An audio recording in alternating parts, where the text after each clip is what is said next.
Tres. All right, just like that, it says we're back for part 2 of the Nooga Pod-A-Thon 25. Now, here is the deal on this. We think we've got all the technical stuff worked out, except it's switching again. So, you're doing it? Okay, good. By the way, it's really good to have smart people around because they just come in and sit and try to fix it for you. But this is going to be the second part. There's going to be 3 parts of this because the platform only lets me do 8 hours at a time. So we're back. We just said goodbye to Josh Rowe. Prior to that, we said goodbye to Matthew Durham and Jeff Stiles. It's been a great morning so far. We have raised over $6,000, approaching the $7,000 mark. I would love to be at $8,000 before 1-ish or 2-ish, if that's the case. But we'll see how it goes from there. All right, I've got all the mics up. We've got 2 special guests here. It's still switching. Are we doing good? I'll keep doing my thing. Joe Smith, how you doing, man? Buddy, I'm good. How you doing? You walked into a fire, man. You missed it. All the power just went kadoon and shut down for about 20 minutes, man, 30 minutes. And then you walked in and it all came back. Y'all came back. Howdy, baby. Can you feed me with some loaves of bread over there or something? I bet I can. How you doing today? I'm good, buddy. Just I'm picking daisies and I'm not pushing them. So it's a good day. That's a very good day. Well, do me a huge favor. So we had your son on earlier. He came on. He opened the show at 4. He's coming back on in about an hour or 2, kind of telling us what he's doing at YCAP. But I thought, especially since I got you and Eric in here, and Eric's been actually down to your place and boxed a couple of times in the rings, I'd tell everybody why you started YCAP, when it started, because you are the OG. You're the original. The original. You are the original. Talk to me. Well, let me just first say, as a dad, and you're a dad, I don't know if you guys are, maybe you are, but many times I've said to my children, be better than me. Be better than me. You ever said that to Jacob? I bet you have. All the time. Yeah, we do that as dads. We want our children to do even better things than maybe we've been able to do, and that's exactly what has happened. Andy Smith took over that program back in 2017 when I retired. And I mean, he is just taking it to levels I would have never been able to do. But everybody has their season. And my season, if you will, began in 1998. That's when YCAP was founded. And the very first year there was 2 employees, me and one other guy. And our budget was $60,000. And we had what's interesting, I know you're trying to raise $10,000 with this podcast, and I appreciate your willingness to do that and your heart for the ministry, but $60,000 budget. And we had a fundraising goal that year for the whole year of $5,000. And I think their fundraising goal now is $250,000 maybe a year. So Clint, I was a YCAP kid. I grew up struggling. I was adopted as a young man. I struggled in school. I struggled academically, behaviorally, stayed in trouble. I was a YCAP kid. As a young adult, I got strung out on drugs. And that went on in my life for about 10 years where I lived to use and I used to live. 1987, August 1st, the drugs didn't work anymore. I couldn't get high, but I couldn't get clean. And I needed some relief. So with a .45 caliber pistol to my head, literally, God did an intervention. And I went into a treatment program. I stayed 6 months. And while I was in that treatment program, God did a work. And I came out. I wanted to work with kids. I wanted to share my experience, strength, and hope with others. And interesting, my first job was with Chris Vass. Y'all know Chris Vass. Works for the Times Free Press. She was the administrator of a place called the Crossroads, which is a residential alcohol drug treatment program for adolescents at the time. Again, this was back in 1987, early 88. And I went to her, applied for a job as a third shift tech. So the job was simply to wander the halls to make sure that the kids weren't sneaking out of bed at night. That was my job. I was a security guard. But boy, I tell you, it birthed within me just this burning desire to work with kids. And I've been doing that ever since. So I went from there. The YMCA recruited me to start YCAP. And that's how it started. Just that simple. When you say they recruited you to start YCAP, was that an existing program somewhere No. else? Or Well, yeah, well, who it came was. up with YCAP? It originated out of the YMCA in Nashville. A guy by the name of Jay Lawrence. Jay got a grant from the state of Tennessee to start a YCAP program at the major metropolitan cities. So, in other words, Nashville, Memphis, Knoxville, Chattanooga, and so the YMCA got some funding to get that $60,000 the first year. And that's how they recruited me. Now, you think about that. You had a $6,000 budget. You had 2 employees, so you can tell about how much money I made that year. And but we survived. And my goodness. Now, is it the longest running? Is it continuous? That's the key. Continuous. Right. There's been tremendous adolescent prevention programs have come and gone over the years. Mm-hmm. YCAP is the longest continuous running prevention program in the state of Tennessee. So it has never wavered since 1998. For people that don't know, one of the things that I would like you to touch on a little bit, Joe, is when did y'all get that old fire station that you do the boxing in and that property, how that happened? And just people, I've been down there to work out and met some of the kids before, and it's an old Chattanooga downtown fire station where you do this. And it's an old brick building. The environment in there in the summertime gets a little warm, and the wintertime it gets a little chilly.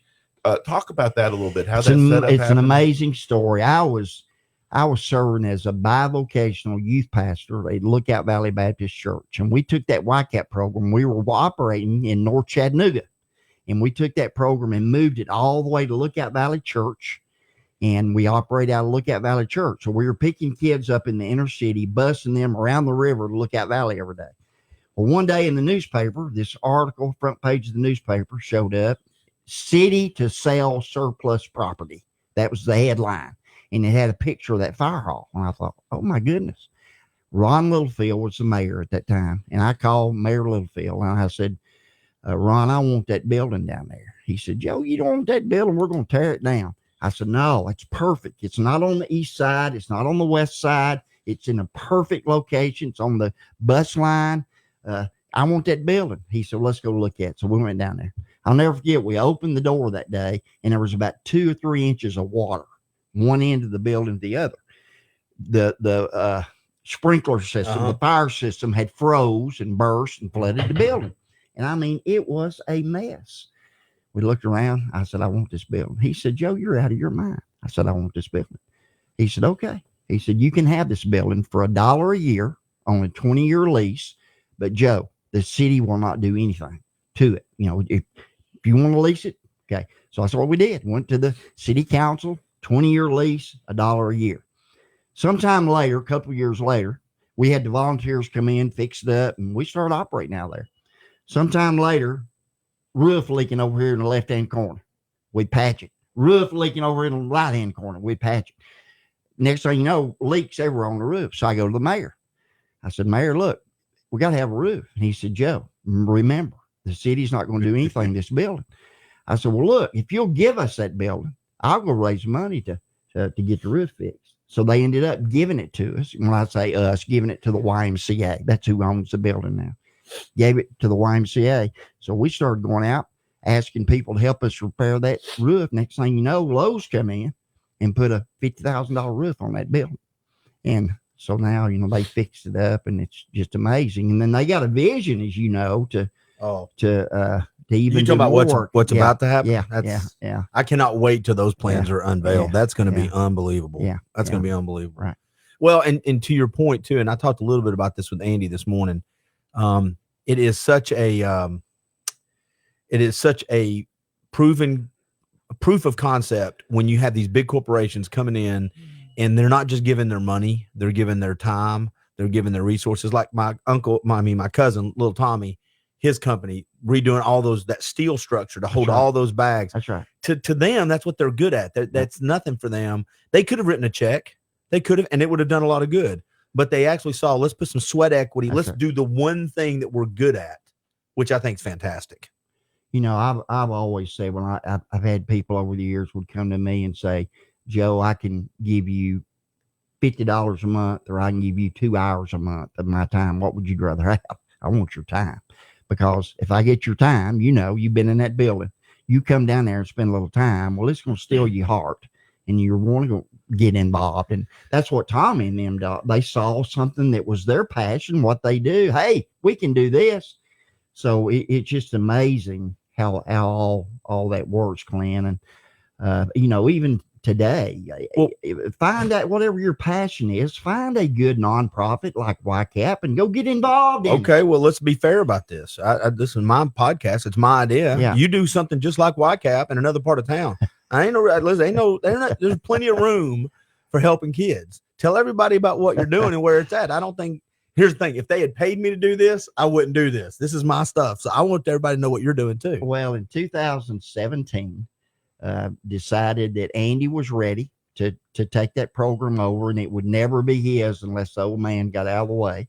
So I retired, and I'm served on the school board. At that time, I had a sailboat. I got on my sailboat. I took it down for 10 years? Took it down the Tennessee River, Tom Beebe Waterway to the Gulf of Mexico. And I lived on that boat for about a year and a half, my wife and I. Keys, Bahamas, we had a big time.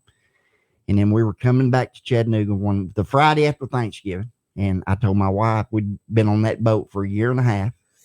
And I said, honey, I don't think God's done with me. And she began to weep, Clint. And she said, I've been feeling the same thing. I said, well, let's pray and see what God has in mind. That was on a Friday. 2 days later, I got a call from Sheriff Hammond. And he said, Joe, you ever thought about coming out of retirement? Well, I've been praying about it for 2 days now. So I took over Prison Prevention Ministries. It's now called Transform Ministries. The pandemic hit in 2020. I'm on the school board. I was getting calls from principals up there saying, Joe, we got kids that aren't going online and doing their virtual learning, and we don't know what to do. I said, well, find me about a dozen of them. I'll pick them up in the morning. I'll bring them down to church, and I'll make sure they're doing their virtual learning. So we started doing that, developed a YCAP model out of Abba's House Church up in Hickson. And when the kids went back to school, we decided to keep it going. And now I'm running another YCAP program. Didn't you box with them this past weekend? We got a boxing gym called Jabbing for Jesus. No, don't even go down. That's original now. That's the original Jabbing for Jesus. That's what the boxing gym at YCAP was called. But he doesn't use it, so I sold it. I'm the one to come up with. I just want you to know. Joe Smith just said, I stole it. Yeah. Jabbing for Jesus in the same sentence. That's amazing. Well, that's what it was called originally, right? Jabbing for Jesus. Right. And we were at the west side over, in the College Hill court. We'd hang our heavy bags from the basketball goals over there, and then we'd work out, and then we'd have to take them bags down and put them in the closet. We did that every day for about 2 years. I bet you had a great response, though. Oh, it was just amazing. Do me a favor, because I know in about another 10 minutes, me and him are going to do we're going through the Constitution historically, but I want to tell this story because the story is a very cool story, but you also use it, I think, in a way to paint a picture of letting us see what our lives should be about. And that's about going to the Olympics. And I know you told me, do you mind that? Does that bother you to tell that story? No. Well, here's why. And you can skip the whole part. Just get to the part of the stands. Cause I think that was one of the biggest things I've learned from you the last 15 years is I started looking at my kids and the people around me, realizing one day I'm not going to be there, but I'm going to be there. Yeah. And that, to me, if you start living your life with that legacy concept, it has nothing to do with wealth and money. It has to do with other stuff. I got involved in boxing, and because Andy wanted to box, he thought, and then he realized that guy over there was going to hit him back, and he didn't box very long. But I learned real quickly I could reach a lot of street tough inner city kids through that sport that I couldn't reach in any other way. And then we had some success with that program locally, started getting recognition on the national level, and lo and behold, 2008, I was chosen to be one of the coaches, the team manager for the U.S. Olympic boxing team in Beijing. So we're in Beijing. We're getting ready for the opening ceremonies. And it's emotional. Eric, you're representing your country on the biggest sports stage in the world. And it's emotional, but I'm going to hold it all together. Well, I look over to my left, and there's the late Kobe Bryant. And so I walk over there, and Kobe is weeping. And I don't mean he's teared up. He is weeping. What I call a snot slinging cry. So I patted him on the back. I said, "Are you okay?" He couldn't talk. Are you okay? Had you met him before? Well, I'd never met him before. And I'm trying to pull up a picture here. I'm not good at multitasking. But anyway, I said, you okay? And he finally got his composure and he said, yeah, man, I'm okay. He said, I'm representing America in the Olympic Games. Well, that really touched me because here was a guy at that time that was at the peak of his career in the NBA, and everybody in the world knew who he was. But he was moved by that moment. Boy, that gave me permission to feel. Mm. So we're getting ready to march into the stadium, and they told us when you walk around the track and you get about halfway down the track to look up the press box and wave because your president's up there. George Bush was our president at the time. So we're starting to march in, and everything went into slow motion, and it was kind of like a science fiction movie. And I began to look up in the stands, and I saw my dad up there. My dad had been dead about 25 years, but he was in my bleachers that night. I looked and I saw Mama Housley. Mama Housley was my grandmother, and when I was mired in my drug addiction, everybody had given up on me. Mama Housley never did. Son, I'm praying for you. She'd been dead 40 years, but she was in my bleachers. I saw Miss Posey, my third grade teacher that was the meanest woman I ever saw. She rode a broom to school every day, but she poured into me as a little 10-year-old, and I'll never forget that. I saw person after person after person in my bleachers that night that somehow had impacted my life to get me to that point. As I looked, some of them still alive, but they weren't in Beijing, China. They were in Chattanooga, Tennessee, but they were in my bleachers that night. Then I looked up for the president up there. He was there, but I didn't see him. The Pope was there. Putin was there. I didn't see any of them. They were there, but I didn't see them. I saw Jesus Christ himself. That's who I saw. Here's the application. I'm 71. Can you believe that? We're just passing through. This ain't home for any of us. We're all just passing through. We're just passing through. So if you understand that truth, and if you believe that truth, shouldn't we be about every single day finding somebody to love on and crawling up in the bleachers of people's lives? And I'll never forget that. So I'm going to finish strong. None of us know when that day is going to come, but until it does, and I'm able, I'm going to keep punching. I'm going to keep doing end zone. I'm going to keep supporting YCAP. I'm going to keep coming to see Clint Powell. Giving me grief, as you should, sir. I'm going to finish strong. Well, and so now you know why I'm telling the story, because that story to me is you just have a way of crafting that to where it's the only person that you know how you said earlier, Jeff Styles the best storyteller. That's another great storyteller. I would put you in the same category. Oh, yeah. Those stories that you tell and the way you bring it home, you should be. I don't know if you should be a preacher. You should be. Well, I've done that a time too. Okay, I'm going to take about 3 more minutes, and I want to ask you this question, just so people new listening. How many kids have you adopted?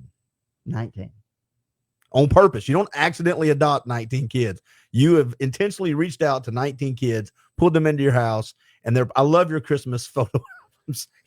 Joe, I've been wondering this for. So, what the age range of those kids now? How old's your oldest and how old's your youngest? Well, they're all grown now. I got a ton of grandkids. I think the youngest is probably early 20s, and some of them are like Andy. They're Andy, old like Andy. Here's what's interesting: in all those years that my wife and I did that, Andy and Abby, our biological kids, made tremendous sacrifice. Andy never had a bedroom by himself the whole time he was growing up. He always had one of those foster kids in there living with him. So my kids grew up making tremendous sacrifice, and then Andy lived in all that. So that's where he developed a heart to minister and to give back, and so it just kind of becomes multi-generational, if you will. It does. It's just it just shows your heart and what you do. And, you know, once you've done something this long, that's what you're known for. That's a really good thing to be known for. I don't know how to do nothing else. That's a really good thing to be known for. Thank you for coming in, man. This original story of how YCAP got started, I think is probably the most important part of it. Okay. Because there's no now without then. That's right. And isn't it weird to think about what you had to go through and look what it's come into? That verse that says God will use your pain, I think, to help other people. You probably know it better than I do, but that's a real thing. Yeah. Clem, let me just close with this. I'm going to Floor is yours. publicly right now commit. I'm going to write a check to YCAP for $500.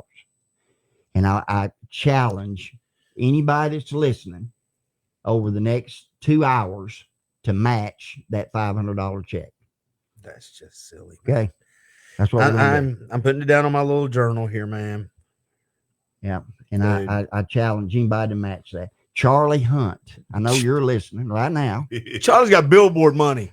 You Charlie Hunt, you match that. Did he move off Mont Lake? Oh yeah. Did he? Yeah. Yeah. He lives over by the golf course now and he don't even play golf. No. Okay. I'll be honest. If there's ever a guy I wish I could have just an unfiltered conversation with, it would be Charlie Hunt, because the stories about Charlie, no one can say here. No one can say here. You would have to have your mute button ready. Let me tell you, and your forgiveness. You better be in a cathedral like a confessional when you're doing it. That's right. Because the mercy and grace is going to have to pour down immediately. No question. He is one of the best people on planet, though. Yeah, He's one of the best people. Yeah. Joe Smith, thank you, sir. Glad to be here. I appreciate it. And guys, I'll be right back, but I'm going to hug Joe Smith before he leaves. So y'all can all watch the screen. I don't really care. I love you, sir. Love you back. No, thank you. By the way, you got to open tonight. Thank y'all for doing it. You know you're welcome to come back anytime. Doors open. I'm here till 4:00 in the morning, Joe. How did it go this morning? It's going good. Like I said, we're live all the time. We're getting comments all the time right here. Show Eric what you got. Well, I want to show you this picture. Yeah, go for it. I wish that. I hope that you'll. Hey, everybody! By the way, it's still listening. Y'all go ahead and talk over there. I'll turn your mics off while we're doing this. Hey, everybody! Do me a huge favor. Okay, there we go. If you're wanting to give, you can always give. Just text YCAP to 71777. YCAP to 71777. And you can give that a look. They're catching up on pictures over here as we're live.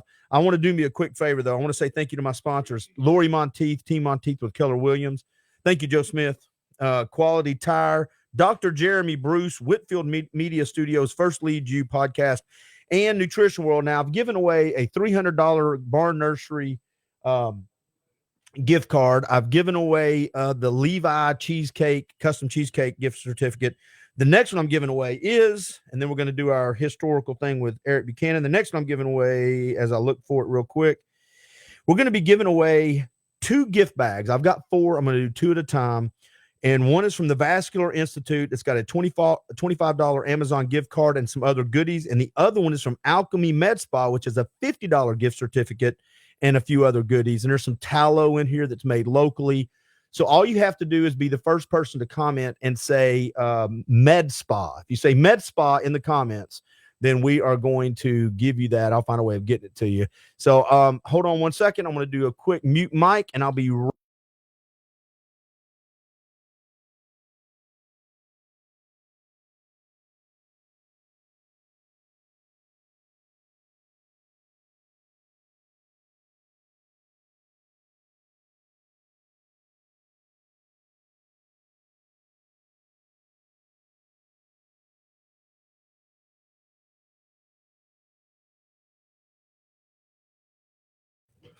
Me and Eric are just going to do the show. I'm hiding that. All right. So we're going to start again, and it may not do it now, but I have another little technical difficulty, and I was getting it all in before the smart guy leaves. It was going back and forth to that mic over there. See, like right there. But I'm just going to start talking with Eric. Can you monitor while we talk? Is that what you want me to do? Or is there something specific you would like me to do, sir? I would just lower your voice. Lower my voice. What's happening is you're hitting the threshold. Even if I have the mics off? Yes. Oh. It's going straight into those. Oh, so when Joe was talking, that's the same in Jeff style. So now I'm starting to understand. We don't have to talk that loud. I don't like the fact you're being all quiet. Hold on a second. No. You don't think this volume? Well, I didn't mess with them. Those So won't mess with any of this. okay. Like a second ago, if he's really loud, It was picking it up. and if you're really loud, Is that why you turn that mic that way? Yeah. There's no reason to look at that condescending look. You know, when you deal with smart people that know what the hell they're doing, and then they actually make it, when he gives you that look, that's the look he gives me all the time when I'm talking history. All right. I will lower my tone, sir. And Jeff's got a booming voice too. Yeah. You've got some booming voices in here. You got a big booming voice. Everybody's got booming voices. All right. I didn't mean to bother you, sir, but thank you. All right, let's give it a shot, dude. Eric Buchanan, we are going to talk about this time in history, man. 250 years ago. Is that how far we're going back? That's how far we're going back. So a little bit of segue from the way Joe was talking. The way Joe loves kids and loves helping kids out is the way I love my country. Right. And part of my way of showing how much I love my country is I sat down with you a year or so ago, and we said, look, this is an important time in American history.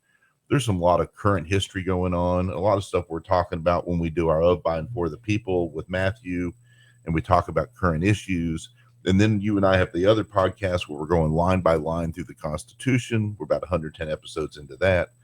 But the other thing that's happening right now in America, is it's the 250th anniversary of all those important historic events that led up to the signing of the Declaration of Independence. America's going to have its 250th birthday next year in 2026 on July 4th. But what led up to that? And so you and I did a podcast or two last year where we started in December of 2023. We talked about the Boston Tea Party. And then we did another podcast that talked about Ben Franklin and how he was over in Britain at the time. He was the agent for Massachusetts and Pennsylvania. Think about sort of like as the head lobbyist. And he got called in before the Privy Council, the king's high-ranking officers in Parliament, and was basically chewed out. And that's when he decided he was a patriot. He was tired of this. He was like, all right. He was ready for independence. Yeah. And then what happened after that is the British Parliament passed a series of laws to punish Massachusetts and the rest of the colonies for engaging in the Boston Tea Party. And you and I cut an episode about that last year, and that episode somehow disappeared. It's nowhere on the library of BeLife, sir. Yep. And so we cannot find that. So we're going to talk about the same stuff today, and I'm hoping what we can do is just this part of it cut out separately and also post. Oh, we will, 100%. It's the 250th anniversary. So we're going to talk about the coercive acts. And does that sound super exciting? Let me tell you why it's exciting. Okay. These are the laws that the British Parliament passed to punish us as Americans for the Boston Tea Party. And it's the reason we fought the revolution. So what were those laws and what the hell was our response to it is what we're going to cover in some upcoming podcasts. Okay. But these laws were kind of a big deal. And a lot of people don't, if you don't study the American Revolution in history, you don't understand exactly how bad the British tried to punish us. So at the Boston Tea Party, those patriots got mad about not just the amount of tax, which was pretty small, but it was the fact that the British government could just issue a tax like that when it wanted to. And they thought that violated their rights as Englishmen. Basically, the Americans living in the colonies were colonials of the British Crown, and they thought that their right of Englishmen was Parliament could not just issue a tax. And in fact, some agency under the Parliament, the British East India Company, couldn't collect a tax and enforce a tax like that. And if they could do it, then they could tax anything else. So they got together and they threw that tea in the harbor, and Sam Adams, had the meeting at the Old North at the meeting house, and they eventually decided to do it. And they threw that tea in the harbor, and in today's dollars, there's about $2 million worth of tea. It's a lot of tea. So the British were pissed. So the British government That's passed. officially in the documents, by the way. The British were pissed. Well, the British would have said they were mad, because pissed in British slang means I'm drunk. They were mad. Of course, it means something different. Bunch of weirdos. They were mad. So December of 1773 was the Boston Tea Party. It takes a while for that news to get across the ocean. Late January, the first news gets there, and that's when Ben Franklin's called before the Privy Council. In March of 1774, they start passing laws. So this was March of last year, 250 years ago. In March of last year, 250 years ago, they passed the Boston Port Act. That was the first one of these coercive acts. And it basically shut down the port of Boston. Now, Boston made their livelihood off of being a port. They had ships going out to go around the world, to go to other parts of the British colonial system, to go to London, to go to England to trade. They had the whalers going in and out of there. And what the British did is they said no civilian ships other than the British Navy can come and go out of the Boston Harbor. And if you ever look at an old map of Boston at the time, Boston was almost an island. It had one little road that was called the Neck that connected it to the mainland. And then it was completely surrounded by water. And the Charles River's on one side, and there's river on the other side, basically kind of where Fenway Park is now. And all of that's been filled in since that time period. But back then, Boston was nothing but a little bitty island with one little thing called the net connecting. And the British shut down all the trade around there. There was no way for people to come and go from Boston.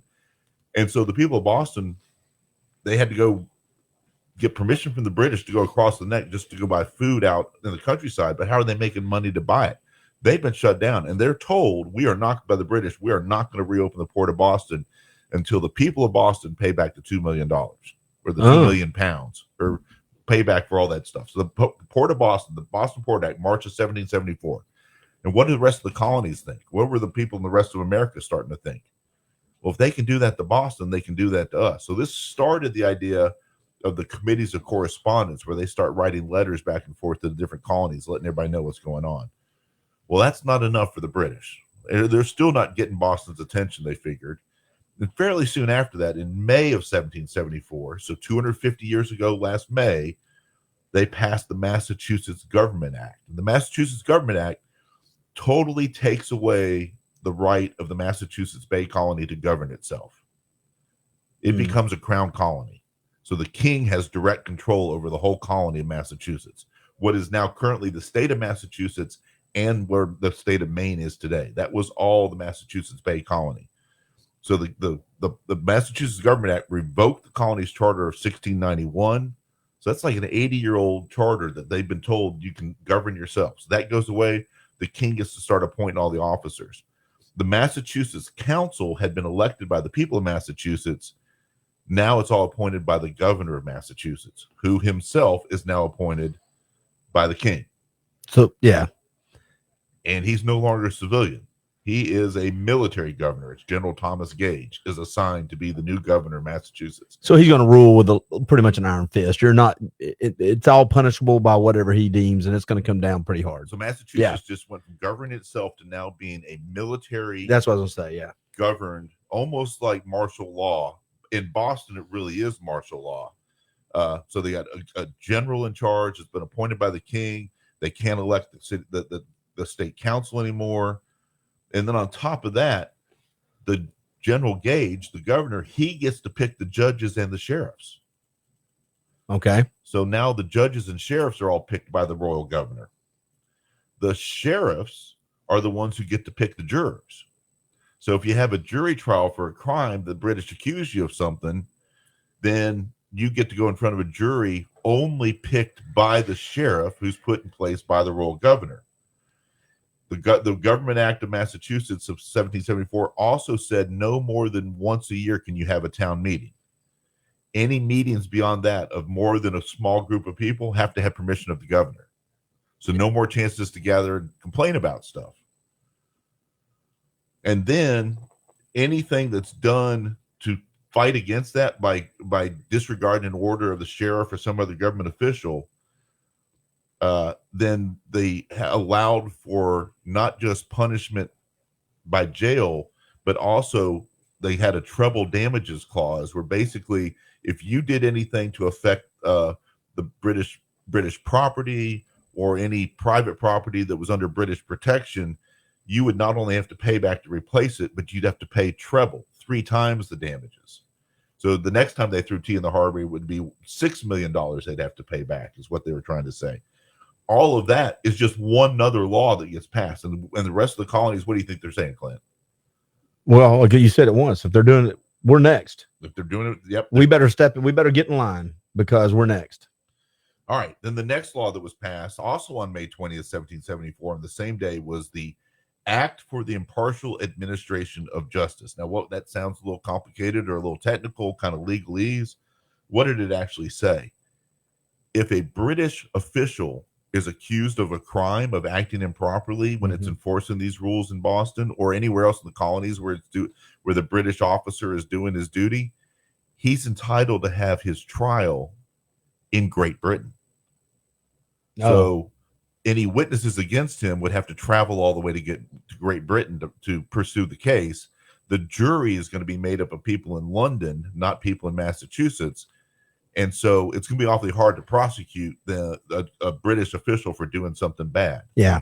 On top of that, if you're a Massachusetts citizen and you get accused of doing something against the British government, guess where your trial is going to be? In Britain. In Britain. Yeah. Either way you go. If you're for Britain, it's in Britain. If you're against Britain, it's in Britain. Yeah. And so you're going to have a British jury, and how do you get witnesses to explain what you did if your crime's going to be now heard? And you're going to be represented by a British lawyer, probably, that's appointed by the British. Or you got to pay for the passage of your American lawyer. And what good is that going to do you when you get to Great Britain? You really want to have a Massachusetts lawyer in a British court? Yeah. So that was one that really what they were doing to Massachusetts, first to the city by shutting down the port, then to the whole government of the state, and then this whole idea of your trials are not going to be in Great Britain. Think about what these people who have been basically governing themselves for 200 years since the founding of the colonies are now being told, you got to deal with these new rules. We can send you overseas. People are starting to get worried. Oh, yeah. People are starting to get pissed off. And then just a couple weeks later, the Parliament passes another law, the Quartering Act. And the Quartering Act basically says we're going to send British troops to all the colonies, not just Massachusetts. And you in the colonies, you're going to have to pay for it. Yep. You're going to have to pay your own way. Now, it's not quite the same as what happened later on during the Revolution when they said that the British troops had to actually stay in your house. Yeah. But it did mean that the colonies had to pay to put the British troops up in decent places, basically paying the rent. Now, those are the four things that all historians agree are the coercive acts, or what did we call them in America? The intolerable. Intolerable, because we cannot tolerate those. We cannot tolerate these. Right. There was one other one that was passed called the Quebec Act, which came out around the same time. And the Quebec Act basically said that the government of the area west of the colonies, what is now Ohio and Indiana, and basically anything west of Pennsylvania up through Illinois, instead of that being land that the Americans in the colonies could expand to from New York and from Pennsylvania, that's now being governed by Quebec. Quebec was seen as being loyal to Great Britain. So their government's now given authority over this wilderness that was supposed to be the future land out west. Except Quebec also had a Catholic church in charge, and they basically also that extended the Catholic rules of church over those areas of the wilderness. It basically told all these Protestants, especially like the Puritans, the Pilgrims, their descendants, that their religion couldn't expand out west, and you really couldn't even go colonize it at all or go out there and build a home in the wilderness, because now the colonies, the 13 original colonies, have no access to this whole part of the wilderness. So what had the Americans figured they were helping the British fight for during the French and Indian War was to keep the French out of that territory so they could expand to it. And now the British are saying, guess what? The guys who used to be French in Quebec that are now part of Canada, they're the only ones in charge of that area. Seems like a backfire. So those 5 laws were the laws that were all passed in the spring and summer of 1774 that got America scared, the American colonies scared, pissed off, and ready to do something about it. So the good thing is we have this captured, and if you're okay with it, let's don't try to squeeze another one in, because I got 15 minutes and Mayor Kelly's going to be walking in, so I want to make sure we have time to talk. But I do want to talk about other stuff if you got time to hang out. So one thing I've learned about Cokes, they give me a headache.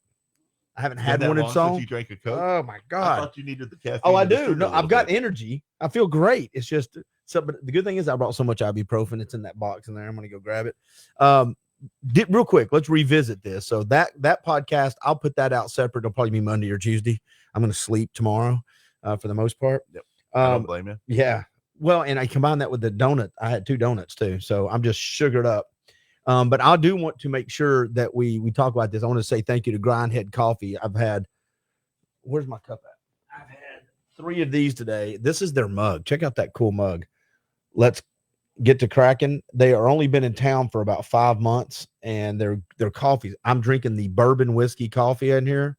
Oh my gosh, that's got to be good. Yeah. So thanks to them and all the other sponsors. But had you ever heard that story about how Joe started Whitecap before? Have you ever heard that? I didn't know. Joe for a long time. I didn't know if you. Yeah. Go ahead. Let me make one suggestion. Yeah, go for it. The other thing that happened this week was Patrick Henry's speech. Oh yeah, we talked about with Jeff. I can do that in 5 minutes. Yeah, I'd love to. We got time. I just don't want to get in the middle of something and have to wrap it up. Let's do this. I'll do this right now with you in like 5 minutes. It can be a separate release. We'll cut this out as a separate release. Yeah, I'd love to hear it. All right. So here's the deal. On March 23rd, 1775, 250 years ago, just this past week, in American history, was the famous speech Patrick Henry said, "Give me liberty or give me death." So we talked about in the previous episodes about the coercive acts, the intolerable acts. American colonies are getting upset. We've also had a previous episode talking about committees of correspondence. They start writing letters back and forth to the different colonial legislators, the different guys. The founding fathers all start talking to each other, basically. They set up like basically a social media network with quill and paper. And they're writing to each other and keeping each other up to date on what's going on. And one of the things that starts happening is they realize with the British sending troops over under the Quartering Act and closing down Massachusetts, that this is looking like we're going to have to fight back. So the different legislators in the different states start debating of whether they should start arming themselves. And one of the states, the colonies at the time, that says they should do that is in Virginia. And Virginia holds a convention where they bring the delegates in that normally would be in the Virginia legislature, except they hold a separate convention, a meeting that's not going to be under the jurisdiction of the royal governor or the elected governor. It's going to be a separate meeting. And in that meeting, they're going to debate, should we start arming our militia and spending money to go buy some gunpowder and some extra guns and some cannons? And that's basically the debate that was happening. And have you seen The Patriot with Mel Gibson? Come on now.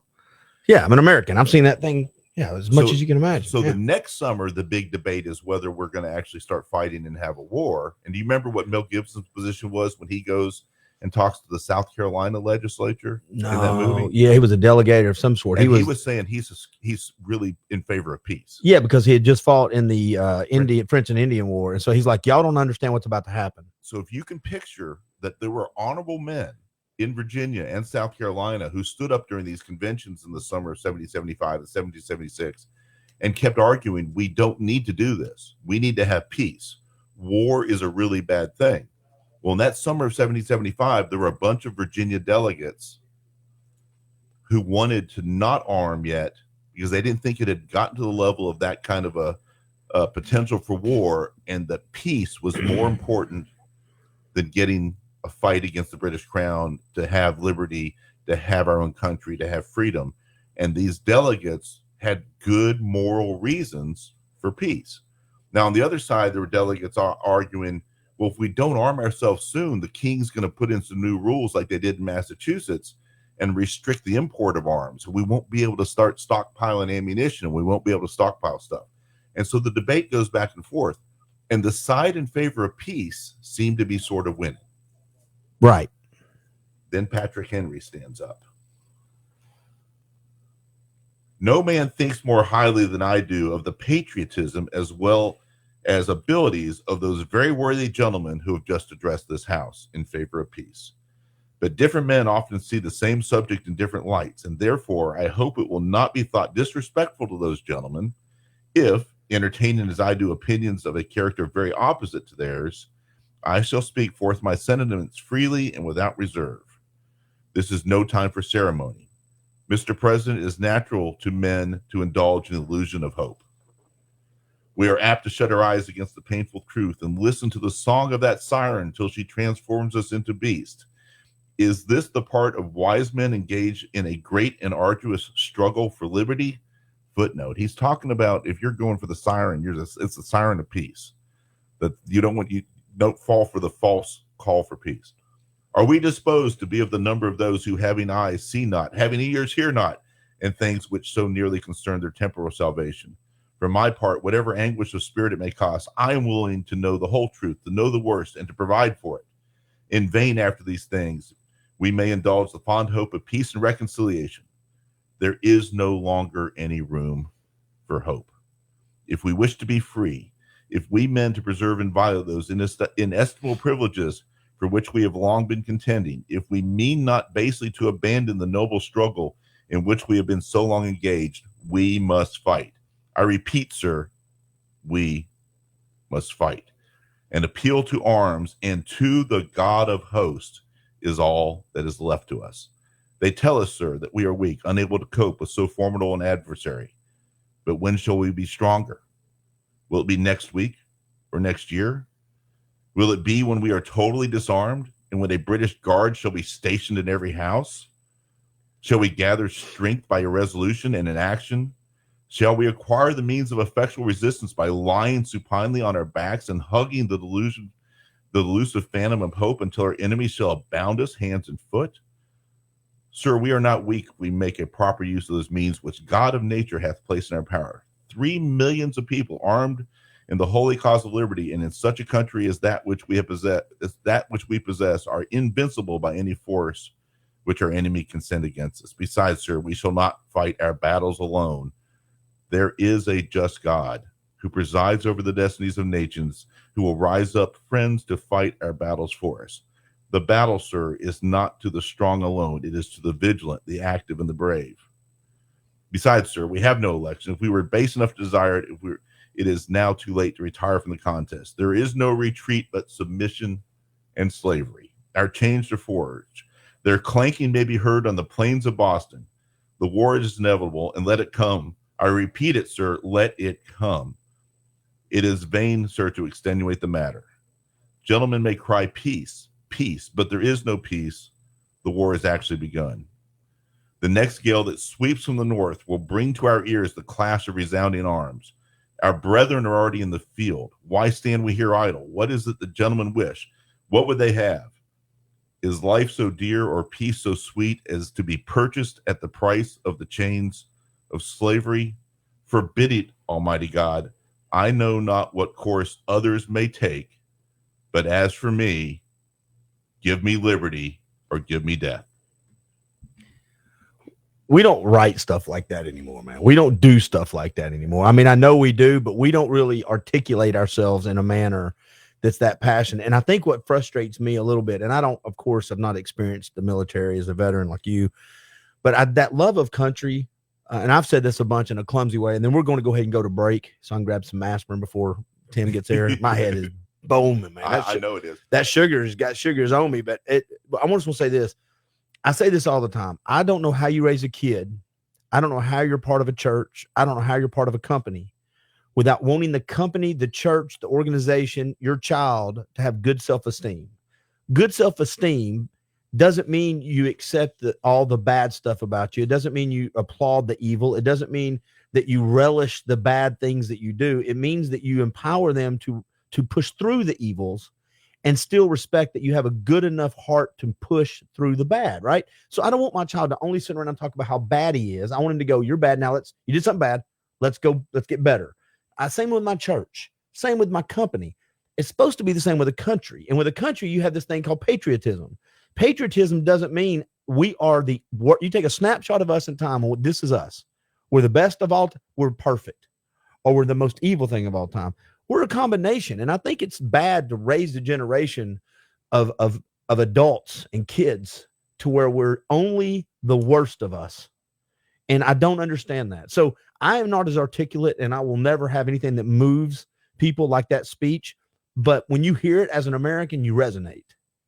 Yeah, and I thank you for letting me read the whole thing. I kind of sprung that on you as a surprise. Oh, I'm good with that. But man. I wanted to cover that short topic really quickly, but I wanted to get the whole speech out there because, Clint, there's only once that America is going to be 250 years old. That's true. That's absolutely and true. If there's ever going to be a time to celebrate that speech, right, it's that anniversary has occurred now in America. That speech is over 250 years old this week. Yep.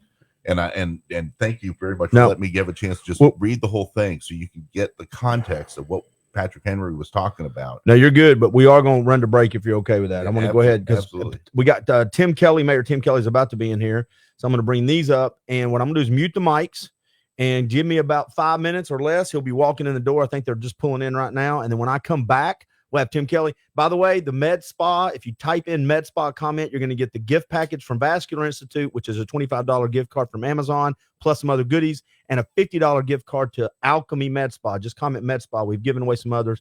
Guys, I'll be right back with you.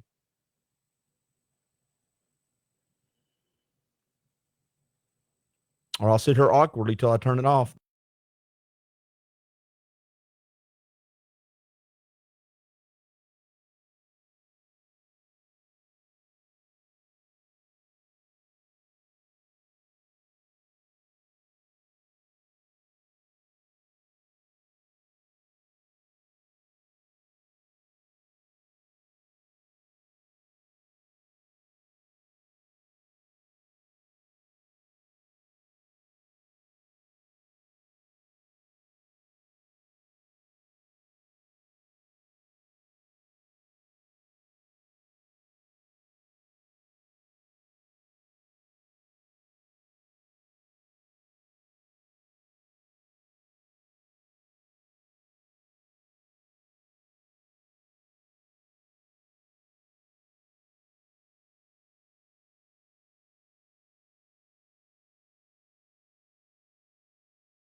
All right, bye everybody. We are back. We are back with a special guest.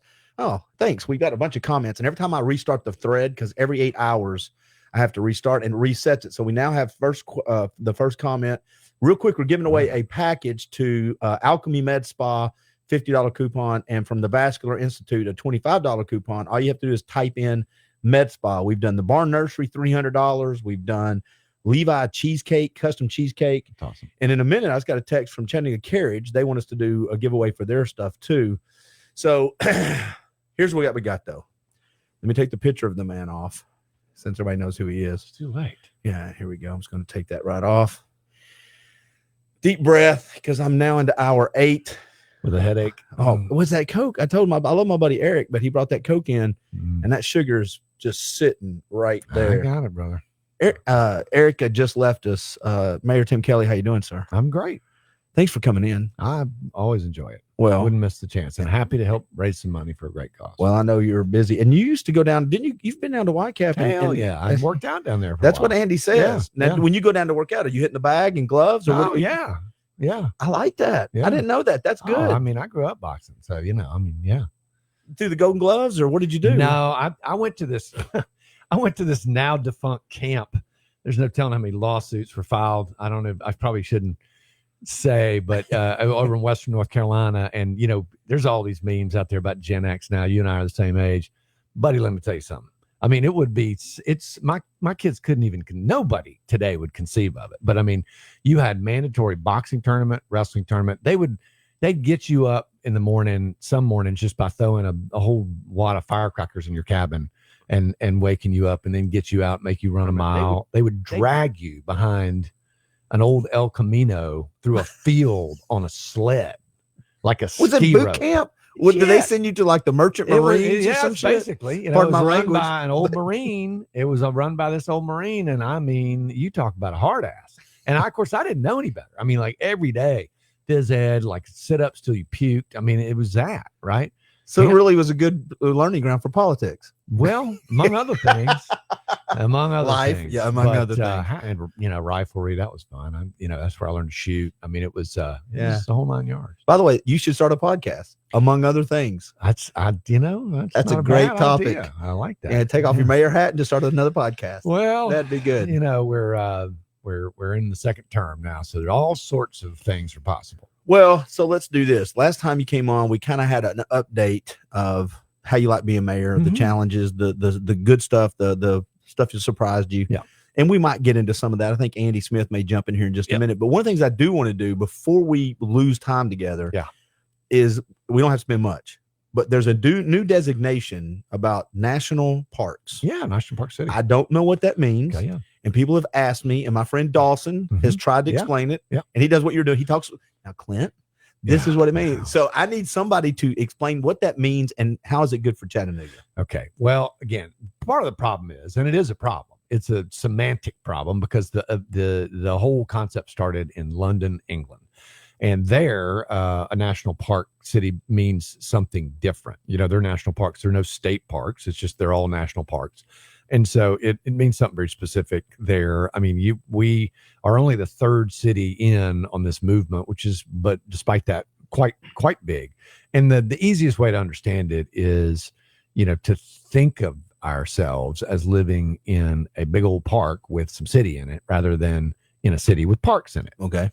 Right. And it sounds pretty kumbaya, but what it boils down to is, are you the sort of city where, outdoors, where land, trees, nature, water is kind of integral to the city itself? And believe it or not, London, as urban as it is very dedicated to, park space and urban agriculture. And of course, with our outdoor economy, which Dawson knows very well, it's a great fit the first time I heard it. So it will get us on a world stage, for our commitment. I mean, and again, the first time I heard about it, I'm like, we already do all this stuff. This should be a layup. And in fact, I can't say that it was a layup, but it wasn't a Herculean effort. I mean, we are a great fit with the concept. So we'll be the first one in North America. I'm 99% sure that the designation will be announced early next week. What benefits does that bring? Just because, again, I've got a life out here and I don't read as much as I should, sir. Think of it as a club And so, it'll get us a lot of attention and a lot of focus around, policies and parks and the people, the volunteer groups that kind of make the whole thing run, from picking up litter to, we have a park steward program now to again, urban gardening, to outdoor programs. And in a way, it's kind of a best practices sharing organization as well. So we can say we'll see what they're doing. They'll see what we're doing.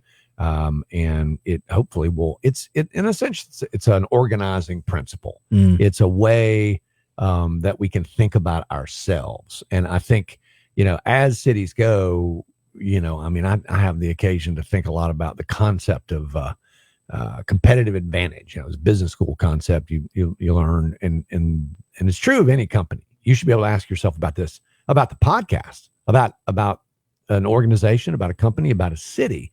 And that is, what do you do better than anybody else that nobody else is likely to be able to copy either? And that is your competitive advantage. That makes your thing, right? And if you're selling the thing, then it's because if you can't answer that, then somebody's probably going to figure out a way to do it better than you. Well, that thing for Chattanooga that we can own is our natural setting, God-given, didn't do anything to deserve it. In fact, we took it from the other people that were here before we were, but that's another matter. And that is what's special. That's what brings people to this place, and what keeps people in this place relative to Nashville, Atlanta, Huntsville, all those other places. So it's kind of about being the best version of ourselves. Now, could it be better defined? Yes, it could be better defined and branded. I need you to slow down on two things. Yep. One is I'm just going to let we took it from other people slide. Yeah. Me and you'll have that conversation over lunch. That'd be fun to have. Yeah. Yeah. And my dad is almost full-blooded Cherokee, so he won't join that conversation. Right, I'll keep him out of it. Fair enough. Well, but I want to talk. Can you stop inviting people here just for a little while? We're so full. We're getting, and I don't know, because I don't know Chattanooga, and I'm saying it facetiously. Yeah. Tennessee, and especially this part of Tennessee, is such a destination place. My sister's a real estate agent, and houses are selling. But for the last couple of years, a lot of the houses that are selling are people are like, I want to go to Florida, I want to go to Tennessee, I want to go to Georgia, I want to go to Texas, wherever. They want to come south for whatever reason. Insert reason here. I don't care, but I know this. Thank you very much. People, and the world you're in. Yeah. I heard a great podcast from Barry Weiss, who I love, Barry Weiss. Yeah. And they were talking about, it's not just the taxes. Some people are willing to pay those high taxes, but they're not getting a return on the government. That's a great point. Me and you may disagree on how we get there, but in my opinion that's the best way to say it that I've heard from anybody concise. Now, there's something like, I may argue over the taxes, but if you are going to tax me high and I'm willing to pay it, then give me the stuff for it. Now, listen, I totally agree. I mean, the problem with government, I've said this before, it sounds like a very Republican thing to say, and I think I'm generally doing a good job when Republicans think I'm a Democrat and Democrats think I'm a Republican. But and this is just truth. It's just an axiomatic, honest to God, unimpeachable truth. And that is, the problem with government is the government has no competition. Oh, and believe me, I live and breathe this every day. There's no, you forget when you run a business that, as a manager, you're responsible for the P&L and your people and liability and all the things but you're living in an ocean with other fish and other sharks, and they are keeping you honest, right? Mm-hmm. Because if you're not swimming, you're sinking. And, and if you don't get to the little fish and, get your dinner first, the other guy's going to eat your dinner. Government does not have that problem. And we demonize a lot of people in government. But again, if I put you in that environment, you'd get lazy too. I think, and this is again, and I hope you know me well enough. Yeah. I don't hijack conversations. I'm not, this isn't a gotcha. So I don't care if you're a liberal or conservative. I try to have arguments on both sides so I understand it. But you don't have to like what people do, but wanting your government to be more efficient 100% is got to be one of those things that you're saying. And we listen to it and everybody's complained about it. Now we're seeing it in California, especially, and we're reaping the benefits from it right now. Well, damn right. And again, one of the 7 pillars of the One Chattanooga plan, the one that holds the rest of them together, is efficient and effective government. That's right. Right. There's some guys that wrote a book on what's wrong with the Democratic Party right now, Ezra Klein and Derek Thompson, called Abundance. You'll see a lot about this in the kind of blogosphere these days. And their point is that the Democratic Party has completely lost the plot because they have failed to be able to demonstrate to rank and file Americans that we can solve their problems, right? You got to be able to get shit done. Well, they were the ones on the podcast with Barry Weiss. Okay. So that's the guy that said it. He Yeah. goes, I don't mind paying higher taxes, Well, that's right. but I'm not paying it and not get services. Exactly. So there was a really good piece about this time last year that David Brooks, who's a conservative columnist for the New York Times, which you probably don't read, but Brooks is a really good columnist to follow, and you can follow it without reading the New York Times. Yeah. Basically said that the magic formula, and I think he cited Tennessee, is, and you nailed it, blue cities and red states, because people want that low tax environment, but they do want the vibrancy of a city, right? They want a city that feels like a city. They don't want a Mac city. They don't want to, they want to be able, people love to be in the suburbs and bitch about these liberal shithole cities. But believe me, when they want to go downtown and get something to eat, where do they go? They want to go to this show. Where do they go? Yeah. Now, that being said, cities need to be able to run and, have clean, enjoyable, safe environments. And I mean, we work hard every day, Chief Chambers particularly, to make sure we provide that from Chattanooga. But your point, again, is well taken, right? It's like my son lives in New York, and man, he's not a particularly political person. He's like, good God, what I'm paying in taxes, but if you're but he also has really great public transit and a lot of other stuff. So, there's, for all the moaning and groaning about California and New York, they both produce a hell of a lot more gross domestic product and economic output than Tennessee does to this point. Well, and I've said this a bunch, and I know you agree with this. I don't think I'm putting, words in your mouth, but the country needs, if we're going to have two parties, the country needs them both to be articulate, trustworthy, effective, and be able to tell their story and convince people that their ideas are good. And without when we see it, we've seen these big pendulum swings. When one is out of kilter, it doesn't hold the other accountable to your blue and red state and city. Well, I think the reason the Republican Party did so well in those last elections is the Democratic Party has been gaslighting people for so long. Right. Just, what I would add to that list that you said is just honesty and transparency. I don't like that one. Can we go to another one? No, I'm just kidding. But just tell people what you think. And if they disagree, that's what's great about this podcast, then you can have that discussion. But, you can't guilt people into doing things. You can't shame people into doing things. You can't, all this kind of, the left has gotten this very bad habit of getting way too academic and way too preachy. They lost the plot. But I trust you when you tell me your truth, even if I disagree. Well, fair enough. You know what I'm saying? Yeah. If you're willing to go, man, this is what I think. Yeah. And I go, well, I disagree with you. And we go, well, let's go talk about it over beer, or talk about our kids over beer, or talk about something else over beer. But we're not going to call each other names, because if you're going to be gutsy enough to tell me how you think, I've got to at least respect you enough to give you some civility and space. And Nathan Gale said, I love that. The competition part. So true. Competition kills laziness. It does. Absolutely. Yeah. And it's a structural problem. How do you fix that in government? And I tell you what, I've said this a number of times. It's been a real revelation for me. Like, running businesses, which I did for 30 years. I never thought I would have to be a better manager in government. And again, because there's so many, candidly, lawyers and legislative politicians who don't know anything about management, doesn't make them bad people. They're just not experienced managers. You have to be a better manager in executive government, governor, president, mayor, than you do in private business. Because if you can't elucidate a really clear and compelling vision and have mission-driven employees who are like, I'm here because I believe that Chattanooga can be the best city in the world. And if I walk past that piece of garbage, I'm going to feel terrible about the reason I was put on this planet. It's a little bit, over the top. But that's my job. But that's my job, and I believe in it, and I believe in what I'm doing. Now, government is full of people like that. It's just not full enough of people like that. Right. Because there are a whole lot of other people who are there for, that you can just go there and say all the right things and get hired on and just, go lay back down. And that happens too. So what we have to do is try to get people as mission aligned as humanly possible. Well, and that's the thing. And so I have this conversation with Eric, who just left, and Matthew Durham. Yeah. Matthew's journey is from really blue to purple. And the reason I get along with him, and I always tell this part of it, because everybody's like, well, y'all find agreement, but he's an atheist. I'm a Christian. Fair enough. And we've had 3-hour-long conversations on faith. Yep. and then just loved being around each other, and is such a good person. Yeah. And but we've talked about this the whole time of what we expect from government, right? Yeah. And that's one of the things I think we talk past each other so much. I say I want to help the poor. You want to help the poor.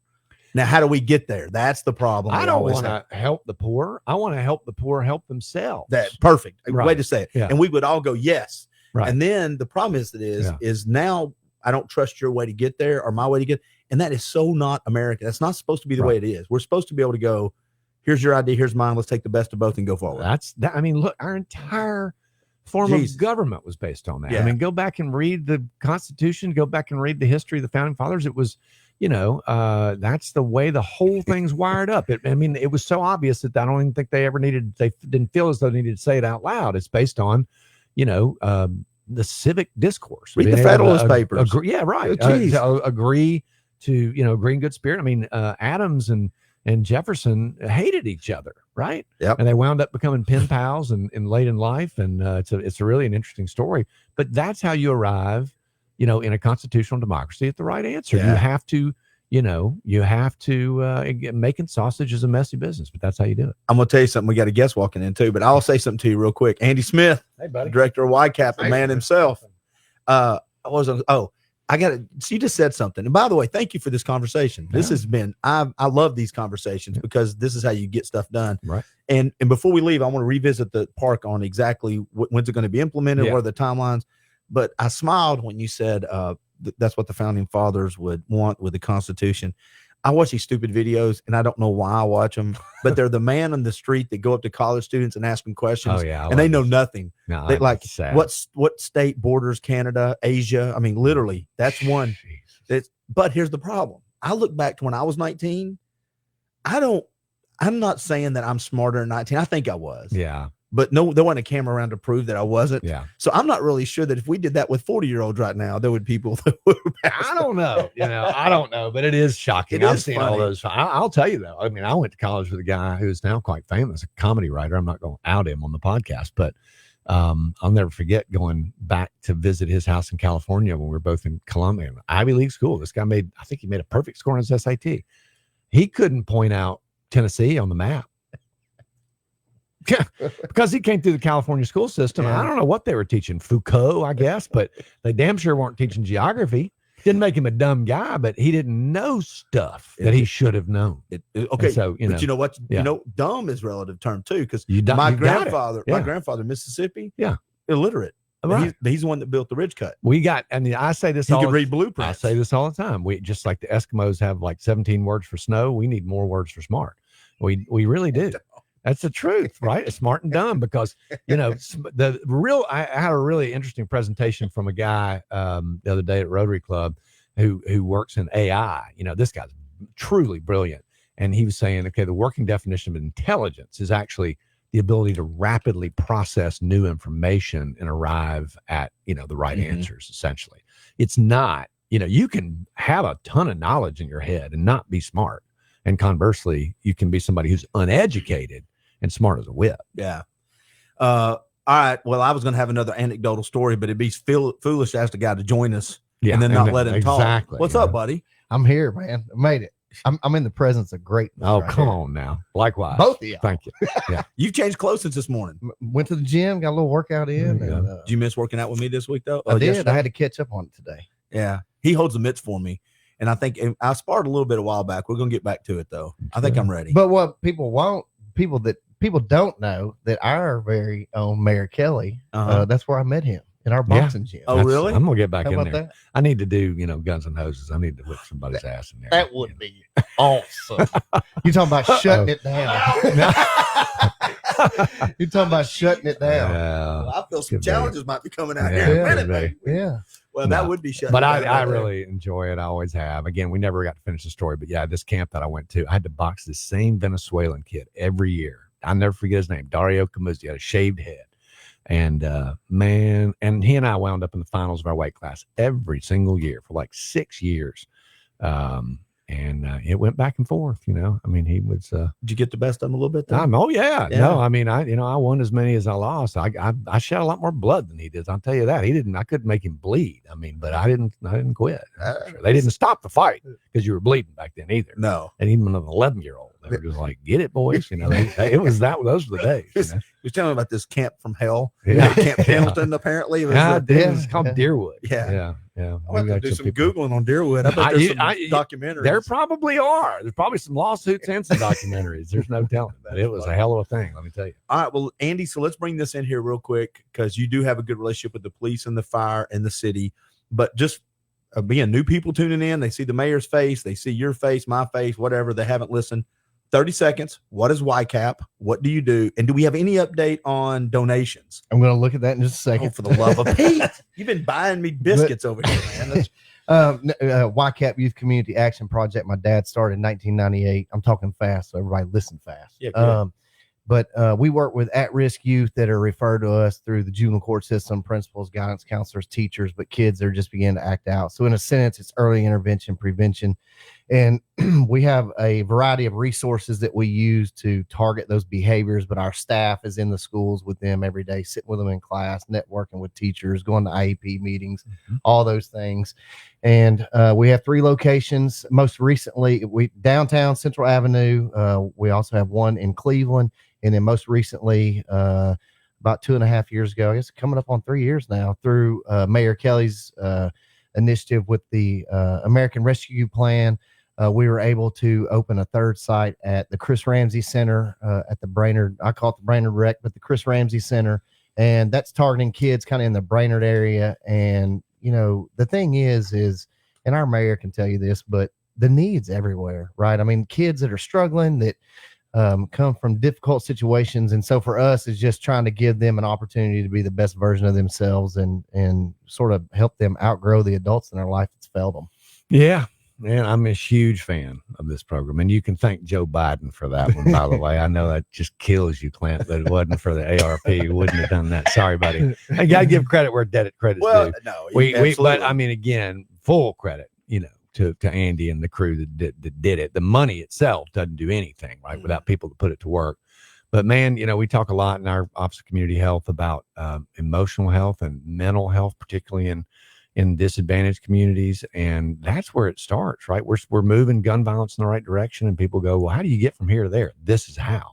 Because I've been in that room, you know, with these kids who are, and they, you know, they're learning to talk about their feelings. I mean, it seems really woo-woo, but it matters a lot, man, because when people can't channel their anger, kids can't channel their anger, boys in particular, bad things happen. Well, so I'm going to say a couple fast things and hand it back to one of y'all to respond to. Andy's heard this a bunch, and you may have, but I'm around him so much more. There's, you know, David Roddy says this all the time. There's abuse, verbal, physical. The other type of thing is that neglect where you don't have your artwork on the refrigerator. No one's asking how your day went. And it's just, you're invisible. You're absent. And so you're trying to insert yourself into things till you find a place. Well, as a 9-year-old, how in the hell am I supposed to sort that out when all the adults around me have just kind of abdicated any kind of responsibility? And then you're going to go sit in class and learn math? No, thank you. I don't care about your theories. What the hell? Exactly. I'm diagramming sentences. No. And so it does. The second thing that I think it does is not only is it that missing piece in the family cycle, trying to help them break the cycle, but I think it's just a way too to get people involved. I mean, you kind of you said it. Giving money is great. And Joe Smith was in here with Eric Buchanan before y'all came in. And he said, if somebody were to tell me I'm going to give you $100 a month or 2 hours of your time, he said, most of the time, unless I'm desperate, I'm going to take your 2 hours. You got it. Because that's what these kids need. They need humans, not money. Mentorship and leadership. I mean, I'm a big fan of Big Brothers, Big Sisters for the exact same reason. Absolutely. It's, you know, humans, if you really study anthropology, humans are mimics. That's, we're wired to absorb a lot of information, and we need that parent figure. What's really remarkable in the saving grace, right, for humans is that it doesn't have to be a parent. It's ideal if it's a parent, but you can. It's amazing the success stories you hear where somebody else steps in. That's right. And I mean, again, I hear stories back. We're trying to get back to this in community centers where, you know, I can't tell you how many people, black and white, you know, from our generation are like, you know, if it hadn't been for that center manager, I'd be in jail. Well, or and sometimes dead, you know? it's not even, you don't have to be that thing the whole Yeah. time, right? It's bridging the No, gap. that's it. You know, Just I need a month. I Yeah. need a year of time. And really, and Yeah. I'll throw a term out there. It's politically charged, but it shouldn't be. If you want real toxic masculinity, let a boy be raised, not knowing how to channel the masculinity, you got it. Mhm. not know how to have manners, and like Jordan Peterson says, be a monster Right. and control it. Right. This is why this program's so important, because Yes. that's exactly what they do. Yeah. And you see it every day Yeah. in the boxing ring. How often do you have to break up fights? People get emotional in there. I mean, right? you know, the thing is like channeling it through a bag, like you said, is the important thing. But to me, like people are always saying, well, why cap in the boxing? And that somewhat is true, but that's just such a small piece. But the boxing component, we've seen the therapy that comes out of that naturally really change the trajectory of a child's life. Look at Roger Hilly. Where would Roger Hilly be today? And most people out there know Roger. I mean, he's been working with us for years and giving back. And where would he be without a punching bag? Right. You know, and so we try to use whatever means we can to reach them. Well, and I'll jump in and say it's also good for these kids. If we're going to talk about the boys, even though you help girls at Cleveland and the Brainerd location, which is fantastic, it's also good to know there's something other than violence. I don't have to hit the bag. Maybe that's not my cup of tea. It helps. It does, Mhm. but maybe there's a garden. Yeah, we Sure. community Maybe there's garden, the wood shop, shop, or, guitar, songbirds with the guitar stuff. pottery. Yeah, I did pottery. yeah. You know, I read something. I thought about you, Andy, the other day when I read this, because it seems so obvious when I read it. It's one of those things you read and you're like, how could it be that it's so obvious? And yet I never thought of it. But it was saying that the answer to anxiety is just doing something. That's You know, right. you hear creativity, That's right. and because I always kind of tried in my mind, I struggled a little bit, honestly, to put the stuff that y'all do over there with Woodshop and and Hobbs and all those guys do. How's that the same thing? But it made sense to me immediately that if you have these unresolved emotions, and that's really what anxiety is, I guess.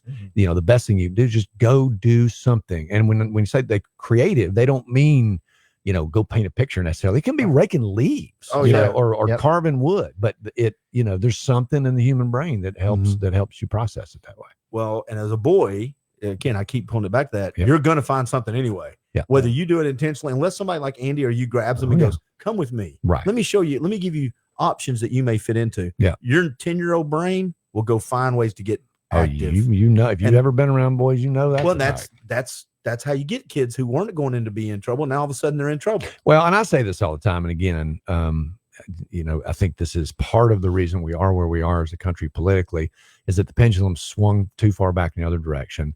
A lot of the educational ecosystem became feminized. And I don't mean that as anti-feminist, but I'm saying like boys got neglected and the emotional needs of boys got neglected. Everybody just figured, oh, they're fine. Well, they're not fine. Right. And again, right. Like we're seeing what happens when you try to treat everybody the same. Boys and girls should deserve the same opportunities, but they're not the same. And that gets lost in the debate a lot, I think. But these, if you look at the issues in the school system and in the prison system, they're mainly boys, right? And so we really got to get back to not at the expense of girls, not that we're not trying to overshadow that. We got to deal with the entire human population, but somehow we lost the plot on how we take care There's of more than boys. one spotlight. You can shine the spot. Well, We got two spotlights. yeah. We shine the spotlight on both boys and girls. You That's got a it. different time. Yeah. I will say about the boy thing, and I'm going to make this is totally anecdotal. The research done by Clint of one person who was Clint. That's how official this survey is. Well, the data point is still a data point. It's maybe a tiny point. That's all right. But here's my pretty big data point, buddy. It seems to me that when we were in school, when I grew up, we were way more active. We had recesses. There was longer between classes. There was PE was mandatory. We had driver's ed. Things broke up our attention span. And I'm not saying we thrived more as guys, but it seems like it was built more for our attention. That's it. It's crazy. Well, I went through this program, which you ever get the chance to do, I highly recommend, called Leadership Tennessee. And they trot you all around the state. You get to see a lot of things and hear a lot of really smart people talk about, what are the big problems in Tennessee and how we solve them and so on. And of course, as there should be, a lot of talk about education. The issue with boys is what I learned from this program is what you would call engagement, which is a fancy way of saying, again, you nailed it. How do you get their attention and keep their attention? And I got news for you. It's not by reciting Hamlet, right? In a classroom, not for most boys anyway, right? You've Mhm. got to figure out, like, get them outside. Not everybody, again, back to the definitions of intelligence. One of my best friends is I'm not going to call him out, but super smart guy, but he's mechanically smart. He, not a guy that you want to, ask to help you with a crossword puzzle, but I mean, he could take an engine apart and put it back together.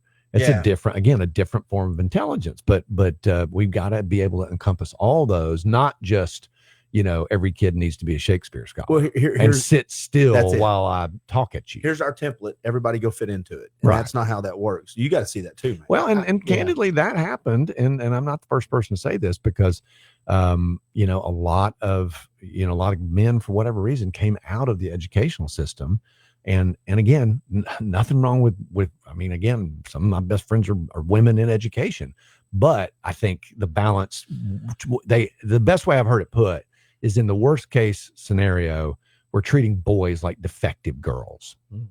So do you know John Ballinger? Oh, You- yeah. you should know. So John does Yeah. a leadership thing, Yeah. and then Andy, I'm going to come to you to see how you see this Yeah. on a daily basis. But he actually has a stat. I wish I could remember it. If you go back to the 50s, 60s, I think even in the 70s, there were more teachers who were veterans, Mhm. wartime veterans, Yep. men who were, they brought the stern, tough love. Yeah. And they knew when, and some of the best teachers my son had was they knew when Jacob needed to move. Mm-hmm. I need to go to the bathroom. No, you don't. You need to walk. Go walk. Yeah. You go. I'm watching. Just go outside, get some fresh air. Yep. And they knew that. But with to your point, as those guys have been kind of fed out, there's really it's this vacuum. Which is strange. It is very odd. Very strange. What do you see? This conversation we're having. Yeah, no, y'all are dead on.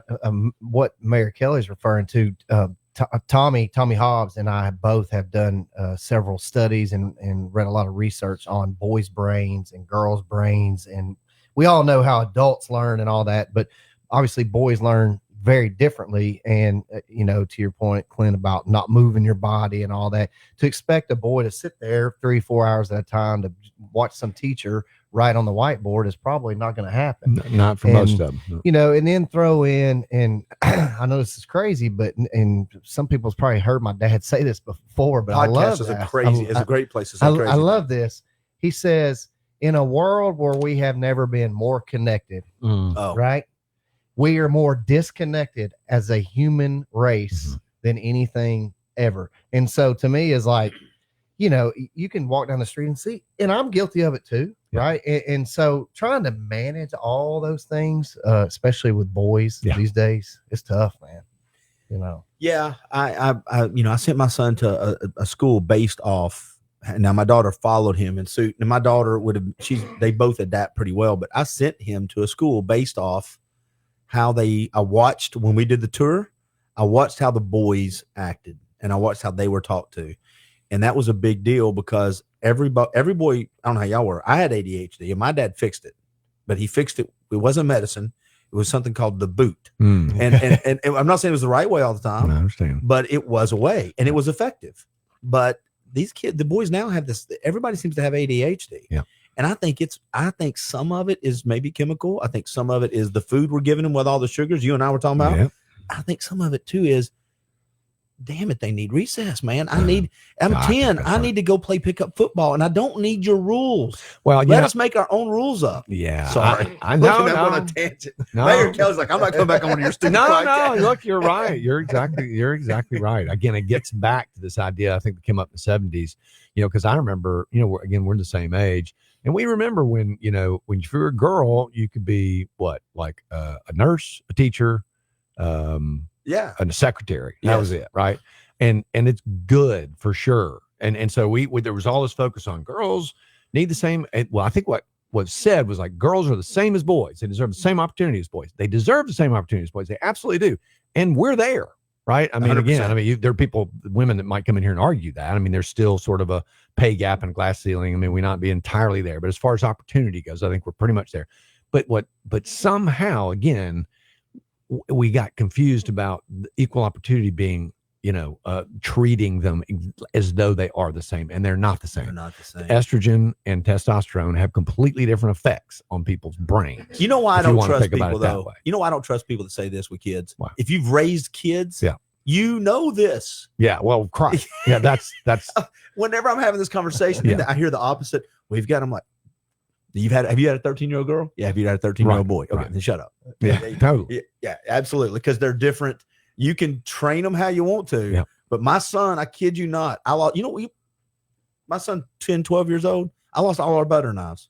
I didn't have a butter knife in the house. Now, we had 5 people in my family. He doing with He was going outside digging holes and trying to chop down trees with butter knives at 10 years old. I go outside, and if the earth had ended, the next civilization would have been like, oh, the butter knives were very important to these people. Apparently, they were burying the butter them. knife people. It was, he's like 14 butter knives outside, and all of a sudden, Funny. I look out the window one day, and he had chopped and just saw this little tree. And I walked out. What are you doing?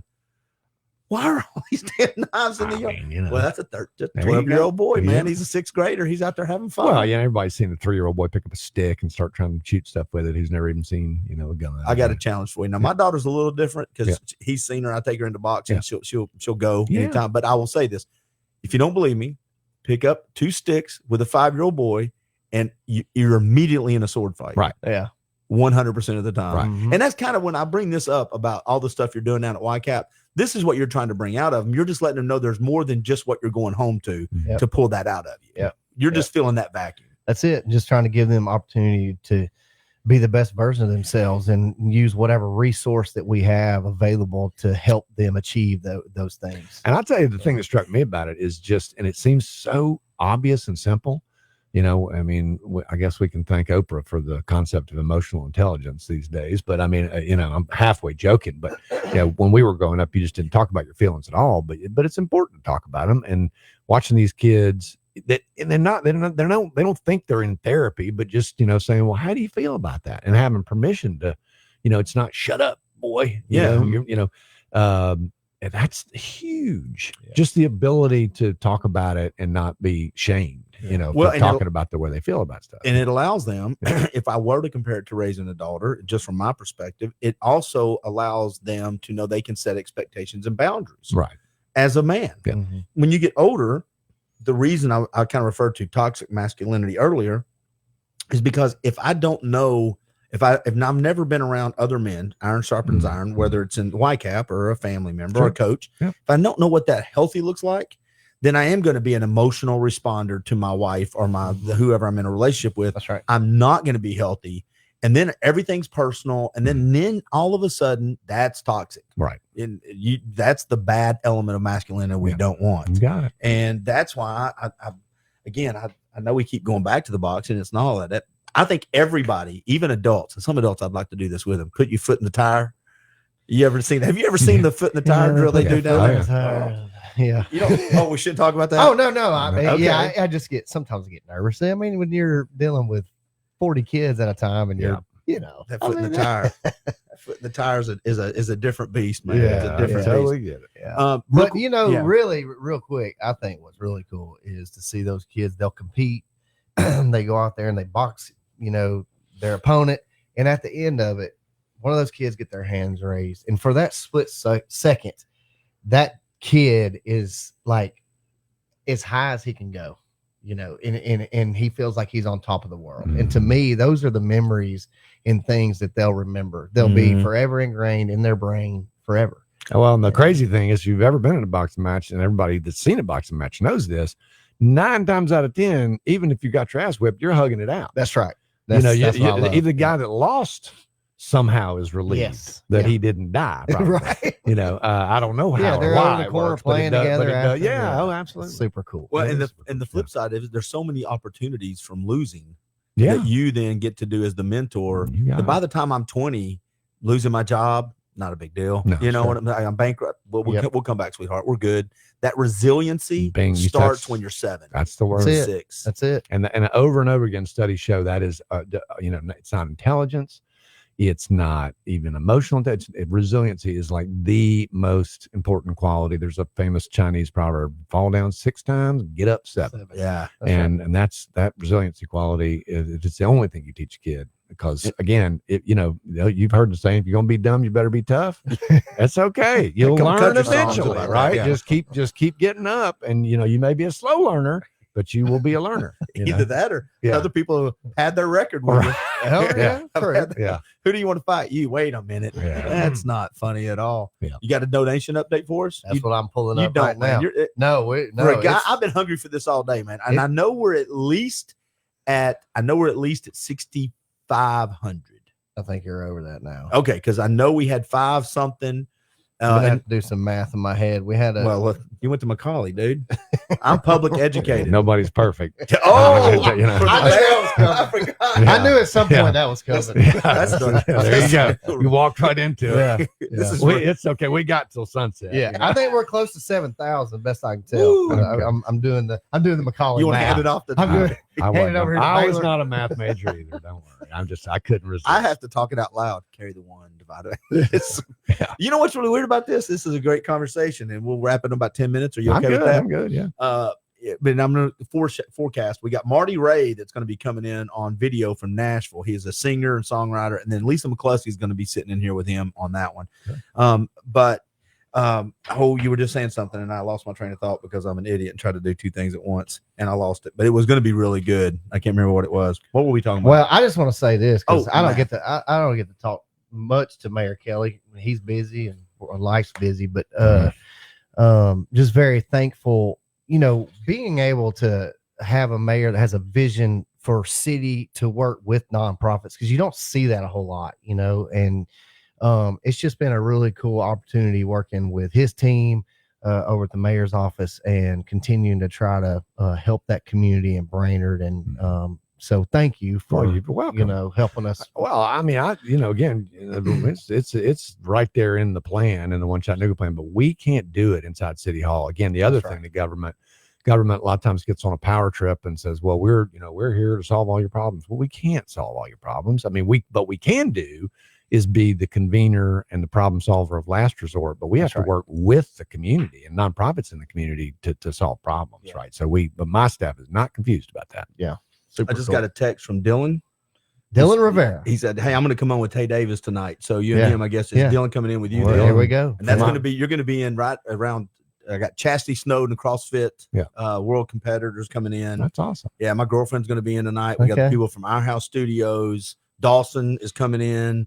That's awesome. Yeah, and then you set up a couple great Yeah. interviews. It's going to be good. And if you're a Republican and a Democrat, let me put that back. I don't think you can be both, but even though we probably should. At times, I suppose. absolutely. Yeah. But I got a girl named Monica Perez, who is a national podcast host, and she's a libertarian, and she hates both parties. she is a conspiracy theorist, and as soon as you think you're on her side, I've done this with her. I love her. I've been doing this for 4 years with her. I'm like, oh yeah, and she'll actually say, hold on a second, fella, and I go, what? She goes, your turn. And then I'm like, this conversation sucks all of a sudden. I don't like this part at all. She'll hammer it. I love it. That's it's going to be great. fun. She's bringing a girl on from New Zealand. Okay. So it's going to be, she's called the Conspiratoid. That's this guest. And all she talks about and I asked her, I said, am I going to like this? She goes, part of it. I was like, those are the best conversations, though, Yeah. right? Because Yeah. those are the ones that you break your brain. Yeah. Yeah. because then I might be wrong. Well, that's Wait right. a minute. I can't be wrong. I know what I was going to say earlier. It seems like when we grew up, we could do basic stuff, math, the quick stuff, like just change. Mhm. We had a better grip of that. And so when you were doing the math over there, I was like, he looks a little. Some of these Like kids come struggling. in the afternoon with at YCAP, and it's like I'm watching them do this math problem. I'm like, how did we arrive to this answer? It took you that long. Yeah. When it was this way. Well, this is the way we're taught now. And you go this way and that way and this way and that way just to get to the answer. Do they really though? Oh, it's crazy. Is it the new math? What's it called? And I'm actually pulling up what was something. it? What was it like Common Core or something? Yeah, several I years mean, it ago, all just or- there's so many it- different ways to Is it it's still out changed there? so much. I mean, my kids are now, in their late 20s, but even when they were coming Yeah. up, I'd look at this stuff and go, wait, we did not do it that Yeah. way. How did you get to that?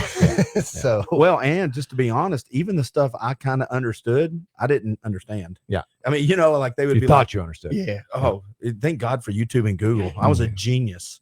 And then all of a sudden they asked me the follow-up questions. Yeah. And it'd be like, well, how did it get there, Dad? That's a good question. I got to run to the restroom. Yeah. real quick. Yeah. There's a famous Jerry Clower routine about that. You should just play in its entirety on here one time. Well, and now you got Chat GPT. I know. Kids don't need parents anymore. They just put that thing up. Yeah. Even though it's wrong quite a bit too. Yeah, it it- definitely is. I think that's a dangerous thing too. Yeah, it's People interesting. send You know, me that. we're diving into that in city government because I do think it could make government, you know, faster and more effective Mhm. if you think of it as a co-pilot, helping to provide better answers faster. But we're monkeying around with all sorts of things. I don't see it replacing anybody's job at City Hall, but I do see it. You know, we can feed a lot of code and ordinance into it and get better answers without having to, you know, wait on a lawyer to get back to us in a week and Yeah. things of that nature. So it's an interesting time, but again, like most everything else, the only way you know, to deal with it is through it, right? I mean, you have to dive into it, and it's messy, and that's where we are with it. Yeah. And to me, the thing I've learned is you have to ask it the same thing 2 or 3 times. Mhm. And then this is just a tip for everybody. Yep. Ask it the same thing 2 or 3 times, and then ask this. Check this to make sure it's factual. Mm. Do you know how many times I've done that? And I'm about to post something like to prove I Yeah. am right. Yeah. And all of a sudden it comes like, oh, and it says, I'm glad you asked. And it's corrected something Yep. that changes the whole narrative. Yeah. And then all of a sudden you realize sometimes it's just artificial. Well, it's all artificial because It it's ain't no just taking intelligence. everything that's out there. It has no way of knowing whether Yeah. anything's truth or lies. It's just taking it all in. And so, yeah, they call that hallucinations in AI. And Oh, really? Yep. You really have to watch it. There's a famous case where a guy, embarrassingly, a lawyer, you know, relied on a legal opinion. And the scary thing was, I actually read this whole case. It cited a legal opinion that was entirely fictional. It had just made the damn thing up. Wow. And this guy, I don't know if he lost his law license, but he got in a hell of a lot of trouble because he Yeah. cited this thing to a judge in a case, and you know he had used AI, and it was literally invented. I You know, posted and- an article the other Yeah. night that was created by AI that was wrong. And I don't rarely do that. Normally I'm the research guy. I chat GPT everything to them. Yeah.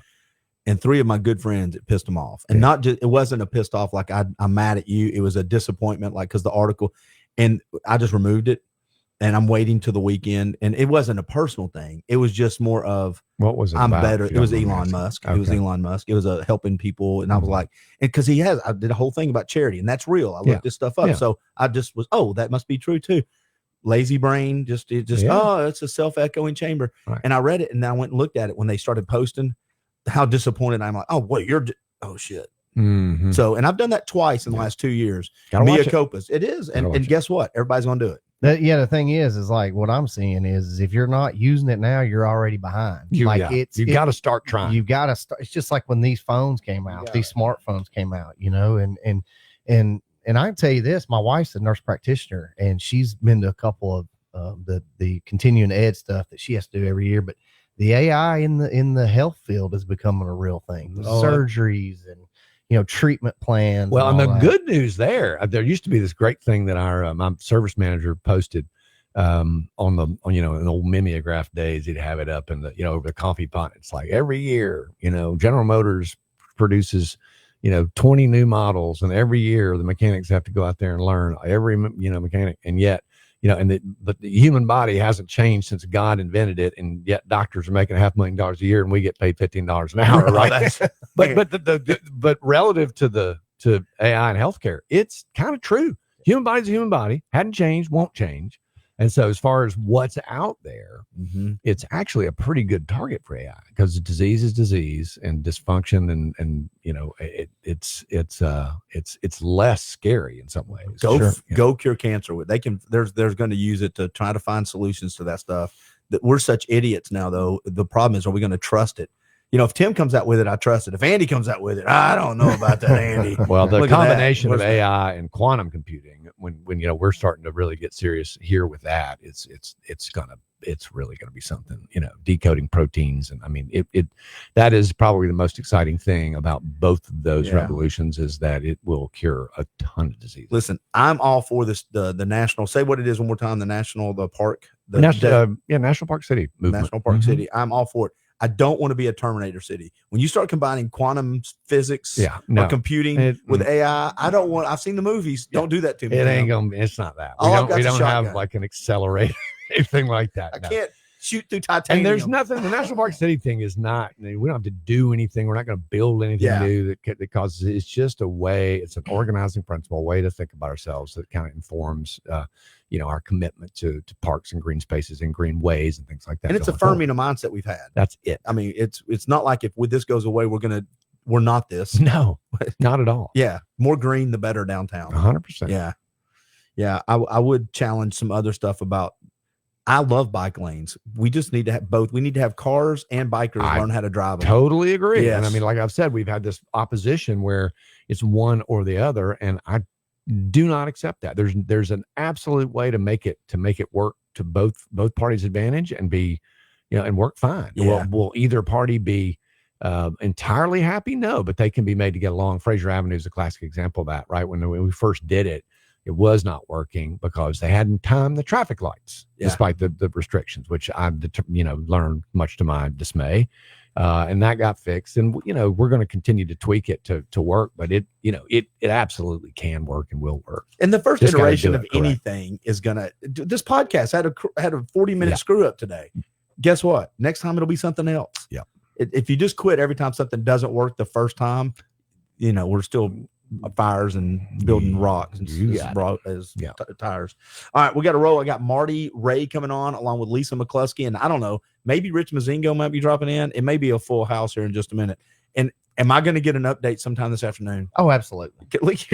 I'm going to do some donating here. I didn't know. Look at- I've look been at too Mayor busy in Kelly. here. coming Heck yeah, through. it's right there. Just text YCAP to 71777, That's it. and we're good. And Make Rich bring the renderings from the ballpark. They showed them to the Chamber of Commerce the other day. I mean, we did our meeting down there, and it's coming along. It's going to be so cool. I cannot When wait. is that opening? And Next year?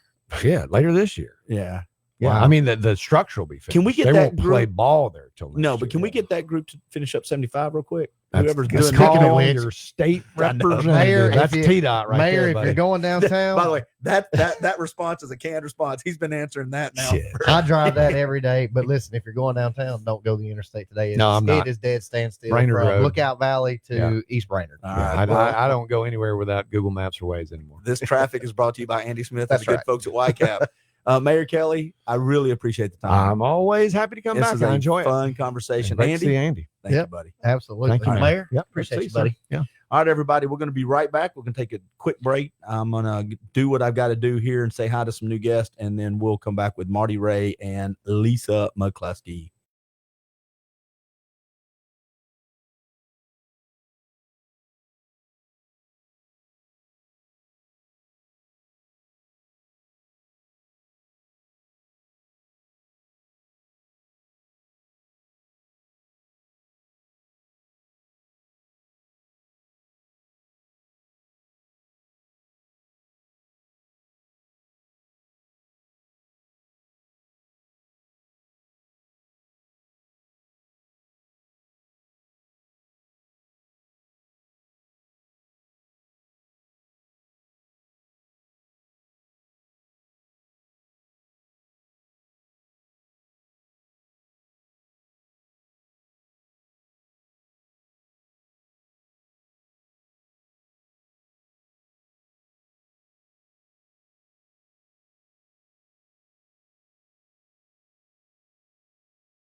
All right, just like that, we're live. We're back.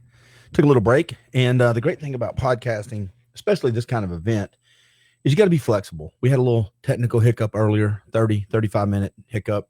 Got to be flexible. Now, you get the problem fixed. I got serious for a minute, but you got to get the problem fixed. I don't know what my guest is laughing about. We'll find out in a minute.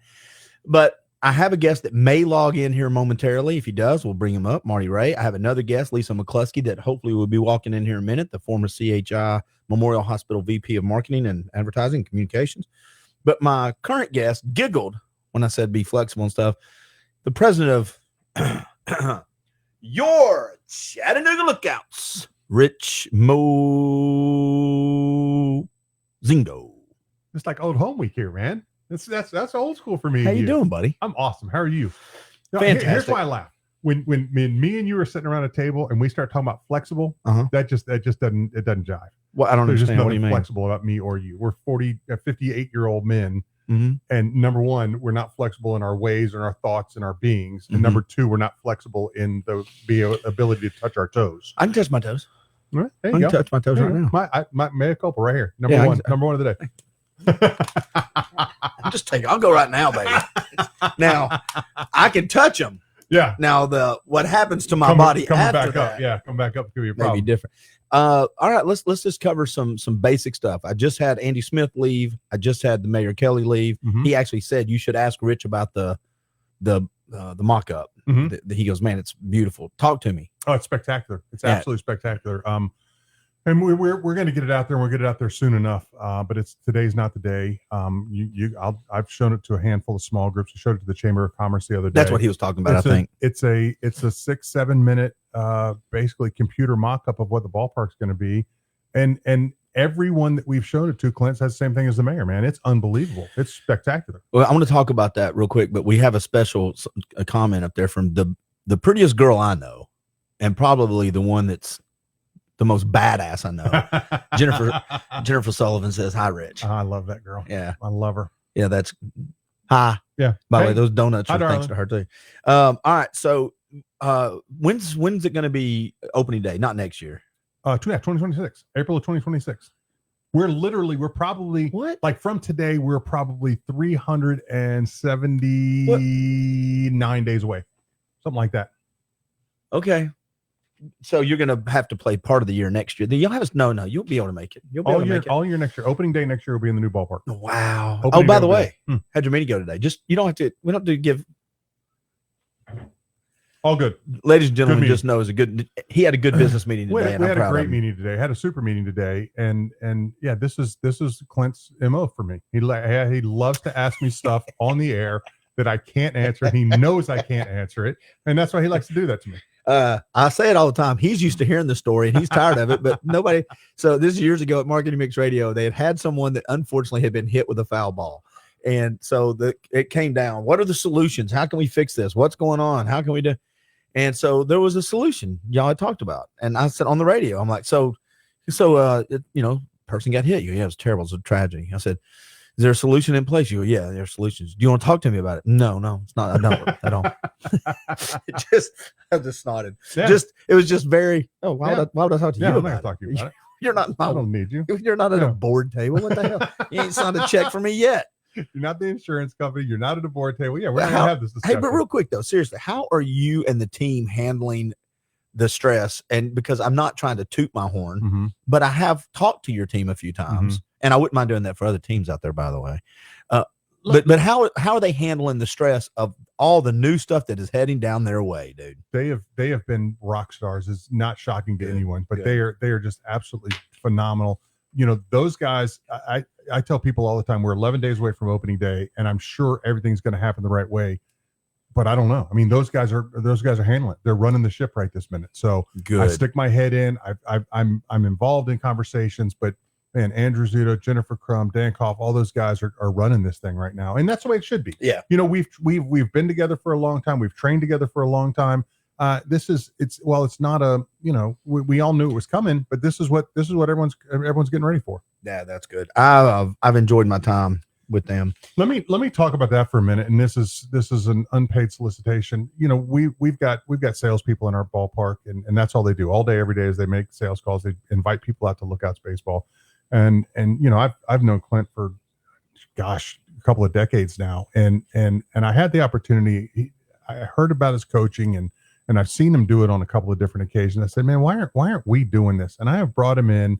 We brought him in the first time about 6 months ago, and just overwhelming positive response from my staff. And they're like, man, we just need to bring him in more often. I said, what did you learn? He said, we didn't learn a whole lot, but it's, you got to hear that stuff more and more and more. Mm-hmm. And we've actually brought him in 3 times since then. And it's such a boost for my sales staff, just to hear a different voice. Me standing down the hallway, screaming at him, do this, do that. It's one thing, but for someone like Clint, who does it so well and relates so well, it is well spent time and money for your staff if you get Clint Powell to come in and coach you a little bit. Well, I appreciate that. I will say though, the last time I was in, I thought was the best and most effective, and that's like everything else, is because we got more specific with it, Mhm. right? We got more, we just seemed to jive a little more. Mhm. All right. Hey, do me a huge favor. And I know this is not what you planned. Okay. Are you okay if we bring up my guest that's chiming in from Nashville? Absolutely. Let's go. Okay. So, and Marty Ray, if you're down here, I'm going to look and see if I can find you right now. Marty Ray, I am here with Rich Mazingo as the president of the Chattanooga Lookouts, and we have raised around $7,200 today so far. I'm not quite halfway through. Yeah. No, not quite halfway through yet. God darn, I'm so tired. Math, I've been baby. here since 3. Marty Ray's going to come up and join me and Rich Mazingo. We're raising money for YCAP, and Marty Ray is coming up in 3, 2, 1. How you doing, buddy? I'm doing amazing. You caught me mid-drink.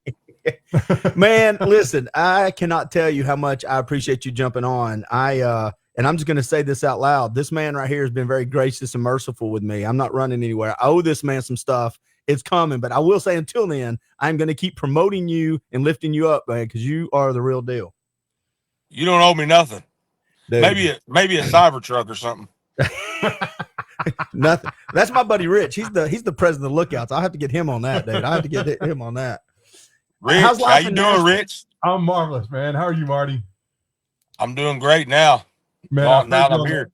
I've heard you on a handful of times with Clint, man. It's a pleasure to get the opportunity to interact with you right now. I'm honored to be here. Anything to help raise some money, and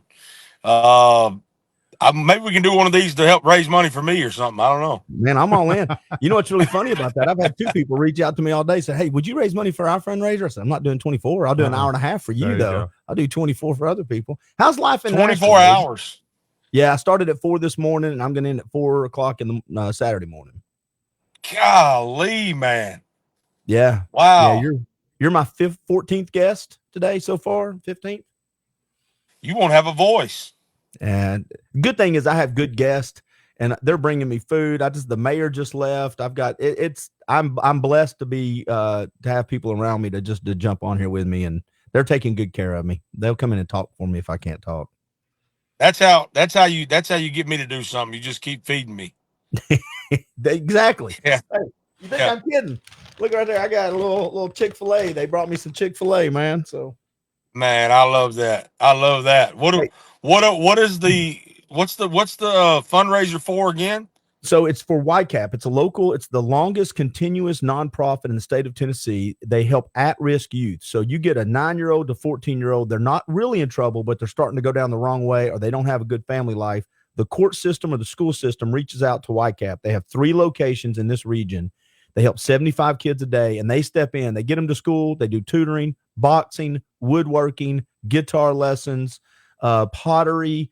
They teach them life skills, and they're just the adults in their lives that they're probably lacking at the house. And they've been doing it for over 25, 30 years. It's been a long time. And so I got active with them a long time ago. And until you go see what they do every day with their staff, they pick them up. Here's a cool example, and you'll like this. When they pick these kids up from school, they take them back to the facility. They're sitting there talking before they do their homework. And all they do is sit around in a big circle and talk about how their day went. Now, if you grew up with a mom and dad or grandparents that cared and asked you, that seems commonplace. But if you're growing up in a household where nobody's asking you about your day or putting your artwork on the refrigerator, that means the world to these kids. And that's what they're doing every single day. That's amazing, man. That's Jesus work right there. I like that. I gotta really tell you, like that. I've known these guys. I've known Joe Smith and Andy Smith for, gosh, once again, same thing, a couple of decades now. And I talked to Joe Smith years ago, and I said, man, what are you doing for these kids? He said one thing: We love on them. That's it. We love on them. The rest of it, and we'll work with them boxing, we'll work woodworking, we'll do this, that, the other. But he said the only thing that we're there to do is love on these kids, and he lives it. They live it every single day. Joe Smith has adopted 19 kids. If they didn't have homes to go back to, he wouldn't send them back to a place without a home. He adopted them. Wow. Yeah. That's Think of huge, that. man. I love that. Think of that. And I'm so glad that I could be a part. I hope I helped. man, I am so glad. So I need to tell everybody how I found Marty Ray originally. Me and Jennifer, this is years ago. We were out somewhere and she said, I can't remember if she said it to me or I said it to her, but we had seen your video. And I think I've told you this story before about Ice Ice Baby with Vanilla Ice. It was the remake you did, the cover of it. And it was the most unique, cool take on a song that couldn't sound totally different. And I thought, I got to start following this guy. And then I started hearing all your other covers. And then I started hearing some of your originals like Bare Feet and all that. Before we wrap this thing up in the next 30 minutes or so, tell me real quick, how can people find you? Are you still posting stuff on YouTube? Are you still putting stuff out? Or are you focusing more on real estate? No, I'm definitely always going to be making music, posting videos, and even if the algorithm doesn't show it, I'll always be posting something. And because I am a musician and an artist first, that's what God put me here to do. So I'll always do that. But I did, like you said, I did get involved with real estate as well now to supplement that income. And I really, you know what? I really enjoy it. I'm able to reach people doing both things. Everything I do, it's like no matter what I get involved in, though, it's a roller coaster type of career. I can't get involved with anything. It seems that is guaranteed money. You know what I mean? Well, you and I talked a little bit about this in the past, and I think it's good for people to remember the music industry. I was confused until I talked with you a little bit. The music industry seemed like it used to have one way to go. You sign a big record album, a big label. They tell you kind of what to do. They craft and form you, and you go and do what they say, kind of. Now you've got access to getting your music out, but now that's the other problem. Now you're out there with all these other people, and do you regret going that way? Do you wish you'd signed a label, or is this the way it was intended? How do you feel about that? No, I don't. I definitely don't regret it. I never would have without the. I tell people this, and I've told you, and you know that I don't know how to get the numbers or the views or the fans that I've gotten. It had to be the Lord. I just prayed one day and I said, Lord, if you want me to do this, I'll post the videos and you honor the effort. And I ain't gonna put forth a whole bunch of effort, but I'll put forth a little. And that's what I did. And he honored the effort, and he continues to honor it. I still make money in music, which there's millions and millions of highly talented people that would love to make money in music, and they don't. So I'm amongst the small minority of humans that God gave a gift to sing or to write songs or whatever, and they get to make music doing it. Whether it's now, it used to be enough to sustain me, but it's not anymore. But again, he's the one that did it in the first place. So you can't get mad if he's the one turning the faucet on and he's the one pulling it back too. So that's the way I look at it. He can always turn it back on too. He can always turn it back on. He can turn it back on. He does that. He knows how to get you redirected, and he knows how to get you on the path that he like. I think for me, most of the time, I think if it gets too comfortable, I'll just sit at the house and just reap the benefits. And I don't see a lot of people, and he's like, yeah, that's not why I put you in music. So he'll go, I'm gonna turn this off and make you have to go to work. And then then you got to get out there and you got to start talking to people and stuff. And that's what he wants, because that's really what our calling is in the general aspect. Every human is called to, if you're a Christian, Jesus is calling you to spread the word. So one way or the other, he wants you amongst the people, and there's people that need you. Is it hard for you to get out amongst people? I mean, are you, because you seem like a people person. Do you enjoy it, or is it part you do because you have to, or is it, yes, it depends on what time of day it is? I do love people, but there's times when, it is easy for me. You called that right. It's easy for me to go and I'll go sit with some random person in a restaurant and not think nothing about it. I've done that many times. and just talk to them. And it's that's fun for me and easy for me because I do love those people. I love all these people out here, but there's days when you just it's really laziness. You want to know what it is? It's laziness. You want to sit at home and you're like, man, I don't feel like going out. It ain't that I don't like to go out and see people or whatever. It's that I just lazy. If all is well and I'm got money rolling in from every which way, I do the thing I need to do and I sit at home and I'm fine with that. Now, a lot of times I'll sit at home and I'm with my family most of the time. You know, if I'm all the time when I'm at home, I'm with my family and we're watching a movie or we're playing some board games or something like that. And I love that the most.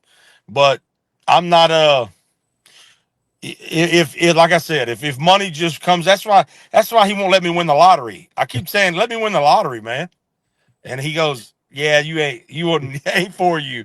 You know what I mean? You wouldn't see nobody probably. There's something about being out and about and visiting with people is one thing, but when the on switch is always on, man, there's got to be a time. We all have to have a time to go home and do just what you're talking about, Marty, and sit down on the couch a little bit, recharge your batteries a little bit. Because, man, you know, a lot of times, especially folks like you, when you go out, man, it's you're on from the time you walk out of your driveway to the time you come back in. It's called performing. Yeah, you're performing, right? Real quick, I want to ask you something about the music part of this. Is there a favorite? Because I've watched so many of your things, and there's just some I love all of them, and then I gravitate just to some that are just that soulful sound. Do you have a favorite type of music to cover, and do you find yourself writing more originals? Because that's what I went down the rabbit hole and just started listening to a lot of your originals, which I love too. Well, the whole thing started with because I was a songwriter, and I knew that if I was gonna get anybody, I just knew this. I guess by osmosis, nobody taught me this or anything. I just knew that nobody, if I was gonna get somebody to listen to any of my originals, I was gonna have to do covers that were popular.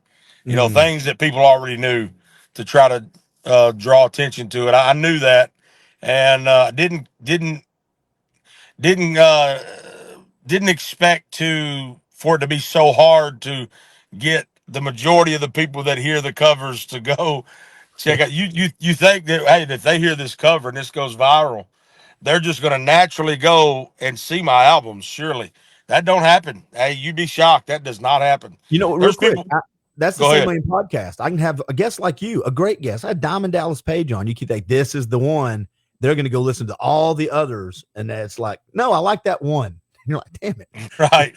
Right. That's it. And it don't make sense to you, right? If you it's hard to reconcile what's Yeah. happening, because you go, now why wouldn't they? Because that's what I do when I hear somebody. I heard a guy named Alan Stone do a cover of a song one time, and it floored me, and I thought, wow, this is really creative and special. And immediately I go and look up his songs. Yep. And so you just think that's exactly what happens. It's the same way with a favorite actor. You know, I guess everybody don't do this either, but when I see an actor act and I go, wow, I really enjoyed that, I'm going to see what other movies they have. You Yeah. know, I went but down the rabbit hole of a girl the other day named Samantha Fish. I think that's her name. She's a guitar player, young girl, blonde hair, and she sings this soul, because I like that soulful music. I think her name's Samantha Fish. She plays this little square guitar. And I was like, oh my goodness. And she was really good. But I did Like what you said. a cigar box guitar or something. Yep. Oh. And I started, and that's exactly what happened though. I found one song and I'm like, oh, I like that sound. She has this guy she sings with, and I went down the rabbit hole, man. Next thing you know, I'm following her stupid YouTube page, and now every time she posts something, I'm like, okay, great. And then I've got to listen to it. Same with you when you post it. I know you still post on stuff. I was asking for other people where they could find it, but I see it pop up all the time, and I go listen. Yeah. Yeah. Well, there's a lot of people that I'll post something, and like just recently I posted a cover of there's this great band that just come out called Red Clay Strays, and they hadn't been out long, but they are taking the world by storm. And I did a cover of a song, their first song that went viral. It's called Wondering Why, and I did a cover of it, posted on Facebook, and it did pretty well. 200,000 views, and there was all these old fans, and there's new ones that came in, but there was all these old fans that said, they were saying, "Where you been, man? And I go, That algorithm. I've been posting. Yeah, where the greatest blessing and curse that's ever existed for an entertainer or a creator is a corporate algorithm. Yep. It's your greatest asset and your greatest detriment. One way or If you the don't other. figure out how to use it, you're kind of screwed. By the way, my buddy over here, Rich Mazingo, when you said the name of that band, Red Clay Strays. dude, he got all excited over here. He's like, they're the real No, deal. they're fun, man. What kind of music is it? Just it's a really, I think it's right up your alley. Really soulful. Really, I mean, it's Really? yeah, kind of Well, you know, Americana, but just yeah, they're it's got a bringing lot of soul to it. It's good. That Bluegrass Festival to Chattanooga too. Yes, they are. The big one, whatever the big Mac Daddy, they're bringing it to Chattanooga. I can't remember the name World of it. But, International Bluegrass Festival. yep. And so I was talking about that with Jeff Styles, so Yeah. that'll be a good one. All right, the other part of that question I asked you is there a certain type of song you like to cover, like a certain genre, or not really? Do you just cover songs that move your heart? Yeah, you ask me questions and then I'll just answer a different question that you didn't ask. I just let me just do that. Let me continue to do that. You ask the questions and I'll just answer another Okay. question as if So you what do did, you think as about if you the asked. tariffs? Talk to me about the tariffs. And you just go wherever Yeah. you want to go. Yeah. I feel like I'm talking to a politician. What do you think about the Middle East? Well, I really like I'll playing. tell you, I really love this country. I love this country. It means a lot to me. It's one of the greatest things ever, this country. Have you seen the flag behind me? I've got a big flag. It's beautiful, red, white, blue flag. You asked about my favorite type of music. Growing up, my favorite type of music was R&B, and growing up, I hated country music because it was my parents what they listened to. So I thought that's old people music, and I was about 12 years old. So that before I started listening to country, I grew up listening to R&B, and then when I was 12 years old, my mom took me to a Garth Brooks concert, and that changed a lot for me because that was a wild concert. I mean, back then his shows were out of this world weird. I mean, they were crazy. They were like rock and roll shows. So because of that, I started looking into that. And then because of Garth Brooks, I got into Charlie Daniels. And because of Charlie Daniels, I got into Leonard Skinner. And because of Leonard Skinner, I got into B.B. King. And because of B.B. King, so on and so forth, Ray Charles. And then Al Green, which quickly became one of my favorites, was Al Green, and still is one of my favorite singers. And but throughout all that, there was one constant, and the constant was gospel music. My whole life, I listened to gospel, and that's never changed. Even now, if I listen to music, a lot of times it's going to be gospel. A lot of times it's black gospel. So you could probably hear that in influence in my singing. I think, I don't know, I hope, because I do love what they do. I've always loved what they do, and it's just some of the most moving stuff ever. Very anointed music to me. So, do you got anything coming up? Do you got any big stuff coming up other than selling houses? And by the way, if you're in the Nashville area and you're looking to buy a house, are you the singing realtor? How are you positioning yourself on that's that? right. Yeah, I am. Hey, wherever you're at, wherever they're at in the whole world, in the whole country, I can help them in some way. And what I'm doing is, because I only started this to really do referrals, and but because I have people that come to Nashville, leave Nashville, I want to be able to list their home and help them find one. But what I'm doing is, whoever, I think it's unique, I don't know, but whoever allows me to help them in real estate, I'm going to find out what their favorite song is, whether it be a wedding song or the song they sang to their mother, I don't know. And I'm going to make a video of me singing that for them as a gift, to give to them as a realtor gift. I make a video of me singing it and give it to them as a gift. I will say this: it's well worth it. There's a certain person that has already posted on this thread that she loved a particular song you sang for her. So thank you, sir. Oh, that's awesome. Yeah. Well, and so to your point, that's what you're doing in the real estate. Do you have any performances coming up? Are you looking for gigs? Are you writing music? How's the creative side and the music side of it right now? I'm always writing, constantly writing something. Meaning not sitting down and writing full songs all the time, but I always have ideas, and I'll put them in my voice memo, or I'll come up with the idea on the guitar or whatever it is, and then always so that's always happening. As far as shows, 100%. I'm always looking for shows, looking for somebody that might want us to come play a private party or an event, corporate event. Love doing those. And then as far as music, I have a new album that has been that's coming out. I have a new album that's coming out 3 years ago. That should be the name of the album. This is the album that was coming out 3 years ago. This is to be released 3 years ago. And, that would be good. That's the truth, though. I got all this. I spent all this money recording all these songs, and you just hold on to. I mean, I got enough songs right now to release 2 albums or one big one, you know. But everybody, I'm stuck on Bare Feet, man. I listened to that one like I listened to Larry Fleet, Where I Find God. I listened to Bare Feet. I listened to. I've got this one by Lauren Dangle. I don't know how to say her name. I always mess it up. The Christian singer. I've got these 3 or 4 songs. Those are my cigar front porch songs. Especially when you feel like the world's getting a little crazy, go through my 3 or 4 songs, smoke a cigar. Life will be okay. Take a big breath, and life's good. And that you're on my rotation when I need to get my crap together. I like that. I'm actually honored.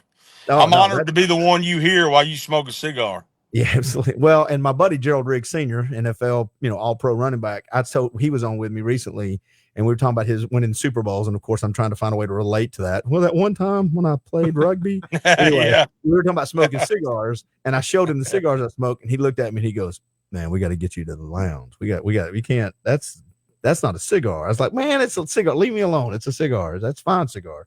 He was making fun of the kind of cigars I smoke. He cigar shamed you. Oh, he did. He did. And when I get elected president, that's going to be a hate crime. But as far as posting videos, I'll always be doing that, and albums. I will be releasing that album. Maybe I release the album, or maybe I just release singles throughout the year. But that is coming. I'll always be doing music. Have you ever seen the national anthem? Or that's a hard song to sing? My sister's a singer, and she said that's the hardest song. I don't think she's ever done it. She sang weddings and everything, but it's hard. I've been asked many times to come sing the national anthem, and nothing strikes fear in my heart more than it's as if somebody's saying, you're about to go to hell.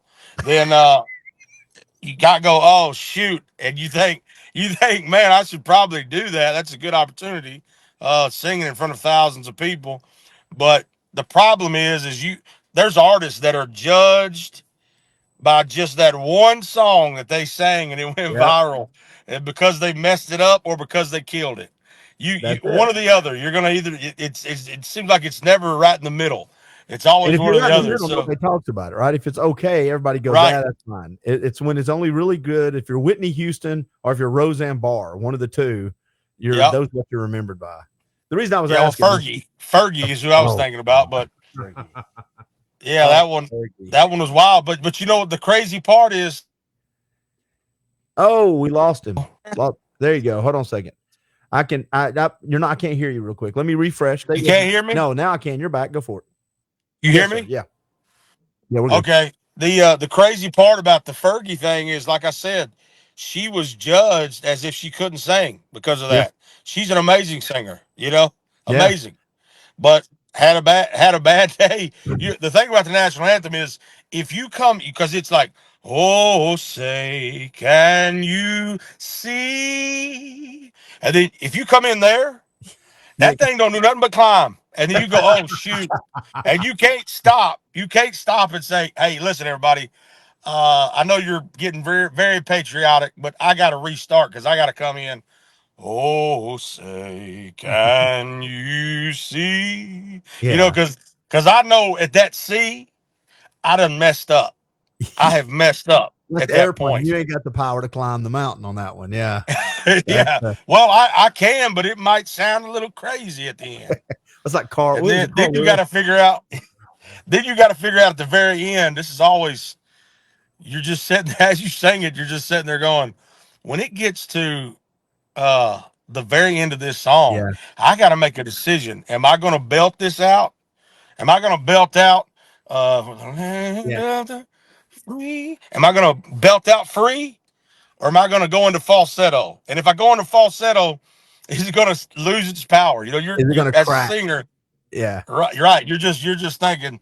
So it is a nerve wracking thing to sing the national anthem, especially if you love the country. Yeah, So well, of it course. probably didn't.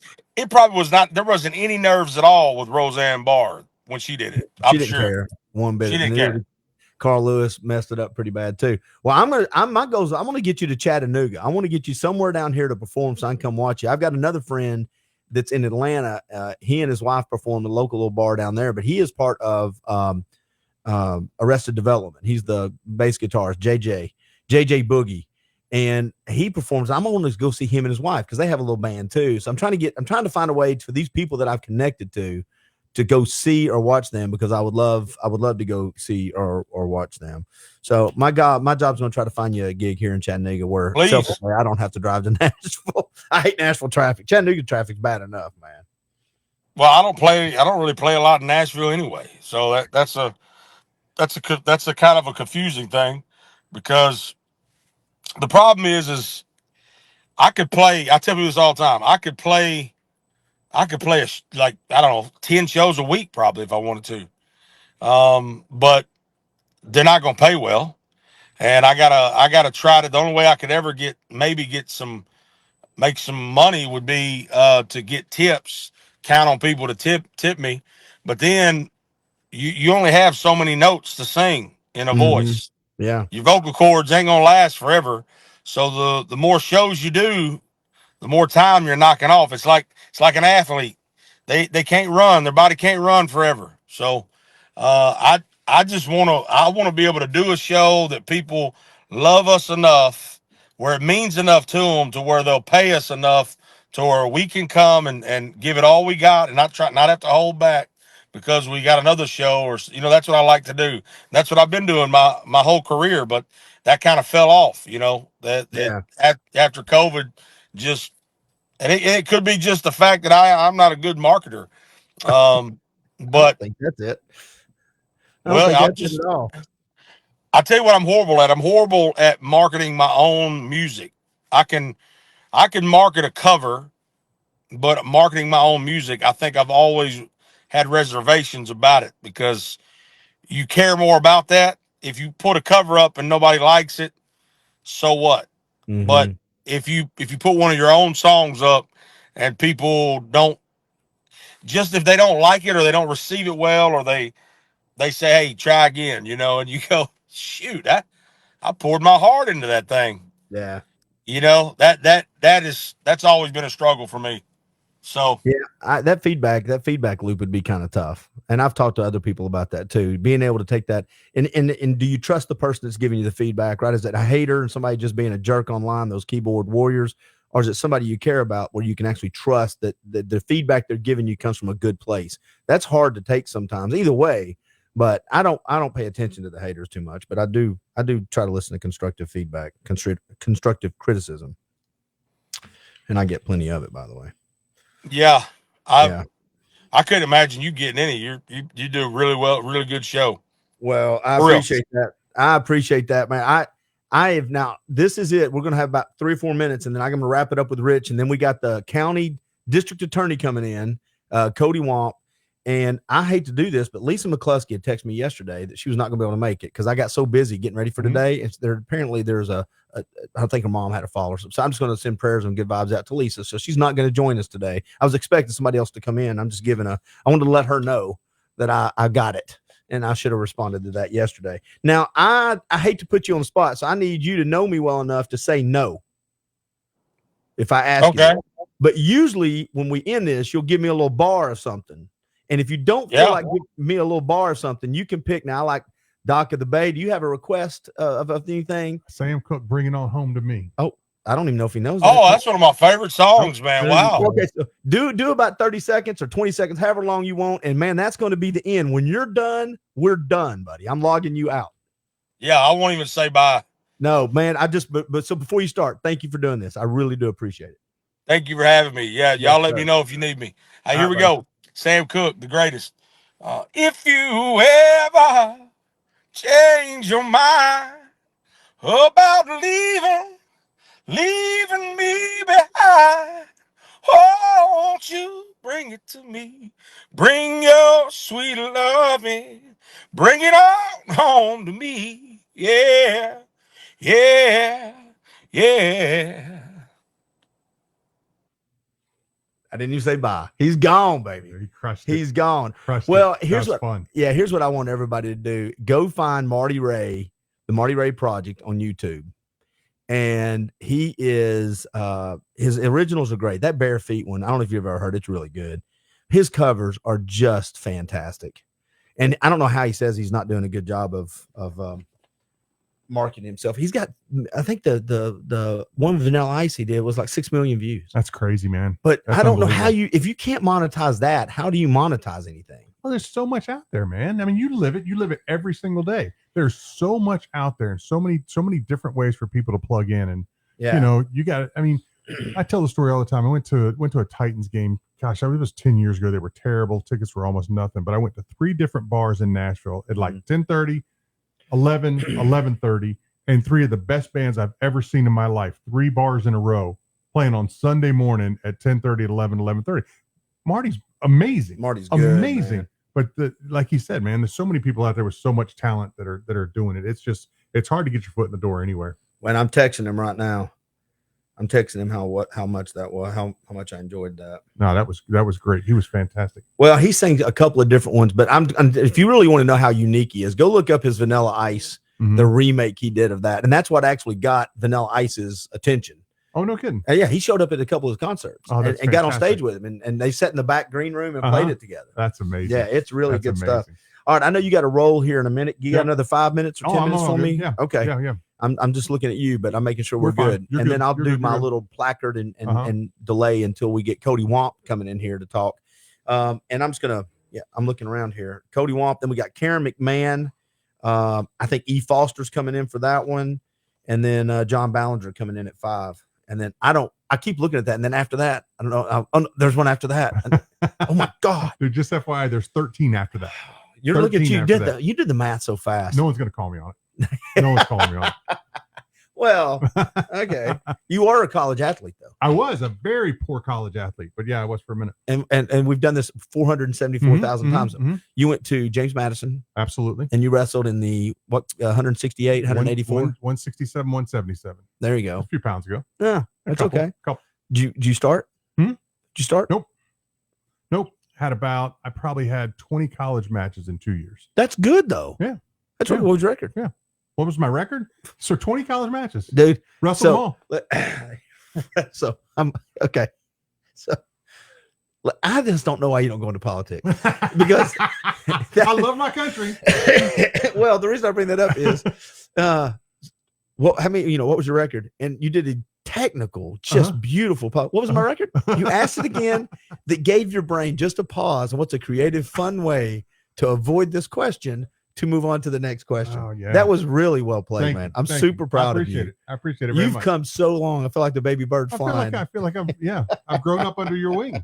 Whatever. Absolutely. All right, we were talking about the Lookouts. I do want to ask you a couple of quick questions. Things All about the Lookout Stadium. All good. It's all broken ground. Yep. We're going to start next year. First plan. That's fantastic. Steel's going up. Yep. Yep. So is it going to be?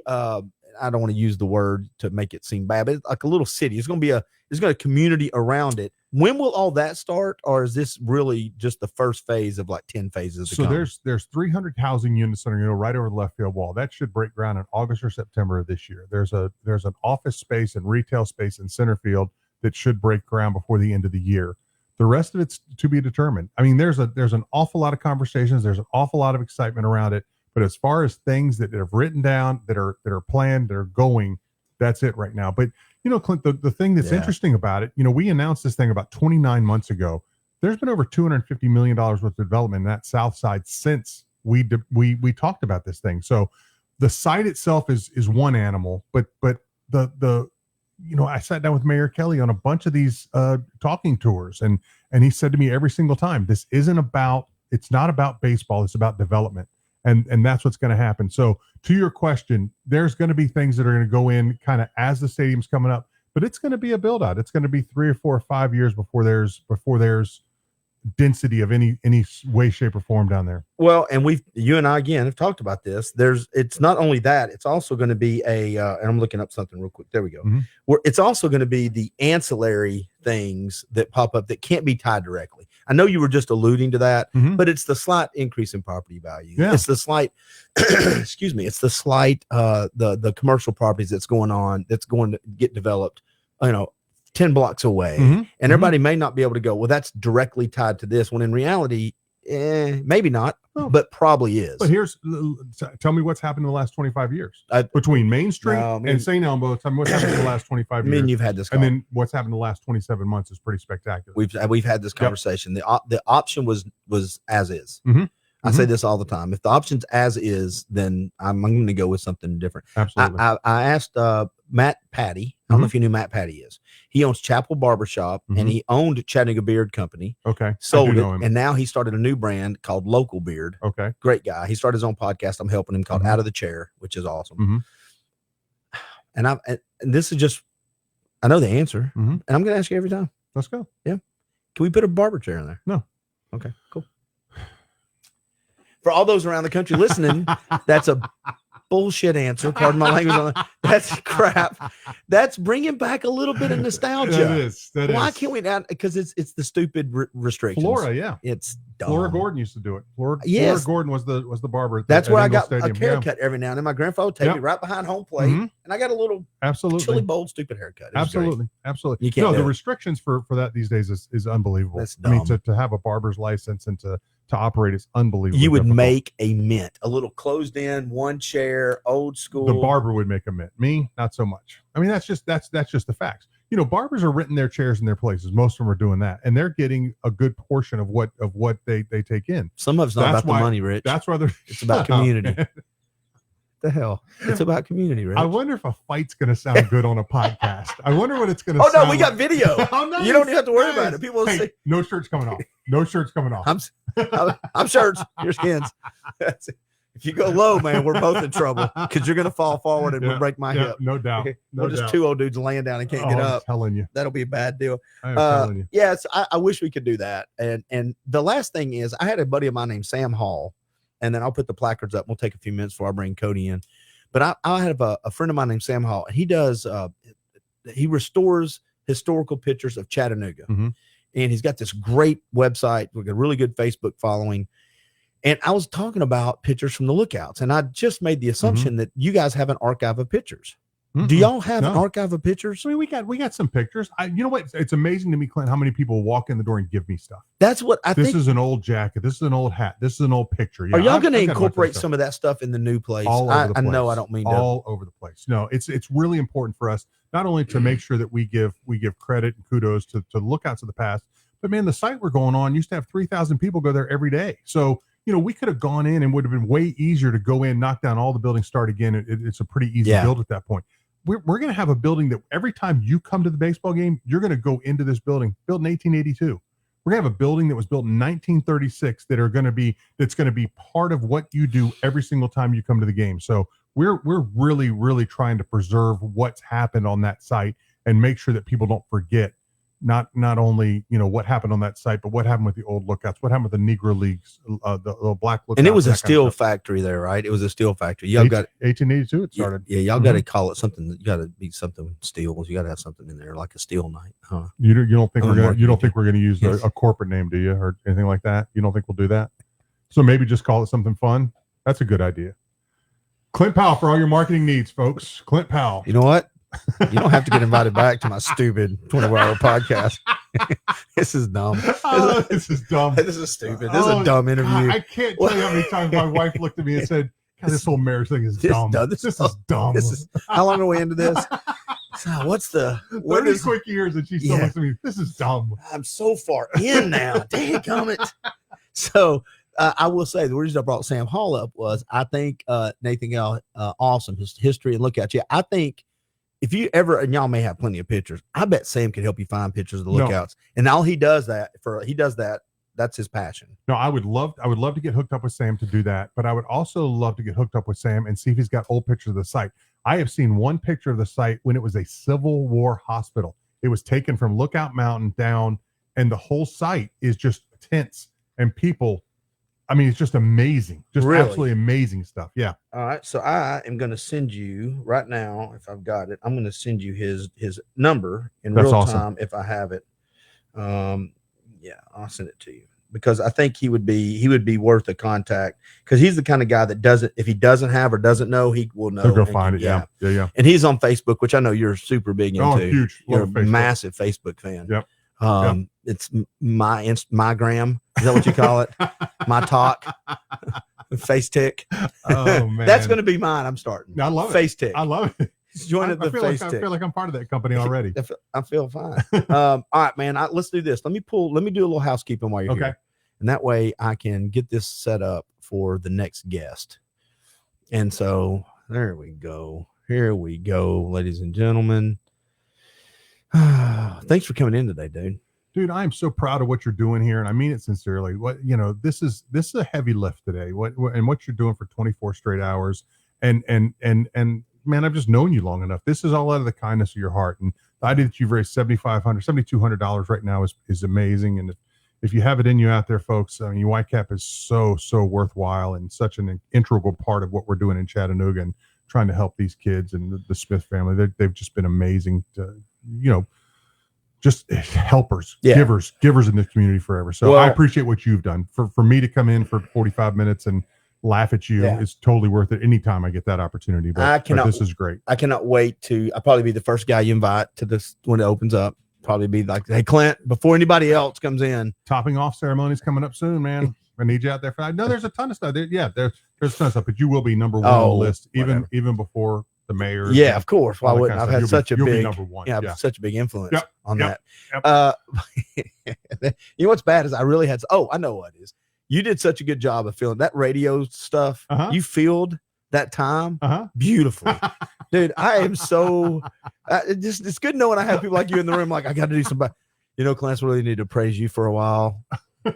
Jeez, he's still not done. All right, keep typing. Can I say one more thing? Yeah, you can. And then we'll go. Yep. I brought this up today to Jeff. This was one of my favorite things. There's a guy that does a TED Talk on how to give a TED Talks, and he talks about nothing. And this is what he does. And this reminds me of what I do. This is when he comes out. He goes, "Hello, everybody. Today, and I'd like to talk to you about absolutely nothing." Now, you'll notice the way I'm standing, though, gives me an air of confidence, which means you think I know something about something when in reality, I know nothing about nothing, and I'm talking about nothing. Now, I'm going to change my voice. I'm going to change the pattern of my voice. I'm going to use my hand motions. I'm going to inflection of my voice is going to make you think with a dramatic pause that I'm about to say something when, in fact, I am not. He does 8 minutes of that. Oh, that's great. It is fabulous. And then it lets you know how easily you're manipulated because I hung on every word in the title. I'm talking about nothing. If you watch this, you'll learn nothing. I like the way where that started when you said, I kind of feel like this is what I do every day. Every day. Talk about nothing. Absolutely. I just do this a lot. You have great friends that carry you. Yes, and do absolutely. an amazing job. That's the key right there. Rich Mazingo, I wish you the best of luck. Oh, you're the best. I appreciate you, man. No, man, you're one of my favorite people and one of my best friends, and I hope you have a great day. And everybody, I'm going to put this up here for a minute, and I'll come right back, and we'll be live with Cody Womp raising money real quick. You can text your donation to YCAP at 71777. YCAP to 71777, and we'll be right back with you.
And just like that, we are back and we are live. And sometimes I will say this, make sure we're live up here. Yeah, we're good. I will say this. Sometimes I mute Mike, sometimes I don't. And I got to be honest, I'm pretty happy that a couple of times today that I have caught, was it Eric Buchanan and Jeff Stiles? They were making fun of stuff like, oh, I hope, because we had a little power outage. And they go, man, I really hope this wasn't on there. And they were talking like at a turn. And they were doing it on purpose, though. And I'm like, and it came back on. I'm like, man. Jeff should know better. Yes, he should. Because he start that, like, what did he was had at talk radio forever. Yeah, I know, but he had some podcast, because I was on his podcast when I was running for office. And then all of a sudden he came out with another podcast that made it seem like it was going to be a podcast that specifically included like the intermission talk, like the commercial talk when guests were on. Do you remember what it was called? No. Because he sent everybody that had been on his show like a mysterious text, like, you better watch out. And all of a sudden I'm like, what did we talk about during breaks? Because the last thing I need is like my break talk being. Yeah. But I don't know if he ever did it or not. So no, Jeff should know clue. that. Jeff doesn't care. Jeff doesn't care though. He does not. Jeff's care. not worried about that. Not a bit. Mm-mm. Not a bit. Well, he was on with Eric Buchanan and Matthew Durham, and then Alexandra was on. And I'm got brain fog. I've been doing this. I don't know how you're still doing it. Do you have coffee? Oh, you got Monsters. I got Monsters, but I have Monsters. But hold on a second. I also have a sponsor, our coffee sponsor. Wow, coffee sponsor. Yeah, we have it is Grindhead Coffee. Release the Kraken. Got to get the photo of it. I love that. Nice. Okay. Yeah, I was going to do it over my shoulder. Monster hasn't sponsored you yet? No. I'm sorry. Monster. One I'm day. not giving him any money. Yeah. One day. Maybe. But it's a good time to remind people of a quick, some house cleaning stuff. Mhm. Thanks to my sponsors, because I really do have great corporate sponsors. Eric Buchanan came in and dropped $1,000. Who else just came in? Joe Smith came in and dropped $500. We have Team Monteith, Keller Williams, Quality Tire, Dr. Jeremy Bruce, Whitfield Media Studios, First Lead You podcast, and then Nutrition World. All of them have given, and I've given a bunch of giveaways too. I say this all the time. Next person that types in the word Med Spa in the comments gets a little gift package from the Vascular Institute and from Alchemy Med Spa, totaling about 75 total. So we'll see how that goes. Now, nice. Okay. with that being said, cool. How you doing, Cody Wong? I'm doing great. I knew I wanted to sign up to do this when it was for YCAP. That's what convinced me to come over there. I mean, I like being here. Yeah. I like doing this kind of thing anyways. It's a good Friday afternoon thing to do, but if it's for YCAP, I'm most often going to be here. My family has supported YCAP in a big way for a long time. I was telling you this, my mom for at least a decade, every single Monday during the school year would cook a home cooked meal for the YCAP boys. And she was very specific about it being a home cooked meal. It wasn't like pick up pizza on the way there. She would like pour her heart into making the food in her kitchen, putting it in the back of her car, transporting down there, had the desserts. Really loved it for a long time. And so we love YCAT. We love Joe. They do good things. They're like the boots on the ground in this community. Mm-hmm. Some organizations talk the talk and some walk the walk, and YCAP walks the walk. Yeah. And, he handed it off to Andy, his son, who's the director. And Joe came on and talked about how he got it all started. And I've said this 1,000 times. When you say they're boots on the ground or they walk the talk, Joe Smith has adopted 19 kids. Mm-hmm. It's hard to tell someone who's adopted 19 kids who he knew was going home to no one. That's right. Come into my family. Yeah. It's really hard to tell that person. He loves people, man. He does. He loves people well too. He's loved me well throughout my life. So he's a good guy. I'm always here for YCAP, but the YCAP is also a good example. And I talk about this throughout the community, just related to my work. Sometimes you just got to give young men things to do. You have to give them things to care about. And again, we see this in criminal justice all the time, and at all of our high schools across town. Sometimes you just got to make sure you give somebody something to do, something to care about. And I mean, gosh, they've seen massive success in terms of boxing based on what YCAP does. But they really have done the work in this community for a long time. Yeah, and it's funny you bring that up. At least I'm going to say 3 times today on 3 separate conversation segments with different guests, how young men and boys are getting lost has come up. Mm-hmm. And I don't think it's new. And again, I wish I could remember with the brain fog I have, attribute this to someone, but it's not that we have to treat women good or men good. It's we can do both. There's room to celebrate the differences and the sameness of both. And it seems like guys right now are in this weird thing where being a guy can be called, quote, toxic. And in reality, we're the ones raising them. That's right. And toxic masculinity, to me, my opinion, Clint Powell only, is the absence of another man teaching what another man should be like. Which is pervasive throughout this community, especially the vulnerable parts of our community. You go to Brainerd High School and you've got all types of young men that have nobody to look up to. They never have. They have no direction. They get bad grades and they think that they're worthless when they're not, because grades certainly don't matter for some people. And don't get me on the vocational education soapbox from a criminal justice standpoint, because I could go all day. But yeah, we have a fatherlessness problem. We have a hopelessness problem in some of our community, and it's going to require the community as a whole, not the DA's office, not necessarily just our schools, just our churches, but everybody sort of coming together to say, how are we going to solve this problem? Well, and two, what it does is it puts the strain on what I used to call the normal bridge of parents. In other words, when I grew up, your mom, dad, and or one or the other, if you were lucky enough to have both, they would say stuff. They would implement rules, and you push back on them. I asked mom and dad, they're old, right? But then you go to school and you'd hear the same things. And a lot of times guys would hear the same things from their coaches.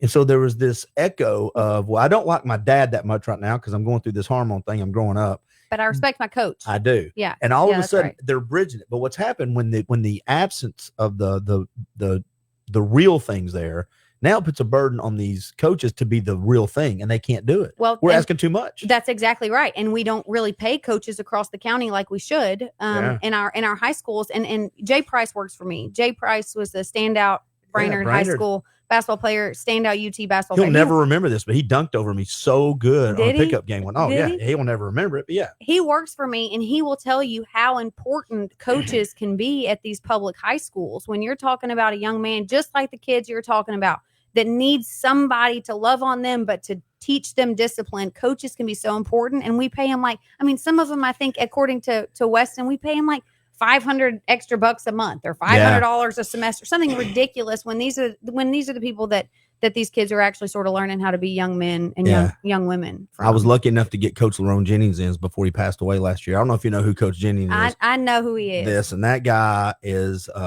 he was one of my favorite people, and I don't know why, but we met when I was younger, and I was in late teens, early 20s, and he just got the coaching job at Brainerd High School for football. And my buddy, who's a few years older than me, is a Rossville High School before it changed to Ridgeland, all-star, right? He's in the Hall of Fame at Rossville. Well, he called me up one day and said, hey, they need a strength trainer at Brainerd. And I just turned 19 or 20. I was a freshman in college. So, yeah. He said, you want to come help me? He said, you do power clean, squats and deadlifts. I'll do bench and speed and other stuff. I'm like, sure. So for the summer, we went down there. Yeah, Here I that's am. an experience. The mullet flying. I had a big mullet. It was fantastic. Yeah. But Coach Jennings embraced that and loved that and used us again a couple of times. And we missed those but again, those kind of guys, you can't keep asking them to do more and more and lift more of the burden. Yeah. When we have this. So let's kind of pivot a little bit. Okay, let's pivot. You have some big cases. How long you been doing this now? I've been, it's been over 2.5 years. I have 5.5 more too. I have an 8-year term. Has it gone fast or slow?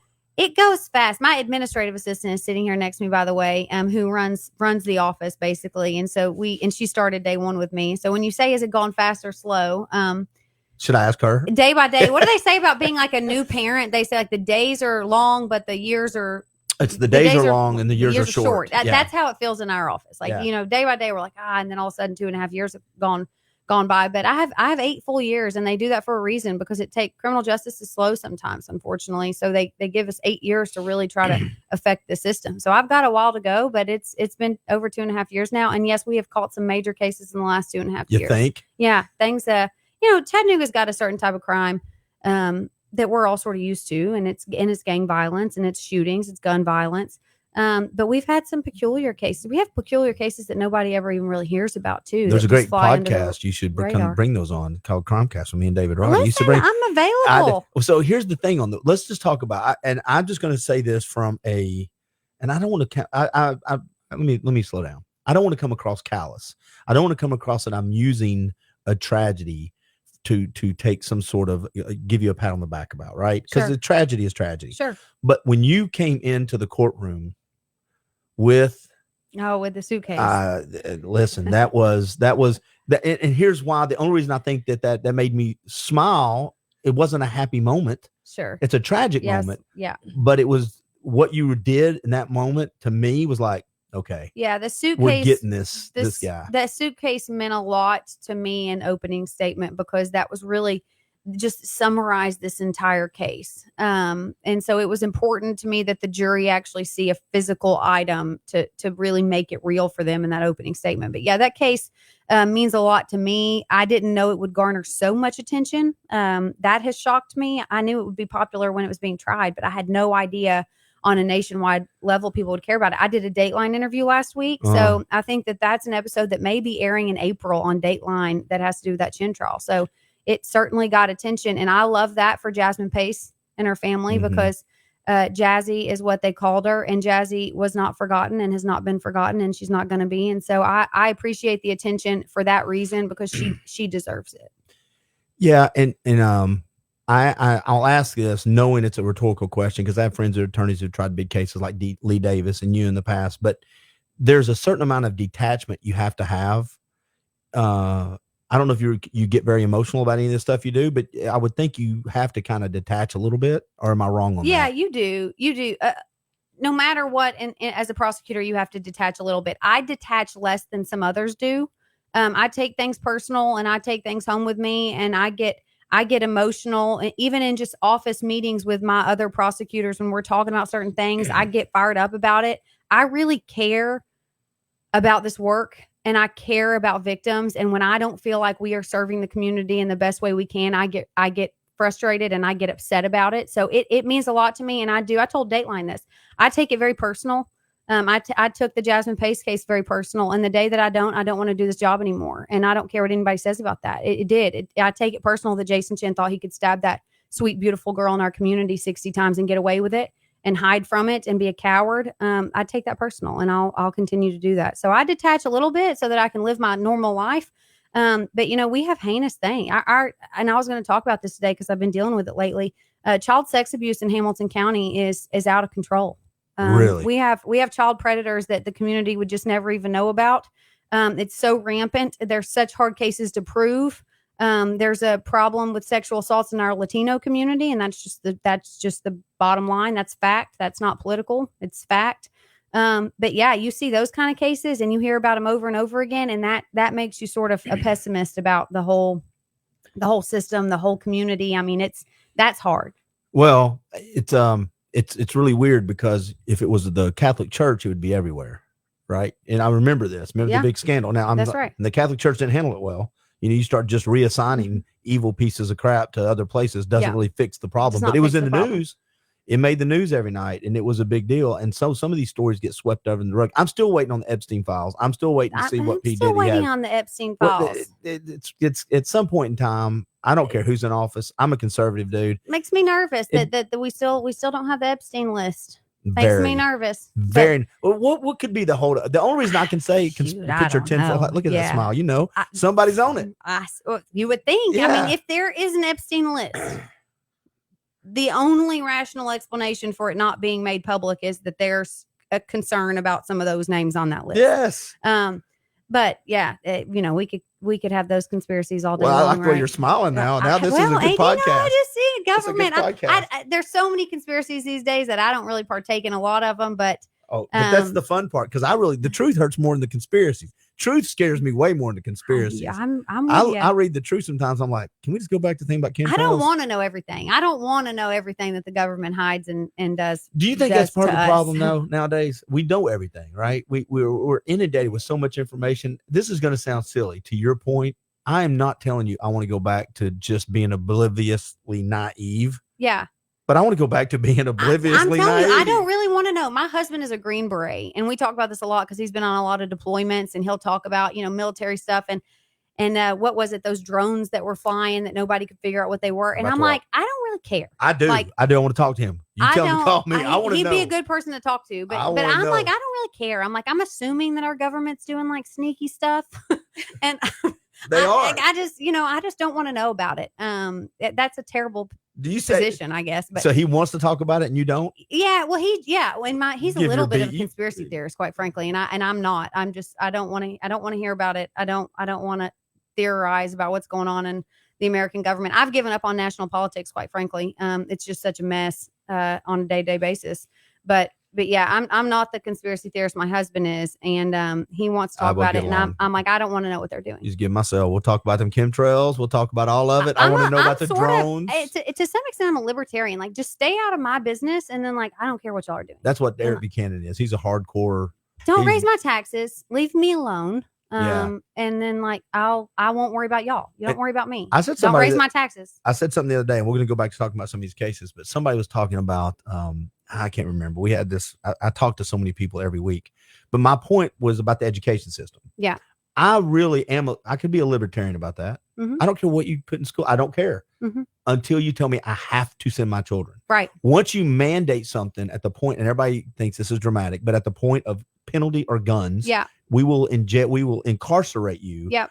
Once you tell me that I have to send them to your state funded school, Mhm. then I have a voice. Well, That's a problem. that's what takes us back. That's what takes us back to that COVID vaccine, right? Oh. How we all Shh, there goes the can yeah, open. well, Look at you. I mean, Yeah. come on now. Yeah. I was a young female in childbearing years when I felt like I was forced to take that vaccine, and I took one of the shots, and I regret it every single day. Yeah, it's really odd you bring that up. Let me bad parent moment here, and then we never know. This thing may go now. You may be here the rest of the day. You may just be here the rest of the time. Look, So- I can talk. so Listen, I waited for my kids. My kids were at the two. Let's see, Jacob was in his late teens. Katie was probably, so it was 6 years ago, right?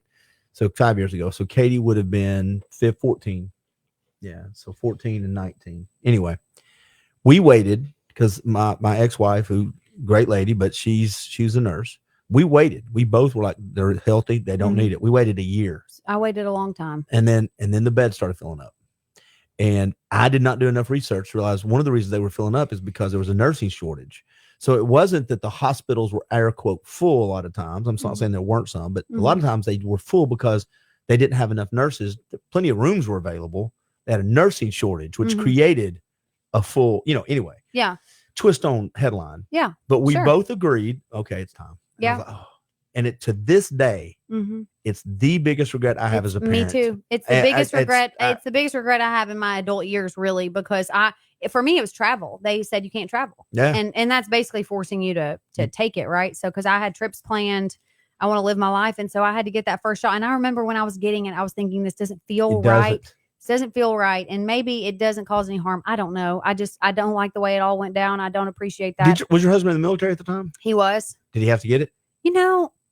That's HIPAA rule. He doesn't have to tell me. You know what he did with that COVID little form, I think I probably should just not talk about, because I'm Yeah. not real sure if he ever got it. I'm not Well, real sure if I he had had a friends- form that said he got it and maybe he didn't get it. I will listen. I was in the. I don't know. I have friends that were in the military, Uh-huh. and I had a couple. They didn't want to. I think but that they there was did. some forms that not my husband, not ever, but I think that there was some forms that might have been duplicated and Well, it's the and same type of stuff that I not Marcus. I lost my guns in that boating accident. Uh-huh. All my guns. I had a bunch of guns, and then I had a boating accident. I got them all lost. It's the same kind of thing. Yeah, I didn't. Yeah. I don't have any more guns. That's right. Yeah. So yeah, I don't know, but Is this on? I have no more guns. yeah. Well, yeah. Hey, listen, my husband would never forge a COVID test, right? But- Nobody does anything. No, and I would never. But yeah, no, it's just a weird time in American history. I think everybody talks about this a lot, that the COVID stage, not because it was a pandemic and everybody was sick, but because of what the government sort of had over us at that point in It's time. how they was handled weird. the power that bothered me. Well, and And- everybody was sort of agreeable at the time. Like we really were. And I mean, I know I'm not saying like COVID wasn't a thing. Obviously, I was was. hospitalized with COVID. Yeah. So like I'm not sitting here saying it wasn't serious. I was at Parkridge for 2 nights with COVID.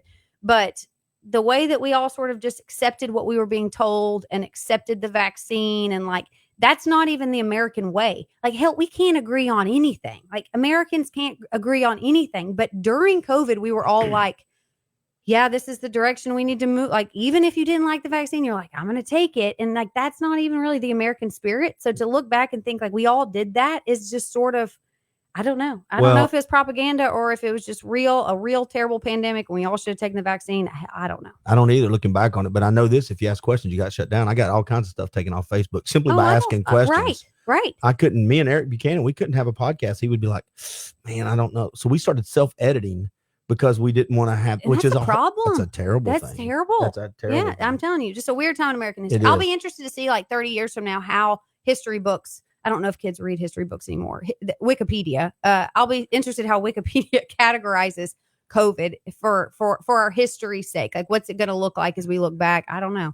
And it depends who writes those history books. That's too. probably correct. All right. So you had the big case. Let's go back to sorry. this. No, Back to criminal justice. This is it. This is what you're here for. Yeah. By the way, do y'all have conversations like this all the time?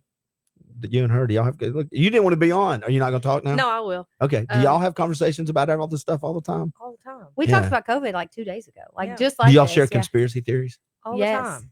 Are you a Yes. conspiracy theorist Yes. more than her? Yes. Okay, well Yes, then we'll she just is. podcast Yes, then. she We'll is. just, I'm Uh-huh. bring your tinfoil hat. We'll get you, her Yes. husband, Yes. and we'll just come on and go. Okay, and we'll go by different names. I'll be Yes. Barbara. I'll go by Barbara. Okay. You can go by some name. We'll just That's pick smart. names out. Barbara's fits. Yeah, Yeah. absolutely. That's what I would come up with for you. I go by Barb to my friends. That would Though. have been my first choice. Absolutely. That's weird you said that. I was thinking Barb. the same thing. Mine's Yeah. Brenda. Brenda and Barb. What a great podcast. Brenda That's and the Barb. name. Brenda We gotta and Barb. Brenda, Barb, and the Green Beret, and, There we the, go. and the tinfoil. and the tinfoil hats. There you go. She would do it. Yeah. All right. See here, we got a comment. Nobody said med spa. Oh, not yet. No. Mm. I'm loving this live feed. Oh, thank you, man. We appreciate that. Yeah. Usually what happens, and this has happened to me earlier.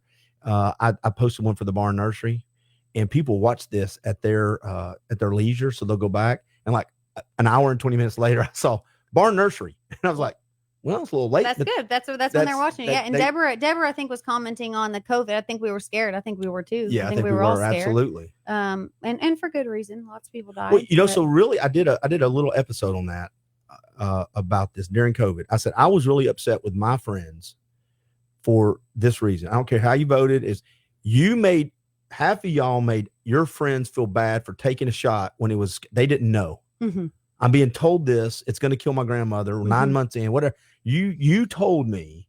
I was told this, and now I'm making the best decision for my family. Mhm. And you're my friend. Mhm. And then the other half are getting mad at the other people for not taking it, and they're making the best decision. And y'all are buddies. We're friends. How Sure. all of a sudden It am was I an so asshole? divisive, Pardon my right? language. I was So caused so much division. like, I was more upset with us than the government. Yeah, no, I had friends too that were like, we're not going to be around you. We might not even be friends anymore if you don't get that vaccine. And it's just It's like, crazy. yeah, it was a wild It phenomenon. was. All right. So the chin. Cases. Yeah. Sorry. Now go back to chin. Look, so keep trying to get on it. Yeah. Yeah. So the chin trial. I'm trying not to do anything where you look back and go, I can't do a podcast with that guy anymore. Listen, It's the open. beauty of an 8-year term is that people like having me around and speaking engagements and stuff because I pretty much say whatever I want. That's fantastic. Yeah, I I hope- will probably run again, but in 5.5 years, everybody's going to forget what I said on this podcast anyway. So Well, we'll just let keep it doing roll, them. We'll you just keep doing them. That'd be great. We'll just remind them. Remember that one time you said 5 years ago? No. hey, it will come up, right? This is fear about running for higher office is something always comes back up. Oh, It's going to be that 2025 podcast I did with Clint where I said something. But got me by in that trouble. time, we can AI a different voice in. That's right. it'll I'm be gonna, like- I'm gonna say it was Barbara. she, That's she- Barbara and Barbara. Brenda on that one. was she on with a guy that was Barbara? What the hell was going on back then? So you did a Dateline thing with Chin. Yeah, Chin. Yeah. How long did that trial last? That trial started with jury selection in Nashville and ended like 10, 11 days later in Chattanooga. Are you? And I don't know how this works. This is me Mhm. being naive on the workings of the court Sure. and jury and stuff. Are you involved in the jury process yourself? Yes. Or is it you and a team? Or is there somebody? Oh, good question. Yeah. So this one, we haven't had many sequester. We have sequester juries every now and then, actually. But this one, we went to Nashville to pick the jury. I took a team. My homicide prosecutor tried the case with me. So obviously he and I went. And then I took a team with me. Tasha included a paralegal. And then did an investigator go? No, it was just us. Just us four. Just four of us. Four of us went to Nashville to pick this big jury that was sequestered. And, there's a podcast on the Chin trial from a juror. Have you heard about this? Yeah, I've heard. It's I'm a called little jealous because Sequestered. I wanted to do one on this. It's called Sequestered, the Trial of Jasmine Pace. I've not listened to a word of it because I, quite frankly, I knew enough about that case and just wanted it to sort of be put behind me for a little while. I'll probably listen to it at some point, but she's wonderful. That juror is wonderful. I talked to her this week in my office. So yeah, a sequestered jury is rare in that when you're sequestered, you are in a hotel room, no cell phone, no laptop, no iPad, no Kindle. The deputies went to their hotel rooms ahead of time and tore the phones and the TVs out. You don't get a TV. You don't get a TV. You get nothing. So you go back to your hotel room after trial, and if you have a book, that's great. do this. You literally, and they got to know each other really well. And when they went to dinner and to lunch, they're surrounded by deputies wherever they're at. So they look, they're a spectacle in a restaurant in Chattanooga, and they can't talk to their friends and families. If they want to for 15 minutes, a deputy has to be present. So just a really unique experience for jurors from Nashville to be brought over here. And you don't have access to them, right? No, no. Yeah, that's what I'm saying. No, the prosecutor or the defense has no and access. we brought 16 over here. 12 were the final 12, but 16 jurors were on that case. How do you, and again, I don't want to know the behind the scenes secret sauce of this unless it's something you can share, but how do you pick a jury? What are there standard questions and then extra questions? Is it a gut? Do y'all kick each other under the table? Jury selection is interesting because in different cases, you want different types of jurors. Typically, there's jurors you want to avoid. You don't want engineers. You don't want overthinkers. You might not want doctors on a jury. Lots of times people wouldn't want teachers on a jury. Teachers are somewhat sympathetic to defendants. In Chin's case, I believe that if I had a jury of people that had a pulse and agreed ahead of time, that if I prove he's guilty beyond a reasonable doubt, are you willing to render that verdict? And if they said yes, I believed I could prove that he was guilty. So honestly, we took care. We were thoughtful about jury selection, but I just wanted my jury to have a pulse and listen to the facts because I believed he was as guilty can be. And sure enough, they agreed with me. Oh, wow. We had a doctor on there. We had an engineer. We had a journalist. We chose a journalist to be on our jury, which was a no-no. You don't choose journalists, but we did. How many questions are you normally asking? Are you allowed only so many questions per jury? No, you can just ask the judge. Our judges in Hamilton County are great. They just sort of give it to us. I get time with them. The defense gets time with them. I get is time that in with front them of the again. defense too? Or is it Oh yeah, is it it's just all like of the us. TV? Okay. Defendants there. We're asking them all the questions we want to vet them, depending on what the case is. Preparing them for issues that are going to come up during trial. It's a process. Sometimes it can be real quick. This one lasted about a day and a half. In Nashville, that's pretty long for jury selection. Yeah, but it's sequestration. We had to get a lot of them out that just couldn't be away from home. How do they pay days. them for? Crap, nothing. Well, how do you take off from work or a job if you own a business? How do you do that? Well, it's sad, really, because they would come up. When the judge says if you have a reason why you believe you cannot, a legitimate reason, he named like what a legitimate reason is, and some people would say I can't miss work, I got to pay my bills, and that's not actually really an excuse, unfortunately.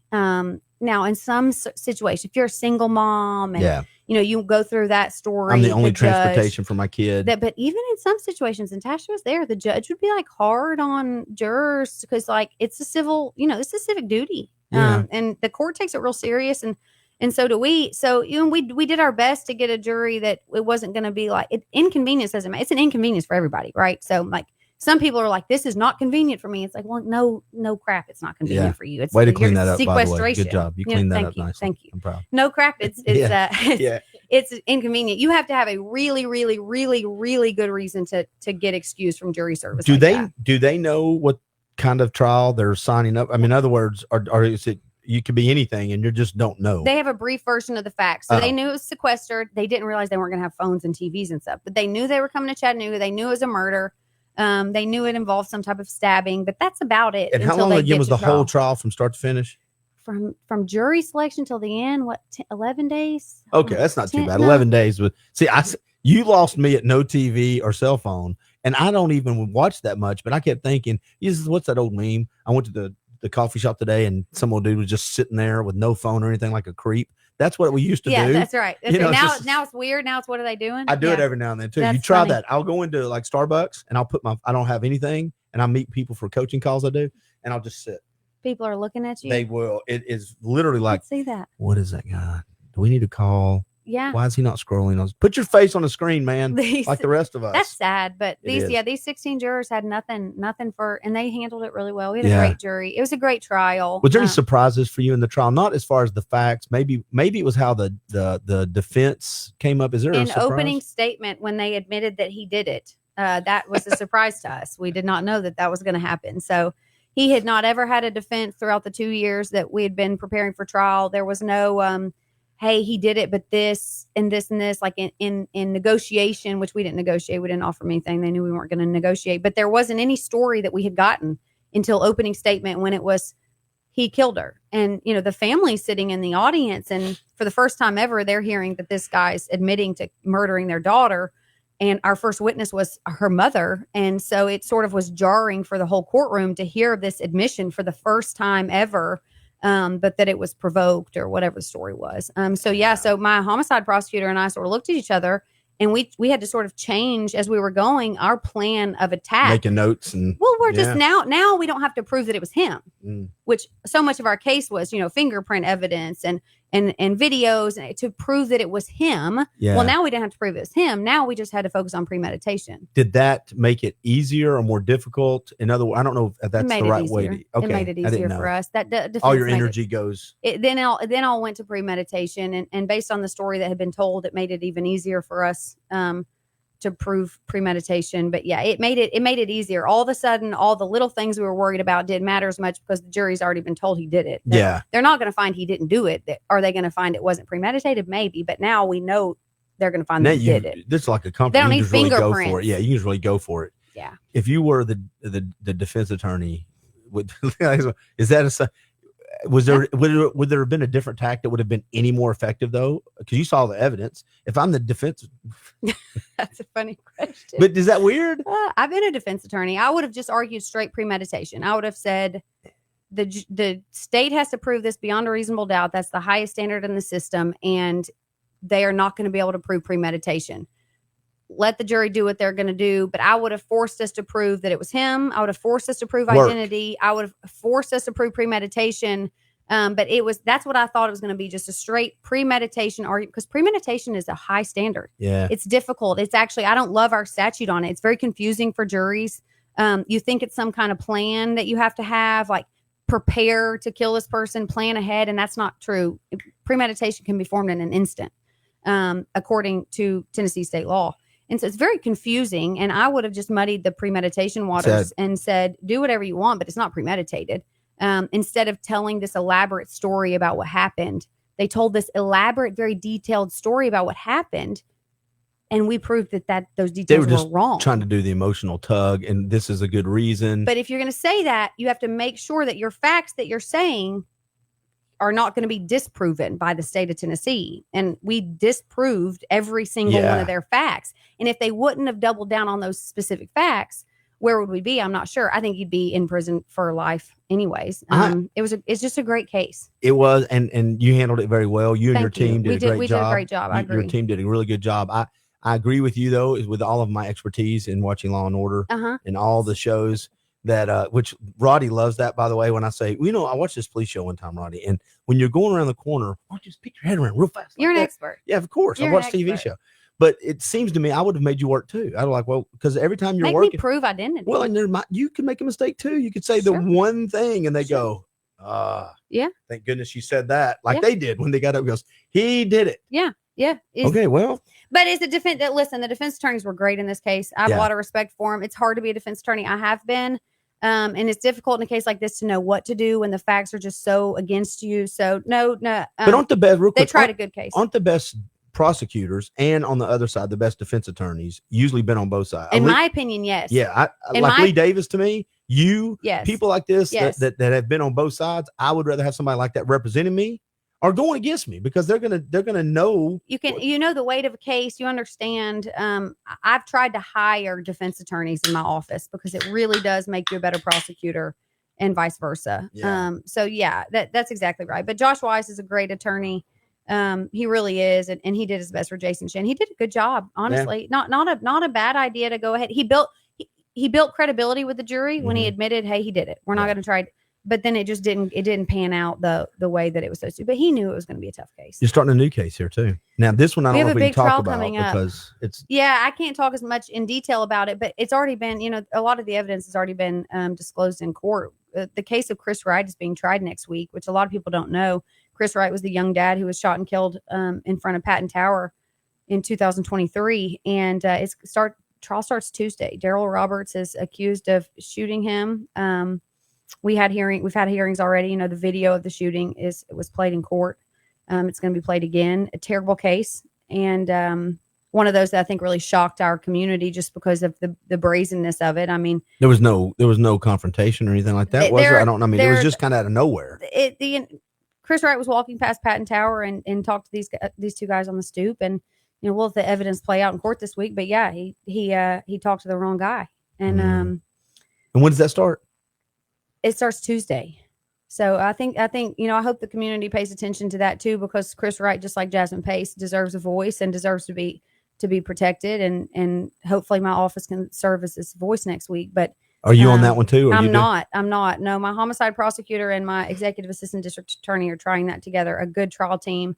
And yeah, we're hopeful that we can just get justice for Chris. Are you involved in that at all? Do you get, I don't know how this works. Inner Yeah. workings. Are you involved in meetings? Do they come and give you a brief every day or every other day? How active? No. Or how does that work? On major cases in my office, we're all sort of in tune with where things are going, and we pick each other's brain and help each other out. But we have so many homicides pending; they're separated throughout the office amongst different ADAs, and if they need help, they'll ask for it. But for the most part, I stay out of their way and let them try. We've tried. I don't even know how many cases we've tried this year. I've lost count. We're trying quadruple the amount of cases that used to be tried in my office. We are taking so many cases to trial. I literally can't keep up with it. But why is that? Is just fewer deals being made? Yeah, fewer deals. I'm drawing a line in the sand on some cases. I'd rather lose at trial than negotiate with some people. Is that affecting how the defenses are approaching? I hope so. Maybe they think that they're gonna try more cases with us because they've been successful with a couple. I don't know, but it's sort of like negotiating with terrorists. At some point, I'm just going to say, put it up there in front of a jury and let them decide. In fact, some of our major offenders, I'd rather a jury cut loose than me. That way, 10 years from now, when they shoot and kill somebody else, I'm going to go back and say, we took it to a trial and the jury said, no, not us. And so some of these, if you're a violent felon in possession of a firearm, and you commit another offense with that firearm, I'm pretty much done with you. Like, you're either going to plead to that indictment or we're going to take it to trial. And that's Daryl Roberts this week. I mean, he was a violent felon in possession of a firearm and then shot and killed somebody.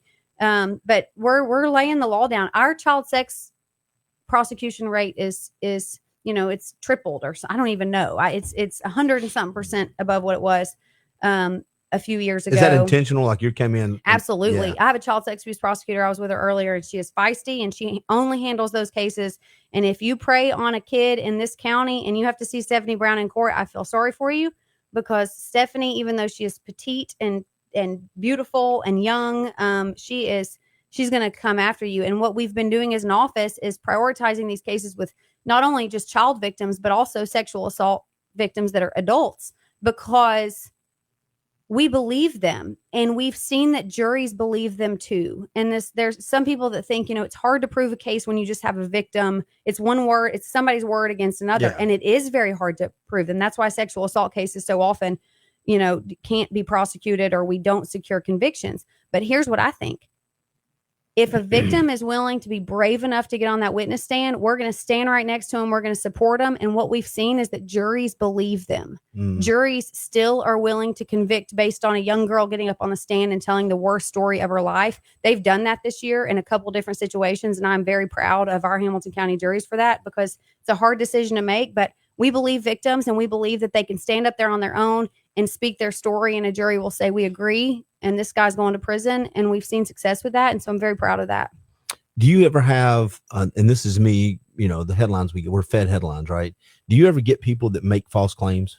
Have you ever had that before? You've only been doing this a couple of years, but sure. Do you have people walk in and go, this happened? And you're like, no, it didn't. Oh, all the time. Really? And I try to make it very clear. That's terrifying. Justice doesn't mean conviction, right? We got to be very clear. I was the girl, the juror that is doing the Sequester podcast. I told her this. I talk a lot about justice and victims and being the voice for victims. Justice is not always a conviction. People are wrongly accused. People are wrongly arrested. People are wrongly convicted. And part of my job is standing up for those individuals as well. Because if not, they're a victim. Sure. Nothing is more important than constitutional rights of criminal defendants. Mm-hmm. And I'm very specific about that, especially coming from the public defender's office years ago. So yeah, I mean, nothing makes me as mad as when somebody comes in, and especially with sexual assault cases, right? Where people make allegations and then they do a takesy backsies, or it's not true. And that, you're ruining someone's life. Yeah. Did you say takesy backsies? Okay. They're doing takesy. That's the first thing I could probably understand. I didn't know I could be a lawyer. I'm pretty hard. I'm pretty rough on that. And Tasha's sitting here. She has 2 young boys, but I take it very serious when when there's false allegations made against somebody and it is that's they retract their statement after somebody's been arrested, I take that very serious. Yeah, and those never really make the headlines unless it's the lacrosse team and it goes 20 that's years right, ago. unless it's a big case. Unless most of those go under the radar, but that little person's world, whether it's a guy or girl that's been falsely it's blown accused, up. it's done. It's blown up. They're known that. Yeah, and we have to be honest with ourselves about that. And so, yeah, we're my office is acutely aware of those types of situations where we're looking, hang on here. Body cams are good for that reason. Oh. Body cams that go back and show what someone said right when it happened on body cam. And then they come to court and they have a different story. And we're like, there's a body cam. I think of this. every police officer should have a body cam. In Hamilton County, I think they do now. Oh, do they? Yeah. I think every, this is going to sound really bad. I think not every, but I think a lot of school teachers ought to have body cams. Well, I don't. I can see why some of them might would want them in their no, classrooms. I bet you they would want there's everybody money. to see what goes on. Yeah, That's exactly right. I don't doubt Do it. a live feed from that one day and see what your 24-hour, your day in the classroom would look like. Yeah. Yeah, it's going to look kind of crazy. Hold on one second. I got somebody joining me down here at the bottom of this. Let me put her on mute. There It's we go. all right. No, we're good. Screen's cool. Yeah. Okay. So what I was going to So yeah, that trial yeah. next week though, I would encourage everybody to sort of tune into that a little bit. Hopefully there will be some media updates on it. But again, I just want to make sure that this community knows that next week will be the voice for Chris Wright. That's part of our job.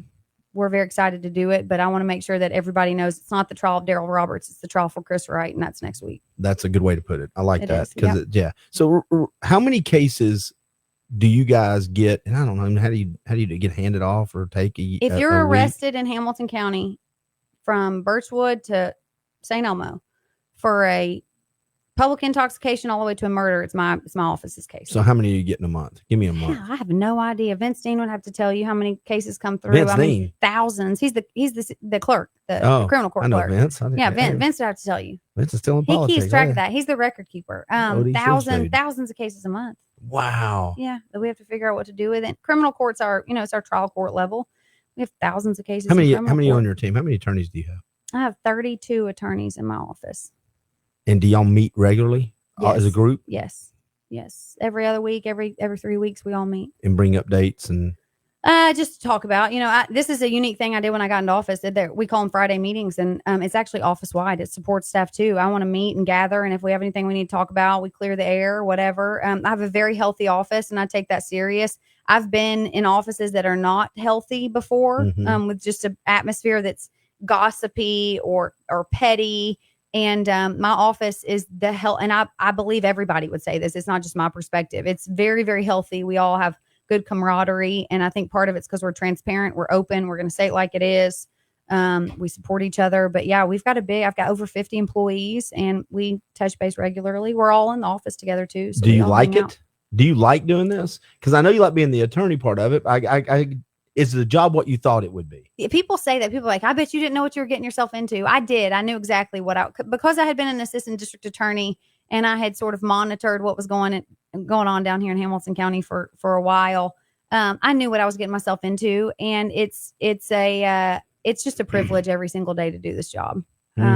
It's exactly what I'm supposed to be doing. It's what I was made to do for now, and it is an honor. So I would never say, there are days I'm not happy. There are days I don't. That's not true. It is a privilege, and anybody in this position should really look at it like that and not complain and wake up with a good attitude and want to be there, or just don't do it, because it is such a privilege. It is such a public service, but it is rewarding as hell and a privilege every day.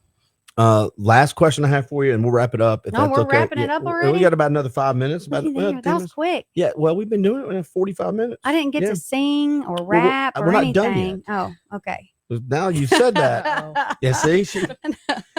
Let me ask. So My mom's probably listening, and she's like, "Oh gosh."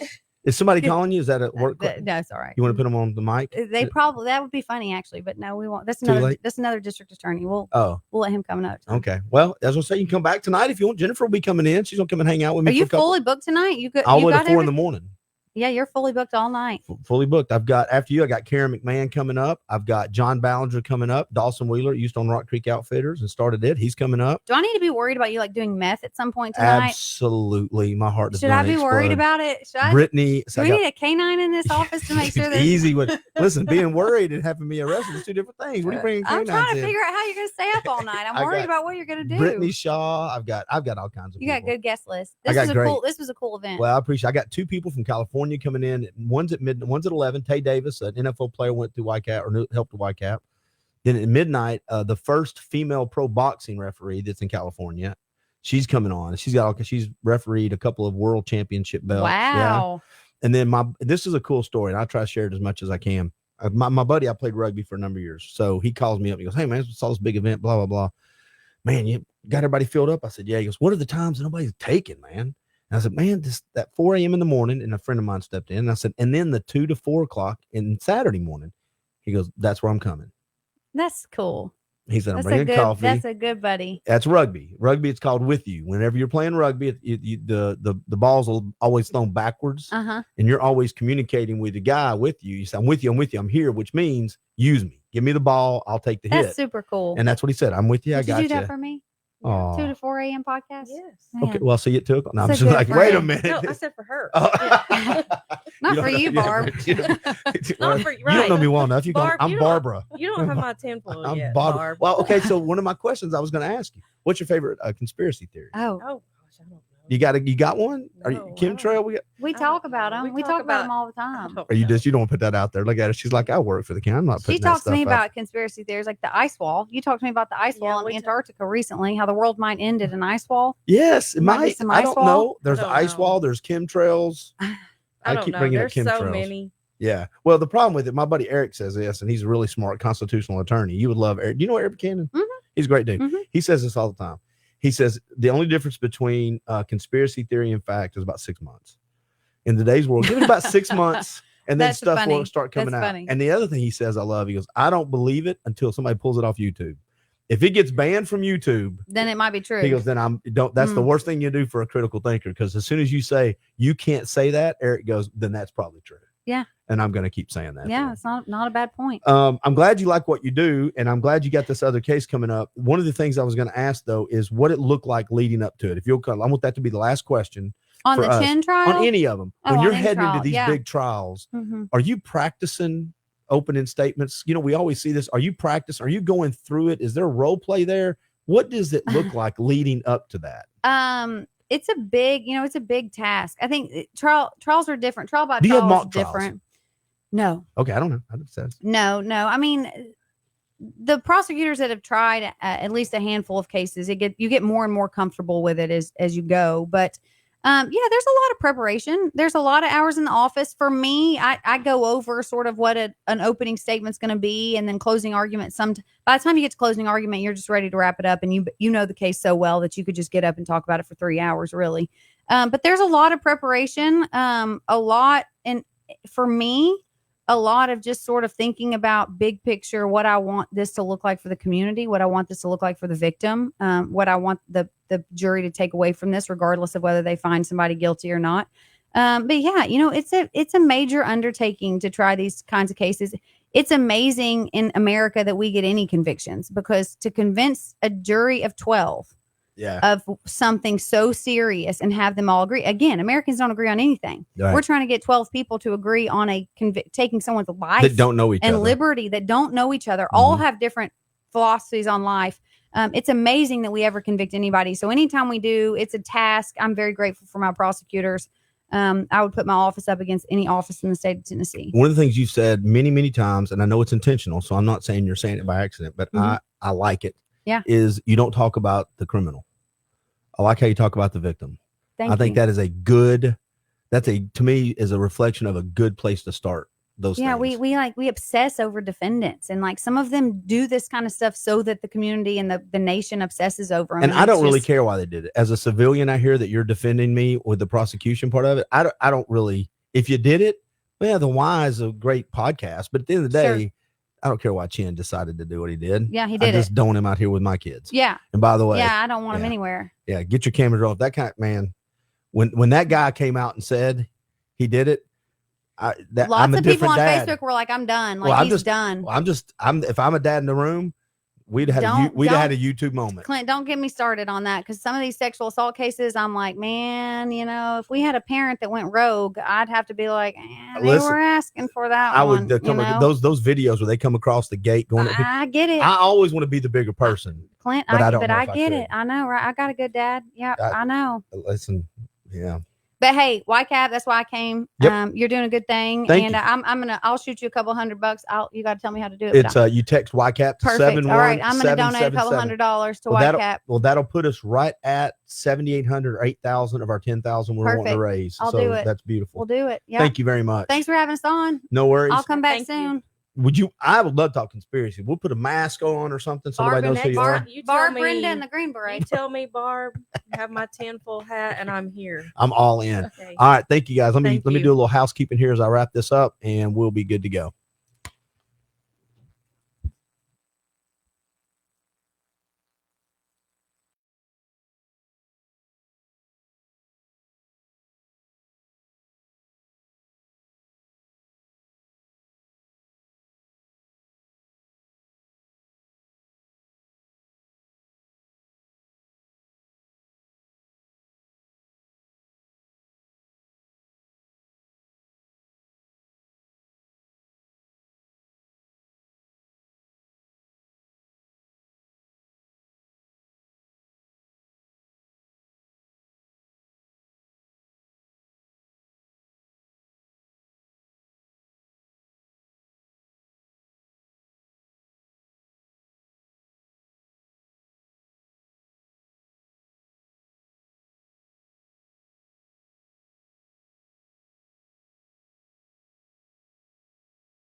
All right, everybody. It says we're back live. I got my next guest coming up.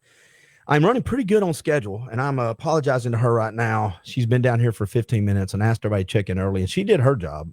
But I had a guest, and the reason I asked people to come on early on this is because some people don't. They show up right at the last minute. Now I'm having to hurry up and change a guest. Anyway, so let me pull some of this off the screen. Take a deep breath. We just said goodbye to our Hamilton County District Attorney, Cody Womp, who's doing a fantastic job. Let me pull that down.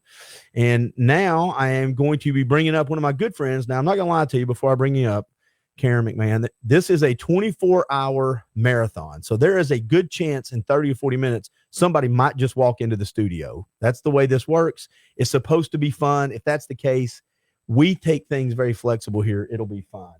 Let me make sure I've got everything plugged in. Okay.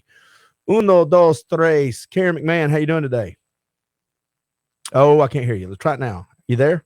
I am. Can you hear me? Yes, it worked. There we go. Oh, there we go. Yeah. Let me do this. Look at this. Hold on a second. Let's see if I push this button. All right. That camera shouldn't change. See, I've got this cool system in here now because I got so many mics that when you talk, the camera will go to whoever's talking.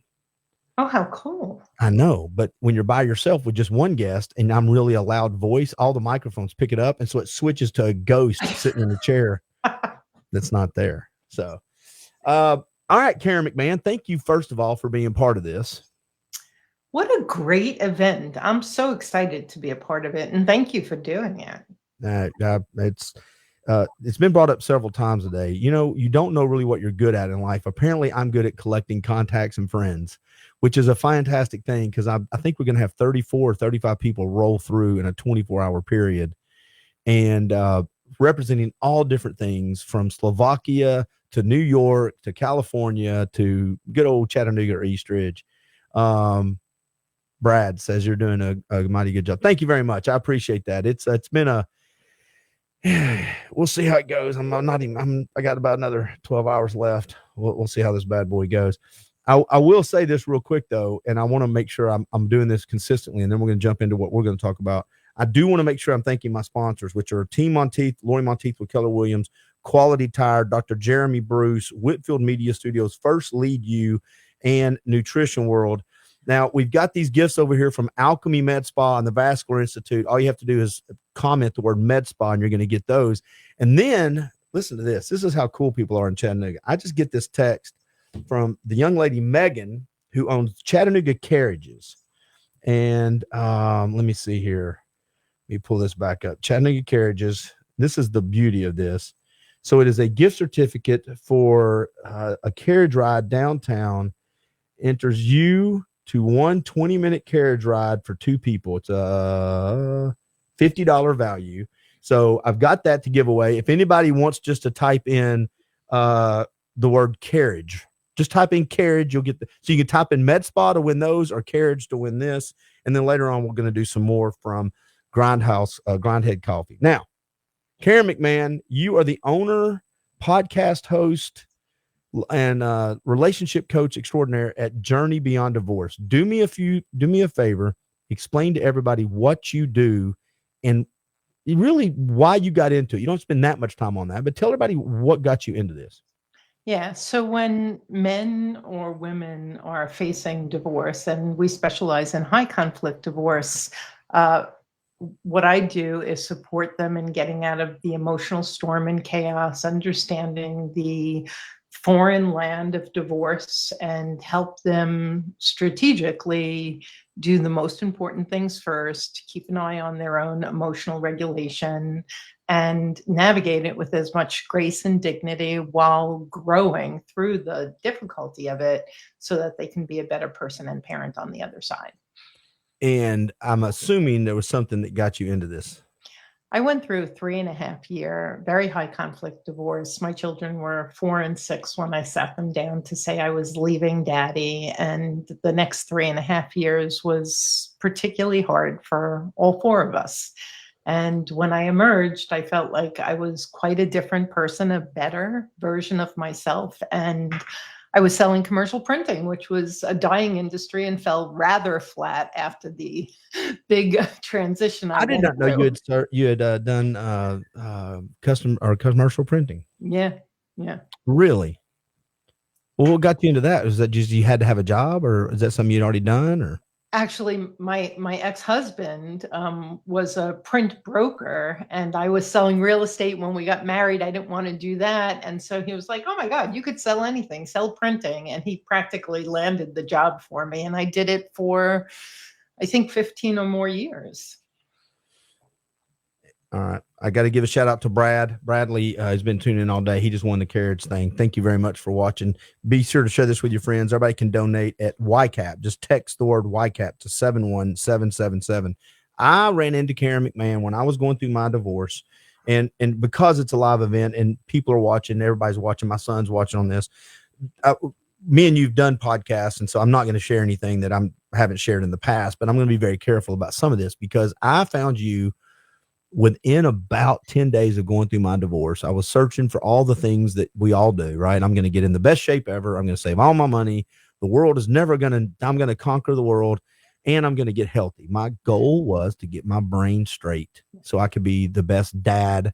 I didn't want my kids to suffer any more than they had to get when they were going through this. So I said, let me just research something I never thought I'd be going through. So what am I supposed to do now? And podcast after podcast. And some of them were good. Some of them were boring. But the thing that resonated with me is that you made the distinction between a coach and a therapist. And I'd been to a therapist a couple of times and I liked her and it was doing good work, but the coach made more sense. Would you mind just explaining the difference as you see the therapist coach relationship when people are going through something like this? And while you're talking, I'm going to crack this door open, please. Yeah. Okay. Yeah. So first of all, a lot of therapists are beginning to do coaching. So I'm going to talk about what's standard. A therapist is a mental health expert, which I am not. And they really support you in healing. So it's often very past oriented, where they help you connect the dots psychologically, what's been going on, what your issues are, what's going on with the person that you are divorcing. And it's very healing oriented.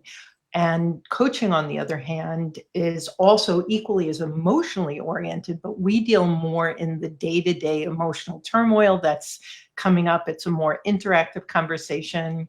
It's a very proactive, future-focused modality. And one of the big differences is we create an action plan with you. So there's work in between the sessions, which tends to catapult people forward much faster.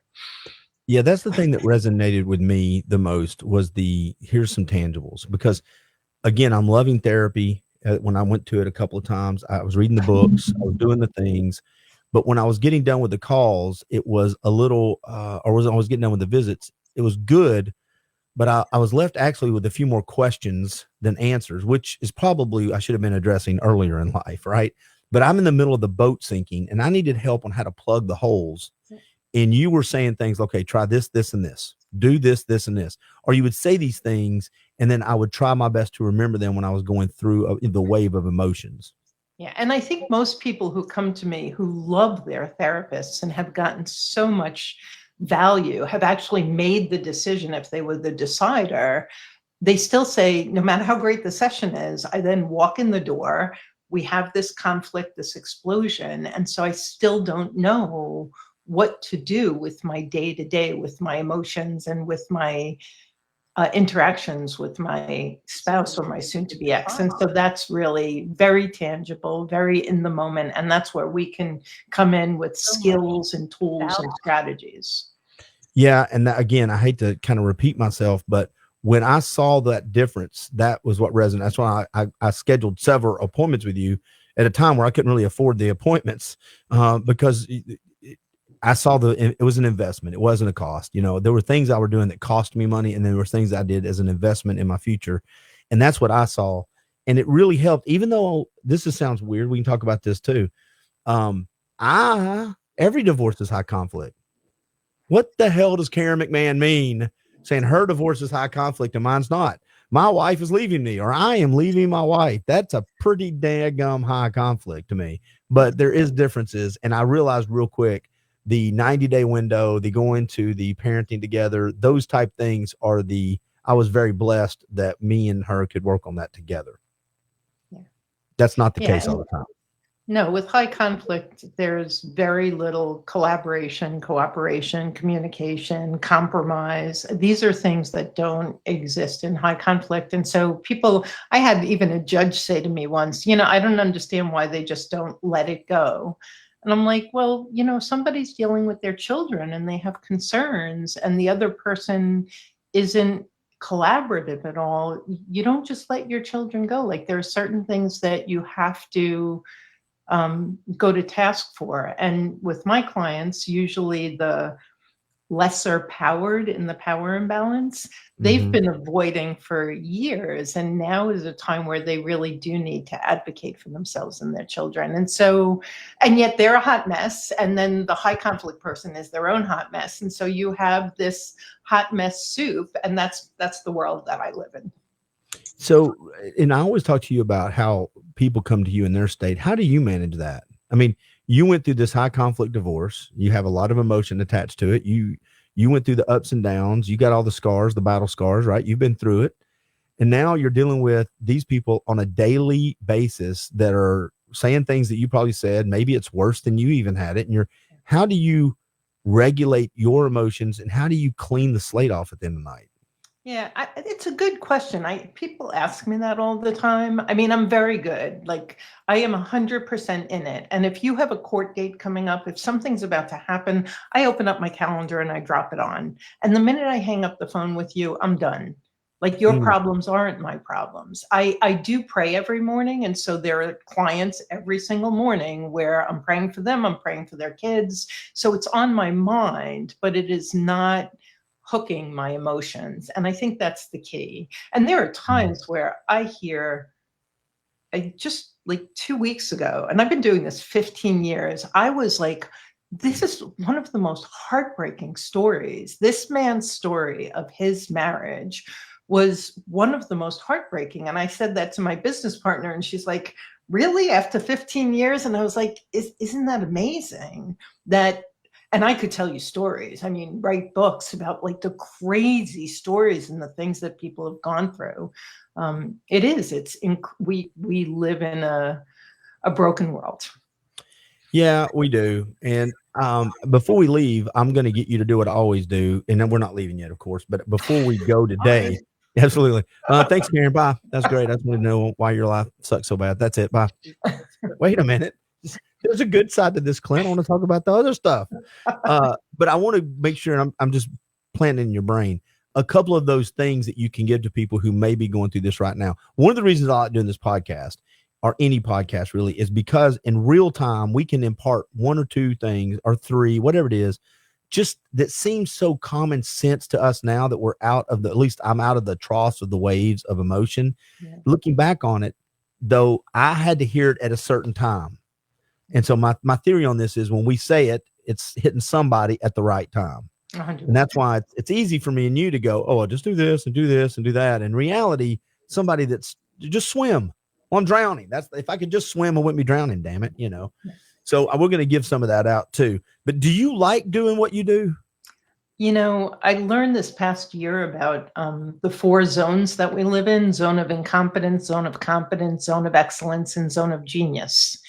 You are in your zone of genius in podcasting. You have the greatest personality. You're very funny. You're self-deprecating. You love so many different topics. This is your zone of genius. And I think all of us who love you and listen to you know that you're exactly where you're supposed to be and what you're doing right now. Well, I appreciate that. Does that mean you're in your zone of genius? 100%. When I'm coaching, what's that? Or coaching. If you can make it the same money, the money you want to make, would you make it on podcasting or coaching? Yes. Oh. I'm just talking about nothing but politicians today. No one on this freaking 24-hour podcast will answer a question. Yes, absolutely. To both answers. Well, they're both actually my zone of genius. And so, I absolutely love thinking of all of the nuanced topics under divorce and high conflict divorce, and then finding brilliant experts across the country, the same as you. So I love doing that. My podcast, I am very blessed that it's my #1 lead generator. People hear us all around the English speaking world, and we don't resonate with everyone, but for those we resonate with, like you, they'll reach out and they'll work with us. And so what I get to do in terms of coaching, I was devastated. My 3.5-year divorce was an absolute walking hell, the entire 3.5 years. And it was also the greatest gift that I was ever given. And so I know when I meet somebody and they have no hope, they literally hold on to my hope. They say this to me because I know without a doubt, if they stick with me and do the work, they will navigate the divorce well. They will be a better parent. They will be better on the other side. And I guarantee them that they will have their best chapter next because of all the work that they've done. And then I'm blessed to actually get to walk alongside them and see that happen. Yeah, it's one of those things that when you say something to somebody and it hits it at the right moment, and it's not a genius thing, right? Like just the sun's going to come up tomorrow. Oh my God, you're so smart. You're like, yeah, thank you. I'll be smart every day this week if you ask me the same thing. But you say it to the right person at the right time. All of a sudden, it's not coming up with the new thing. It's being there for the person at the right time. That timing of just some common sense or maybe some very wisdom that's built on perspective. That is such a big thing to know how to do. And the reason I bring that up is one of the things that I struggled with the most. And by the way, Nathan, thank you for the comments, man. I appreciate that very much. But one of the things that I found that was the most difficult to deal with, and I don't think I'm alone, but there's phases of grief. Yeah. Whatever the one is with the regret is the one that kicked and since this is Facebook, shit out of me. That is the one. I had regret for things I should have said different. I had regret for boundaries I didn't set. I had regret for violating boundaries that had been set. I violated for not being a man that I thought I should been, fixing things. Dad, it just the world of regret. And then that's when I would get that self-pity a little bit, and you're tempted to pick up the bottle because I'm just going to forget a little while. Or I'm going to do something that's self-destructive. I'm not going to the gym today. And I'd hear that voice, this is a wave. And I know that doesn't mean a lot to you, but it means a lot to a lot of people. This feeling is a wave. It's a massive wave at first. Yep. Ride it. Yeah. And I personally love that analogy. I was raised on the beach, and the truth is that's what grief is. It's hurricane-sized waves in the beginning, just crashing and knocking you to the ground. Yeah. And then they're further apart, and then they're smaller, and then little by little, and very much little by little, I was told you cannot coach yourself through grief. You cannot fast track grief. Grief is a very slow process that our Heavenly Father created, and we all have our own pace and time frame. And it's one of the things I talk a lot about is whatever your grief journey is, do not judge it and do not judge yourself, because it will just slow it down. Just go with it. Just be with it. That's the hard one though, right? And because everybody wants the easy button. When this happened, I need the easy button. I just fast forward. I just did a podcast on just if get me I through gave it real you quick. a fast forward button. But you also said it too. You don't become the person whoever you're supposed to be with the fast forward button, right? You bypass it. You bypass all the strength training. Exactly. And in fact, for those in high conflict, if I gave you a fast forward button, you'd have a piece of paper, you'd have 2 households, and nothing else would change. All that contention and all that hostility and unforgiveness and blah, blah, blah would keep going on just under separate households. And we get people who come to us who are like, I'm 5 years post-divorce, and he, and I'm so miserable. And they didn't do any of the work yet. It's so funny you say that, because I remember when I came to you and I was she and this and we and that, and you would listen. So, okay, when you were going through that, what was your part? What do you like? This is stupid. Why do you keep asking me about me? I'm not okay, never mind. Maybe I am. Yeah. Seems to me all the problems I've had in life, the one common constant is me. So maybe I should take this time to look at that and evaluate that and, do all those highfalutin mind things that we do when we're not in the middle of pain. Yeah. When we're in the middle of pain, we're just on fire trying to drop, stop, and roll.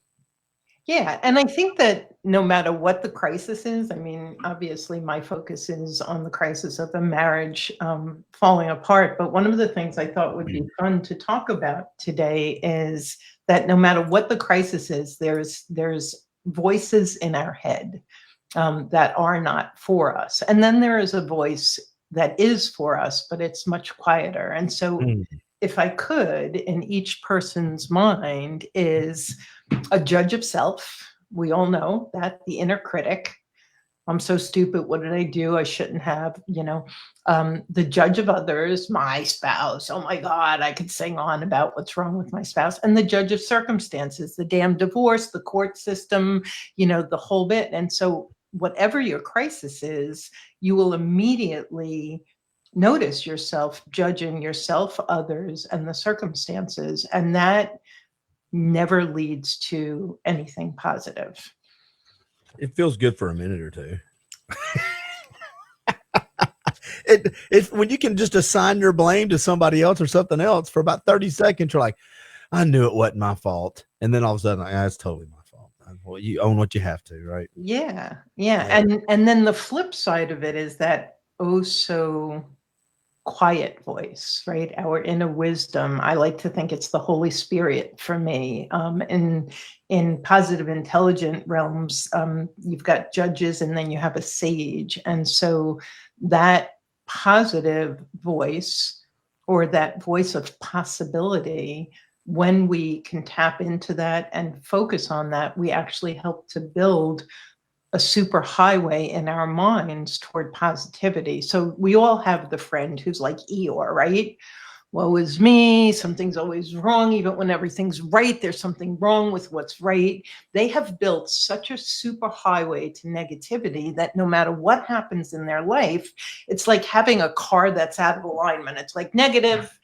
And we can go in the other direction, which is a big part of, what I wanted to share with your audience and what I talk to my clients about is when you, and there's a key way of doing this, when you build on quieting down the judge and amplifying the sage or your inner wisdom, or if you're a Christian, it would be God's voice, the Holy Spirit, then you begin to build a superhighway toward possibility and seeing the silver lining and positive thinking. And that is priceless because life is hard. And while divorce is, I think, one of the harder transitions, I mean, we've all had family members who've passed or who have been diagnosed with illness, or you've lost your job and you can't find another one and you don't know how to support your family, or you have a child who is struggling so much they don't even want to be here anymore, or a million other things.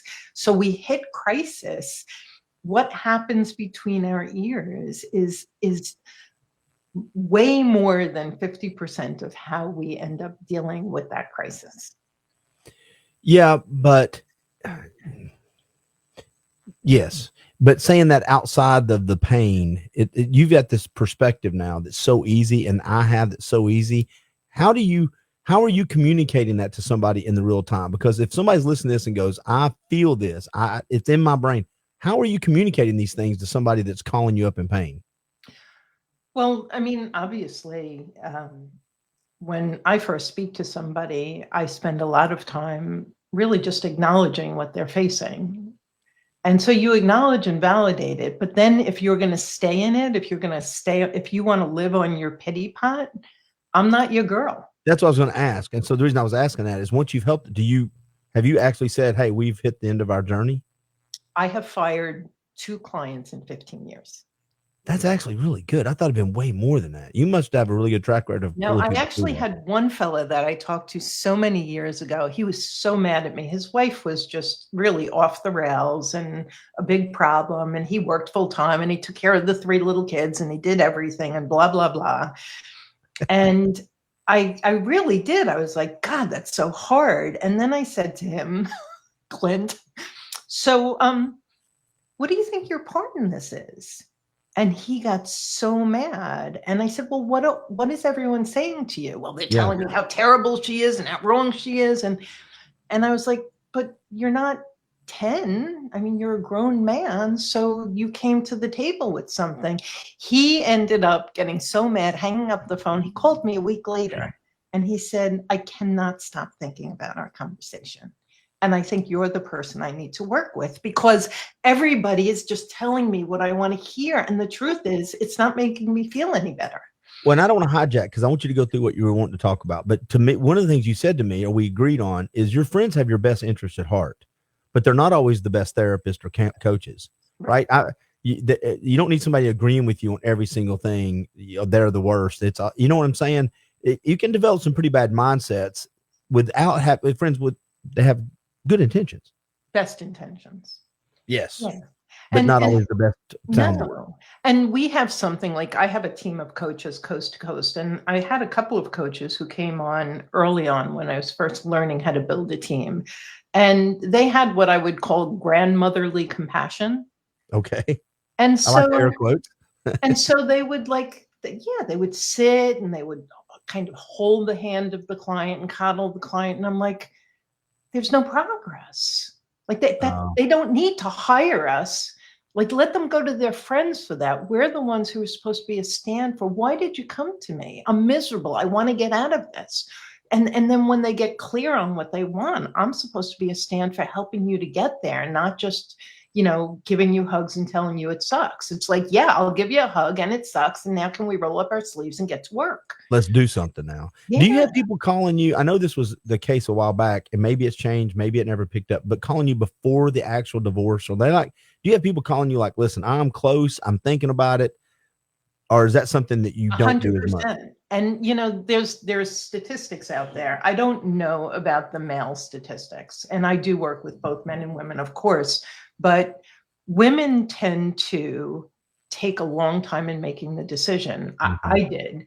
And so they may be in and out of therapy. They may be doing some research. They may even speak to an attorney. So they do all of these things ahead of time. We have one client who recently did a Voices of Celebration, which is my client stories. She was with us for a year and a half and then completed before she started her divorce. And so she found her voice, she built her self-confidence, she saw her part, she healed her wounds, she worked on her communication, she refined her boundaries, she did all of this. Mm-hmm. And then she started the divorce. Have you ever had somebody come to you and then decide not to get a divorce? Yes. Every now and again, it's not a lot, but do those feel good? Or or have you removed the emotion? Oh no. I mean, I recently had a couple come to me. I don't know if they're going to work with me or not, but I call it, it's the mender end, right? So when people come to me, and I had one woman many years ago come to me and she said, I said, why are you here? And she said, because my husband wants a divorce. And I was like, oh, do you want a divorce? And she said, no. And I said, well, would you like to work on trying to mend your marriage? And either way, you'll be further along because we're just working on you. And so there was this great opportunity. And it turned out that she was like, I'm a great communicator. She was like the most passive aggressive communicator. So passive aggressive gets me every time too. And so there were all of these things that she didn't even know she was bringing to the table. And so we ended up working a lot on her. How did she handle that? Did she eventually come to the conclusion, I am a passive aggressive communicator? Or she was very open to learning. She was, as with all of us, she came crystal clear about all of her spouse's shortcomings. It's so easy, right? It's like, I did too. I knew all of his shortcomings. I was like, wait, I've got problems. I believe you said the same thing to me once. Or 7 times. Yeah. Yeah. So when and the truth is, if you believe that the entire problem is your spouse and there's no work for you to do, number one, I'm definitely Journey Beyond Divorce is not the right place for you. We're not gonna be able to help you. Secondly, what you'll do is go through the process, get the legal and financial divorce. You'll meet another person. It'll be the same person with a different face. And within 7 years, you'll rinse and repeat, which is why first marriages have a 50% divorce rate. Second marriages have a 67% divorce rate. Third marriages have a 73% divorce rate. These are the people who believe they're divorcing the problem. And so they've been married many times. Yeah. And it's that rinse and repeat, right? And is it still the fact that guys just suck at coming for help?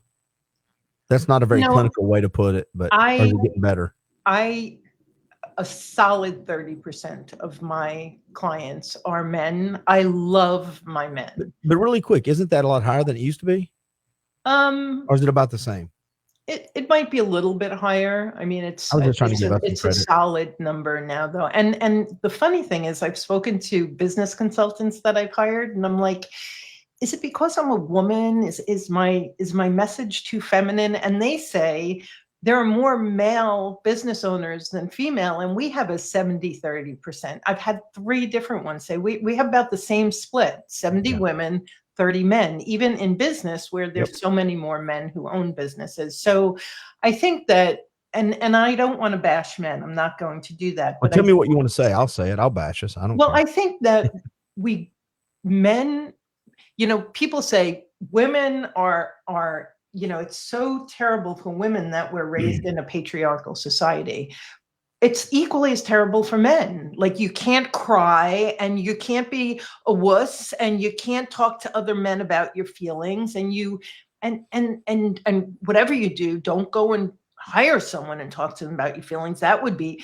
And so I think that there's just whereas women, we're raised, talk about your feelings. All the girls get together. We talk in a lot of words.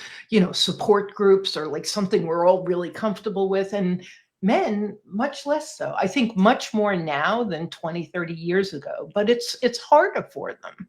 Yeah. Yeah. I don't know. I agree with all that you said, of course. I think that's why framing it around coaching is better. Men love to be coached. We hate to be therapied.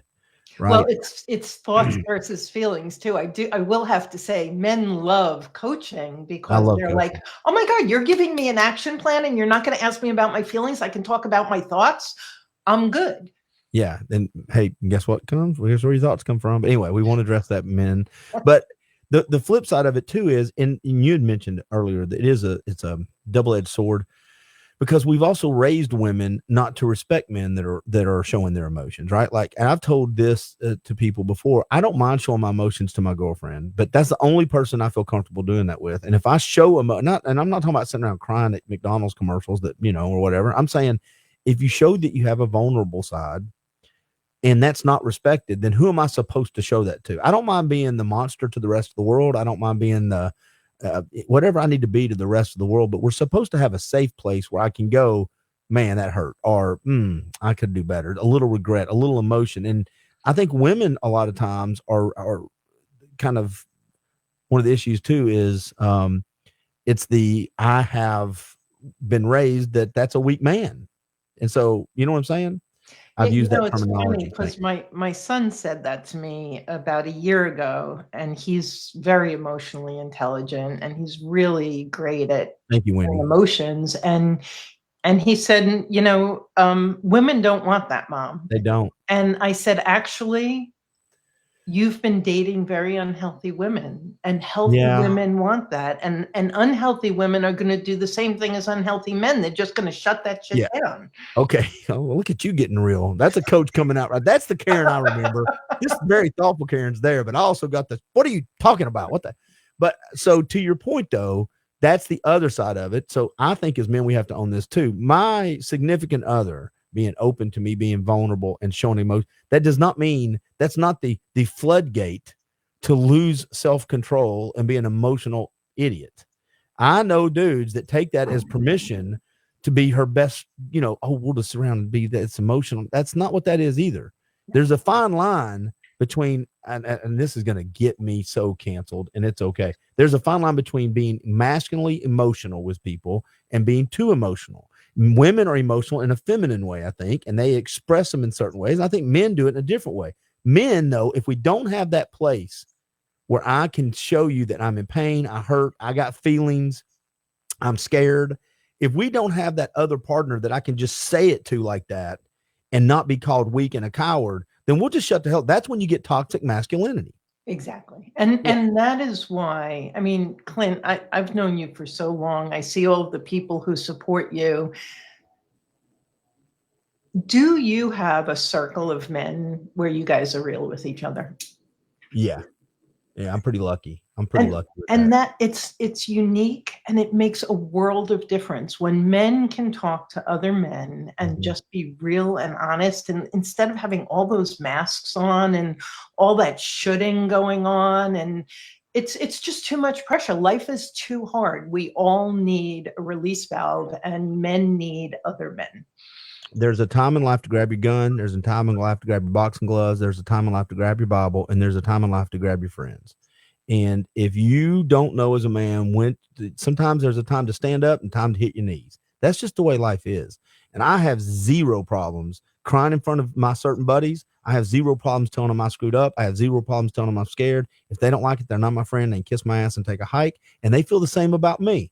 If they don't have I've said in front of my friends who've cried because of marriages, because of drug addiction, because of mistakes, because whatever. And that's supposed to be okay. Where are they supposed to go? How do we just shove that ship into the middle of the river and say, when you get yourself together, come back to the dock? That's not how that's supposed to work. And I don't mean to preach, but dudes do that. I've had a handful of them on this podcast. Buddy Curry, former NFL pro, all pro linebacker, one of the baddest men on the planet. I've called that guy up. He's called me up. We've shared family issues, right?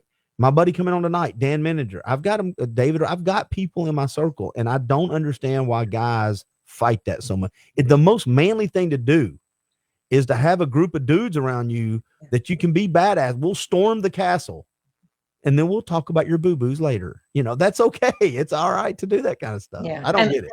And I would say that the work that we're talking about now, it's for the courageous. Those who are like, oh, that's for sissies, I'm not doing that. You're the sissy. This is for the courageous. This is hard work. Yeah, I'm sorry, I didn't interrupt you. Okay. No, I apologize. To your point, though, it's not the new frontiers inside you, dudes. Yeah. We don't discover that a lot. Yeah, 100%. And it's just, for me, it's such a privilege to walk alongside men and women who are really coming right to the edge of like incredible fear, especially in high conflict when you're about to come toe to toe with a bully. And I'm talking about men married to disordered women as well as the other way around, we'll say abusive individuals. You're coming toe to toe with that person. That's scary. And you have to find your voice, and you have to regulate your nervous system, and you have to think clearly, and you have to negotiate. These are really hard things. It would just be so much easier to blame the other person, to let your attorney do it, to not do the work. But this is what in my opinion, like people like you who come and do this work, you also get to break generational chains. So a lot of my clients they have generations of either divorce or alcoholism or abuse or narcissism or whatever it is. And it's like, you can say it ends here. And my children, and I think probably your children, like my children, are definitely so much more emotionally intelligent than I was. And my daughter had picked some very unhealthy partners, and now I'm seeing them get healthier. And my son, the same thing. As they mature and they articulate to me what's changing. And like, I'm so excited because they'll break it for their children. And then what a gift we're giving our future generations by doing this hard work. Yeah. And so I want to make sure, because I am, and just so you know, and I apologize to you because you're one of my favorite guests, but because I'm controlling 4 feeds, getting text messages from clients, I am a little distracted. I apologize if it's not been the smoothest. I'm leaving. That's it. I'm out. It's just, guess what? Somebody said that to me in the past. I had to get a coach. Thanks. Now I have to go get a coach to get over my coach. What the hell? That's ridiculous. No, that triggered me, Karen. That triggered me. So what I was going to say though is I want to make sure you get to whatever you were bringing to the table, because I've interrupted you several times with these little rabbit holes when you say something that sparks my ADHD brain. So what else do you have for me? Because I've got other questions, but I want to make sure that we have the time to talk about anything you had in front of you.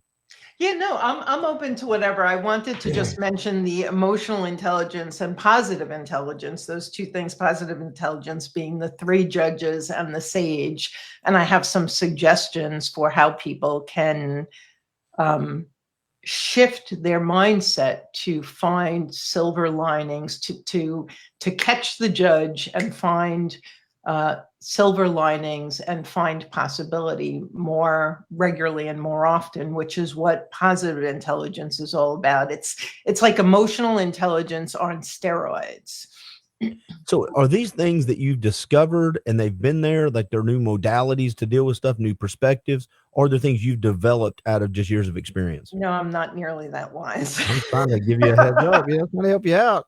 Yeah, so emotional intelligence, I mean, just in a really tiny nutshell, emotional intelligence is I understand how I'm wired. I know what triggers me. I know what drives me. I know what blows my skirt up. And I'm able to manage my reactions, which is what you were saying earlier about men. It's like you can't just feeling your feelings is one thing, but you don't want to act on it. You want to manage your actions. And so emotional intelligence is understanding how I'm wired and being able to manage my behavior, and then being able to read the room, understanding the relationships, the people I'm in relationship with, being able to read them and being able to manage how I deal with them, whether it's one person or if I'm running a board of directors. Like the higher your emotional intelligence, the more successful you'll be. So you could have graduated from a community college with uber high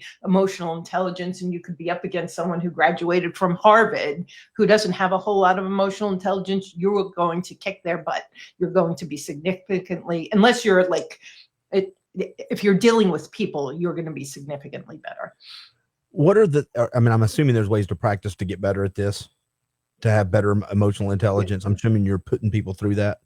Yeah, so there's a book that, and I've done a lot of teaching on this, Emotional Intelligence 2.0, and it literally is like a coach in a book. It's a little 3x5 book, and it teaches you. So for instance, if you don't know so much how you're wired, you can go through steps of, okay, what triggers me?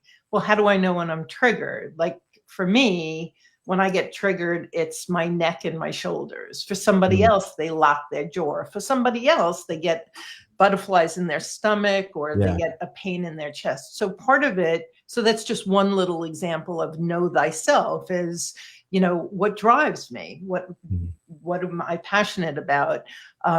What triggers me? And then how do I behave when I'm triggered? So when I was early on in my divorce, I would go toe to toe with my ex, and we would yell and scream, and I'd be frothing at the mouth, and I'd be cussing and he'd be cussing, and we were a hot mess. And then whatever your situation is, as you do this work and grow in emotional intelligence, it's not about changing your feelings. Your feelings are your feelings. They're not right or wrong. They just are. But what you do with those feelings, if you're angry and you put your fist through a wall, or you grab a bat and you hit something, versus going for a walk, calling a friend, doing a workout, so it's a matter of understanding yourself and then choosing behaviors that are aligned with your values and integrity. Yeah, I would suggest to people that if you're getting ready to go through a divorce, if you've been told you're going through a divorce, or you're the one initiating, and we've talked about this too, just because you're initiating the divorce does not mean that there's not pain there, right? A lot of people just dismiss whoever left as in they didn't lose a family either, that they didn't already go through the grieving process a year or two earlier. They just kind of dismiss that person as the air quote non-victim, when in reality, it's just the one that made the decision. And in fact, there are plenty of situations where it was a very heavy lift to make the decision. It had to be made, and the spouse wouldn't make it. I mean, I literally right now have 3 clients where the spouse was like, we're getting divorced, we're getting divorced, we're getting divorced. And they finally were like, you know what? There is no other choice. But now I have to file, I have to lead it, I have to do everything, I have to be the bad guy. So I left, and it's an excruciating decision to make. And that's why people take years and decades to make that decision. And so everybody is a victim when there's a divorce. And the best you can do is do it with grace and dignity so that your children are protected and that you and your spouse maybe don't have as hard of a time. Do you help people with kid situations? I'm not talking about the legal ramifications, but when I was going through I just had some questions about kids, how they were responding. And you're not a clinical psychologist, you're not a therapist, as far as I know, unless you've gotten licensed or extra schooling. But you are a coach. And so if I come to you and I've got questions about my kids, do you do what my friend who owns the supplement company does? Here's my advice, but go ask somebody that may be a little more trained in child thinking, or how do you handle those? Well, I mean, I have 400 podcasts. I would say I've spoken to dozens of parenting specialists, co-parenting specialists, child specialists. And so I coach around it, and I share resources. Like, that's how I do everything. I can coach without having gone through a particular training. Given my years, I can coach around and I certainly know when you're doing something that's not a good idea for your kids. And then I back it up I always send out coaching notes, and they'll get a couple of podcasts or an article or something to dive deeper with an expert. Let me ask you, I want to see how the meal is made here. When you say you send coaching notes, do you use AI, or are you taking notes while you talk? Oh, I do not use AI. In fact, okay. Somebody on my team used AI, and I was mortified. And I said, don't you ever do that again. Because it looked like a computer sent this poor person that just poured their heart out. And it was like parental issues. And I was like, oh my God.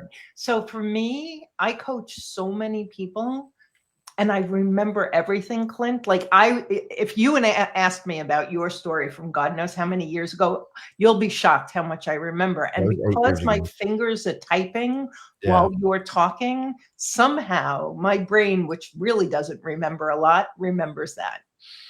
Really? It's crazy. Okay. That is kind of weird.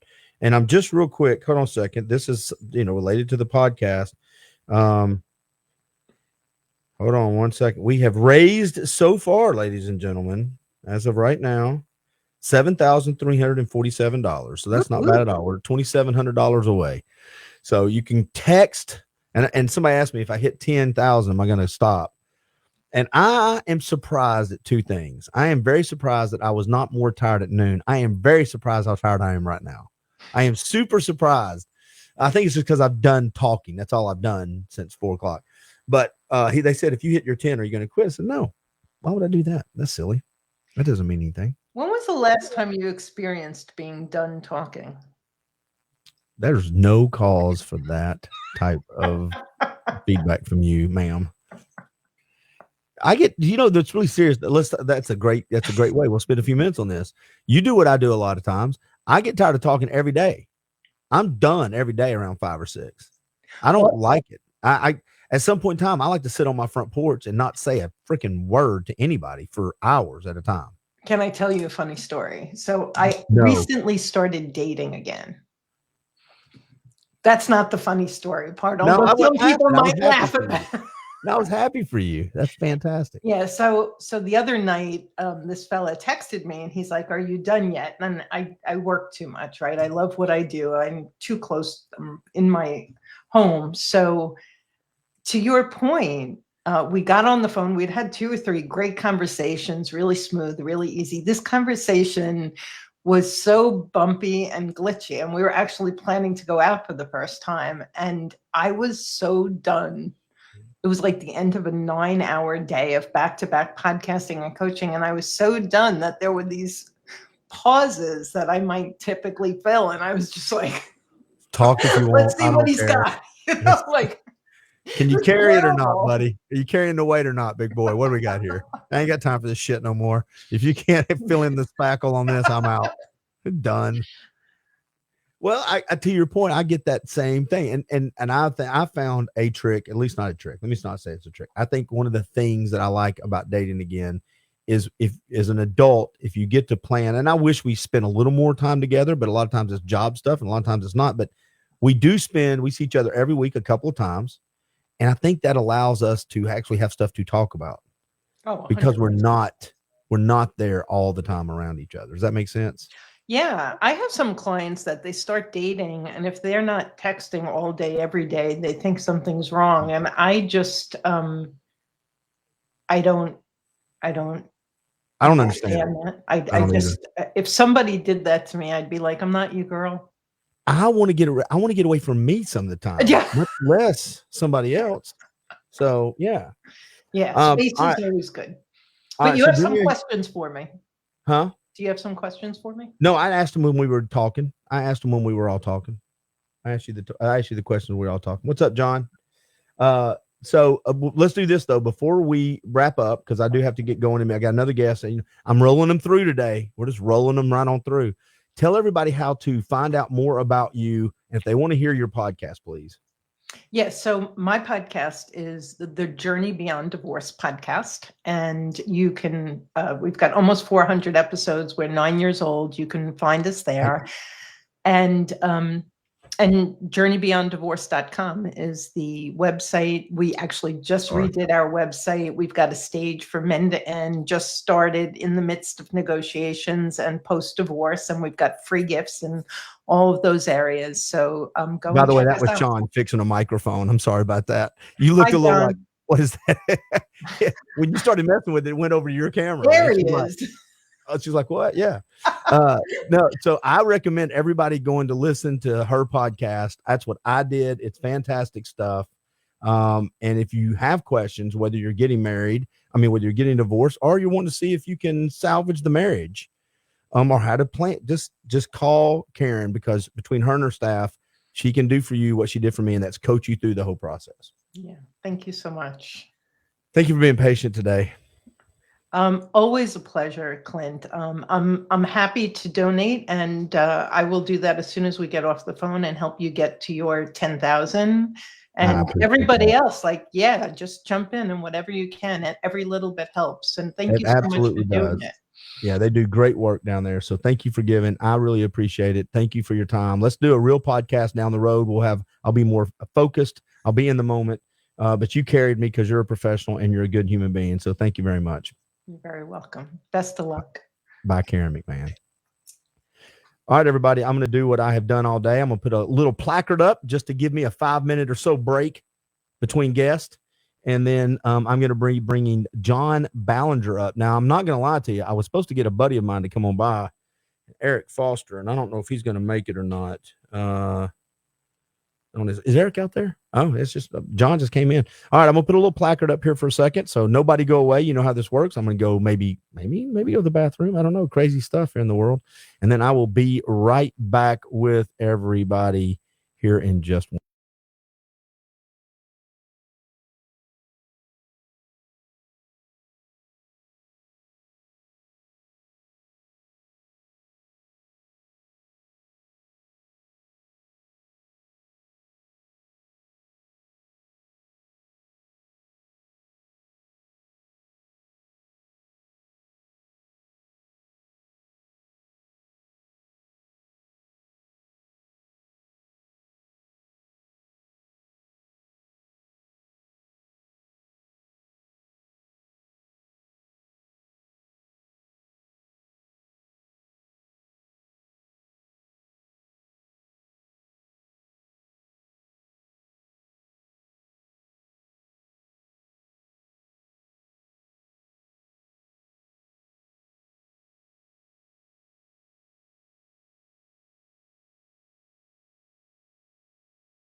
All right, it says we're live.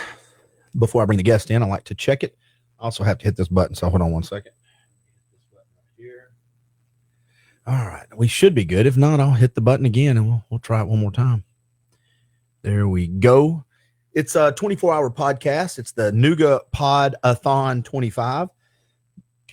I've got some great people about to come in the studio. I know I've got Andy Peters and his friend coming in. Brian Stone's going to be rolling in here in a minute. Jennifer Sullivan's be coming in. My daughter's going to be rolling in. Then we have guests. Those are just the people going to help. So it's going to get full here in a minute, and it's good. So selfishly, I like a little energy because you start having a little brain fog. And I'm going to bring my next guest up, and we're going to talk leadership, which he's talked to me so many times. He's like, dude, all we ever do is talk leadership. I don't think he gets tired talking leadership at all. But he's got a podcast I share with him, Oath and Pledge. He's got his own podcast, super successful, First Lead You, along with some training around leadership. But I'll let him tell you all of that here in just a second. But I'm just letting everybody know we're going to have some drop-ins probably in the next 45 minutes, and that's okay. That's the way this thing's supposed to be. The reason we're doing the podcast, though, is to raise money for the YCAP program. I'm going to pull it up at the bottom of the screen right here.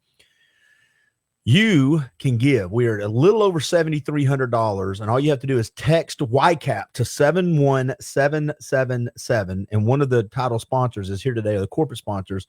It's John Ballinger at First Lead You. How you doing, buddy? Good. How are you? I'm good. See, it didn't change. What that means is, let me hit it again. Talk for me. That I'm not. Yes. I was going to say, so all those people you mentioned, you said there's some great people coming in. I don't classify as one. You're already here. You're not coming in. See what I did there? No. I didn't say there are great people here. There's great people coming in. Gotcha. The great people, though, the greatest is here. The most great. You're the most great people. The greatest. It's the greatest. How you doing, buddy? Good. Listen, I wore this shirt specifically for you. First Lead You? No, this is a vest. Okay. I wore this shirt. What is it? You got to read the back of it. Okay. I was gonna say, everybody that believes in this has got to give $5 to YCAP. Oh, wow. Listen, y'all heard that. $5 to YCAP. So you got to read the back. All right, here we go. Read the back of it. All right, it says, if trouble must come, let it come in my time so that my children can live in peace. Come on. There we go. Come on. Bring it a little strong. That's right. That's spoken like a vet right there, man. That's leadership. That's a great right there. one. Is that a new t-shirt? It is. I like that t-shirt, man. That's a It good is. one right there. That's fantastic. Yeah. It's from a company called Red, White, and Blue. And They should be a good sponsor of Oath and Pledge. I know, right? Well, so How about if you should- I'm going to be reaching out to those A little guys. t-shirt now. Yeah. I wear an extra large now. Come on. I'm easy to do trades with. That's why I'm broke. Hey, we'll pay you. They'll send me some t-shirts. That guy's an idiot. Send him a box of t-shirts. Yeah. Keep your money. Or a dozen eggs now, right? Hey, eggs are going down. They are. Eggs are going down. Thank you. I just got a text from Andy. We're 74.50. So All right. yeah, we're going back. We're going the right direction. It was folks. the t-shirt. If you believe in that t-shirt and you're a leader, you need to give $5. Oh, 10. It's called the 10. $10. An auctioneer. Yeah, they're gonna tell you. It's $25 every time we talk. Who? It was 25. Wasn't it? I think it was. All right, so do me a favor, man. We take this for granted because we talk all the time. So it feels like you're telling me new stuff, and you're not. You're telling me the stuff I know. Right. But we all have today. We have new listeners, new viewers. We're into the low thousands on this so far. Tell people what it is First Lead You is about. It's more than a podcast, right? It's more than that. Yeah, it is. And it actually stems. So I'm owner or co-own 3 or 4 companies, excuse me. And most of it surrounding insurance claims, litigation, risk management, things like that. But one of the things that I realized about 10 years into owning the business is that everything that I touched that was wrong with the company went back to poor leadership. Really? Yeah. And I thought, so why do these things continue to happen in society where people get hurt at work, whether it's active intruders or, claims, litigation with the owner, and the owners have to go through litigation? It was poor leadership. And so I just stepped back and said, how did the military teach me how to lead? From the day that I became just a buck private to where I retired at. And I said, well, they had a process. They had a process for which I could get promoted into leadership that didn't really exist in society. And so we put together an assessment program, First Lead You assessment program. And when we'd go into companies, we would give the assessment to the leadership.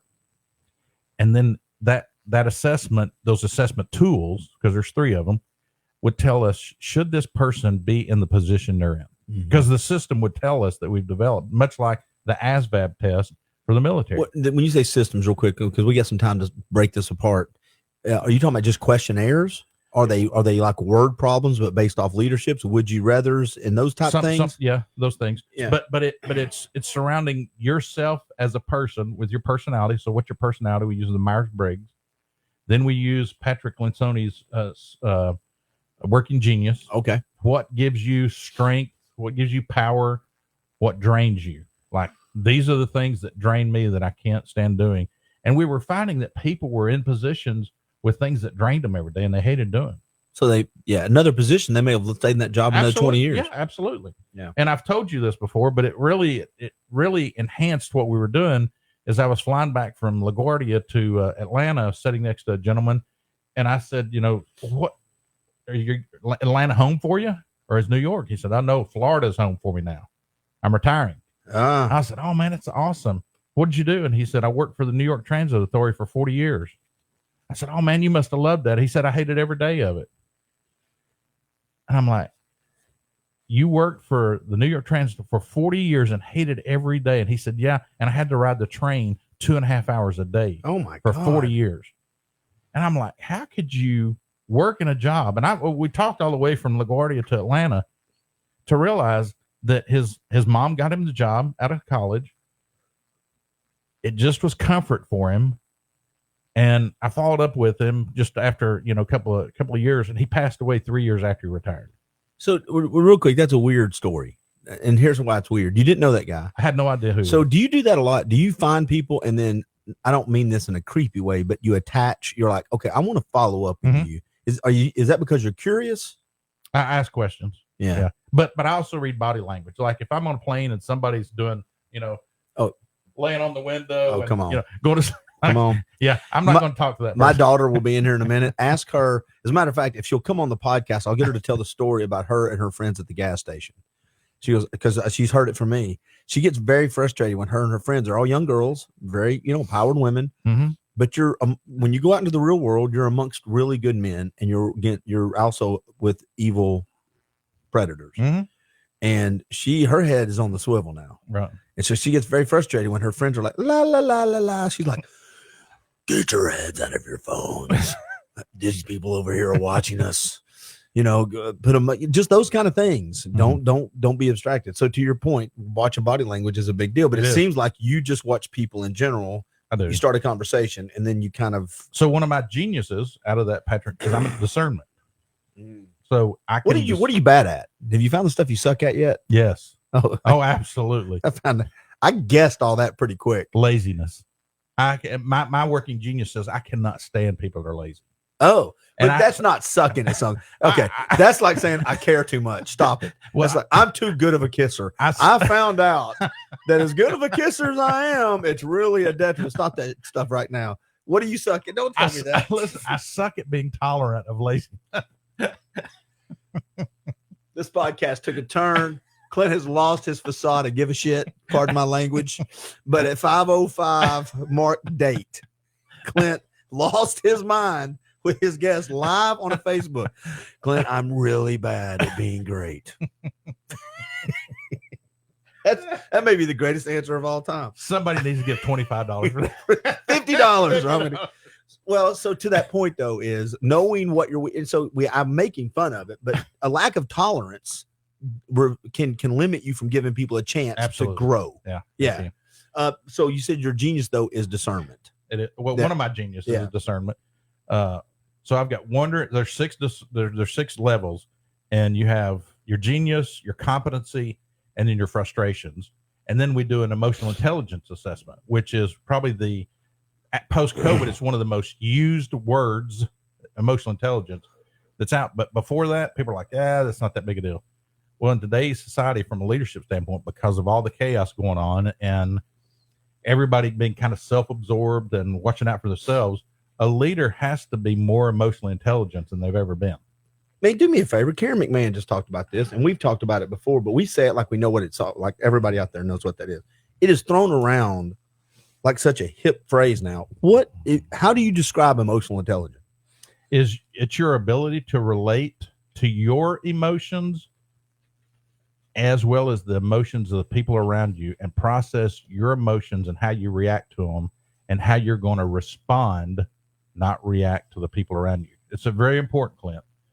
People that are in leadership need to learn how to respond, not react. Huh. You know, I sent something out to my clients the other day along those same lines that said emotions demand reaction, priorities deserve a response. So it's kind of the same thing.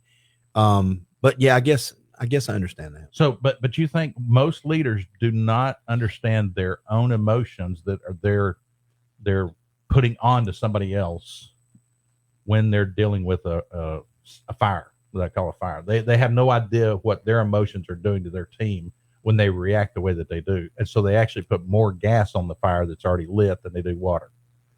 Yeah. Because they don't understand. They don't understand their own. They don't understand how their reaction is actually portrayed back to the team. And I call it, so they're throwing grenades or gas on an already lit fire. Yeah. And usually if you don't have the emotional intelligence to relate to others, you're not going to relate to yourself. So you don't even know what's going on. You just start blaming other people. Well, I have a bad team. Can we talk about this? First lead you. I mean, that's at the core of it. We're trying to tell leaders, listen, first learn to lead yourself so that you can learn to lead your team. Because if you can't lead yourself, how do you think you would even begin to learn to lead tens, 50s, hundreds, or thousands? Yeah. And what are the 4 pillars? Again, we've talked about it, but tell everybody out here what the 4 pillars are. So the 4 pillars in a society, and they can go back as far as they want to do their research, but the 4 pillars are the family, someone's faith, government, and business. And so we were working inside those 4 pillars to try and strengthen the leadership in those 4 pillars, because we think at First Lead You that those 4 pillars are crumbling beneath us right now. All right, I'm gonna do a little experiment with you, a little real-time thought experiment. Okay, give them to me again. The 4 pillars: family, faith, government, and business. Okay, so faith is church, right? Yeah, church. Okay, hold on a second. You ready? Depending on how you check. You trying to do an acronym or no, something? I'm just saying I want to put them in order of where I think where it starts from. Oh, okay. Well, I know that. Yeah, so I know you do. Okay. I'm guessing family. Okay. Then it's because if you're saying church, I put church second. Faith to me is a personal thing, which would be before family, because you build your family out of a faith. But if church is different, what are we talking? You know what I'm saying? And then I would go business and government in order. Oh. Okay. So I found a place you're not genius at. Okay, what we got? So because I'm a believer and I use biblical times. So I put faith first, could go further. No, yeah. Family is actually first. It was the first institution. I got that one so far. Okay. Right? But what happened after family? I mean, think about Egypt and the Israelites and there was a government in place. Yeah. So you think that's before the church? Yeah. Oh, wow. Yeah. I think what happened is that the government or hierarchy started taking place, and you've got the good versus the evil started taking place. And I think there was faith, but as far as the church itself, I don't think it was an organized process. I think there were people. I agree. Now faith. I see what you're saying. Now I see what you're saying. Yeah, I got you. But as far as the local church, and I think when you research our history in America, like a city couldn't have a town, what they call a town, it wasn't even a city, couldn't have a zip code or a post office until it had a church and a school. Right. Which a lot of times were in the same building. That's a little house on the prairie, right? That's what they went to the schoolhouse and it was church on Sundays. Well, then you could see in Gunsmoke. I mean, something. Oh, yeah, all of them. Yeah. Gunsmoke. There was the schoolhouse and the church house. Yeah. So it would be family, government, business, and church. Oh, look at this. We got people bringing this stuff. Oh, well, thank you. You're really kind. We've got other people doing the same thing. So this is good. I'm going to have guests. Ed Jones at Nutrition World, nicotine lozenges. Bingo. Look at Jen. There's my girl walking in. I got all kinds of food showing up. This is from Buds. Oh, we got it from Buds. Ed Jones at Nutrition World. So there we go. I'm getting gifts over here to help keep me awake. I bet you ain't got nicotine lozenges yet. I ain't got anything. Okay. Well, 4 milligrams every 2-3 hours, you'll be rocking. Okay. How's the voice? Voice is fine. Voice is going good. Voice is going real good. And Jennifer just walked in too. I gotta hug all the men. Oh, way to go. Thank you very much. This is why I love podcasting in the marathon. Right here, I told everybody this is what's going to happen. Absolutely. I appreciate it. Thank y'all very much. Oh, I'll have it in just a minute when I got a couple other guests coming in. Everybody wanted you to have French fries. Yeah. I'm not doing it. No, you didn't. You shouldn't. I know better. What'd you get me? I got you salad. So And broccoli. I like broccoli. It's good. It's good. Thank y'all very much. Y'all have a good night. Thank you. Bye. See you later. All right. So this is what I tell you. It's going to happen. And hold on. Hey, I don't want to do this live on it, but you got to do it live. Hey, Jennifer, You got to do it. come on back. And if she wants to bring food too, come on in. Okay. Hi. How are you? We're live. We're live. You're walking into live. You're right. You're on the camera right there. Hey, Jen, this is John. John, this is Jen. Nice to meet you. So I have unexpected food. But I saw him walking out like they brought him food. I didn't know. I didn't have a clue. But I got kava. You can have a seat if you want. You posted earlier, said hi to Rich. I know. I love that dude. Yeah, he's such a good guy. Hey, everybody. This is Jennifer Sullivan. This is my girlfriend. Hi, how are you doing? Hi, did you have a good day? I did. I had a great day. That's fantastic. We were in the middle of talking leadership. And by the way, I love the fact that I have people doing this. I have people bringing me monsters. Shout out to Cody. Brings me monster I drinks. brought you a green one. Yeah. Inside joke. Thank you very much. I have friends bringing me donuts. I have friends bringing me Chick-fil-A I know for what lunch. green means, by the way. So. Oh yeah. Okay. Okay. Hey, so let's zoom back. Let's get back to leadership. No, it's great. Now I'm smelling the stupid Bud's food over here, and she's got kava for me in there. I'm eating that one though. Somebody else can eat this one. I've eaten nothing but donuts and Red Bulls all day. I need something that's going to push everything out eventually. That's food. Leadership. We were talking about the 4 pillars. You were telling me faith first. I mean, family first, then government, which we'll revisit that in a minute. Business, and then the church. And so church is last on your list. Yeah. And I Okay. hate, and I Man hate of that. faith. Okay. And I hate that, but just structurally, if you look at it, and I'm going to have theologians and people just send me emails and things like that. And I get that. You're talking about the hierarchy, though, of how it's all established. Right. The reason I was bringing that up is I see it as a lack in. I'm trying to figure out if you were to take a magic wand and say, if we could go reinstitute good leadership in this institution, it would then downstream affect these others. All right, I've already done that. Yeah, I figured you would. So I'm asking you, why are you here? So this is through lots and lots of research, because I get asked the question: if you could affect one pillar that could affect all the other pillars, which one would it be? And I say the pastors of churches. You okay? Because what time is it? We got 45 minutes till Andy Peters come in. I got to ask you. I'm going to ask you a question after you explain. Well, let me say because the pastor in the church affects the family. The church has business leaders that are part of committees and deacons and elders. Okay.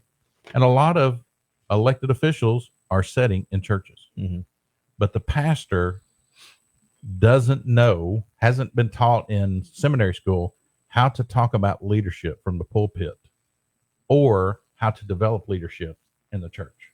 Yeah. Because they haven't figured themselves how to truly lead themselves in order to do that. Now, that's a big statement for me to make, but I can tell you with consulting with churches and risk management and lawsuits and the things that I've done in churches and nonprofits, I can safely say that's what my opinion is.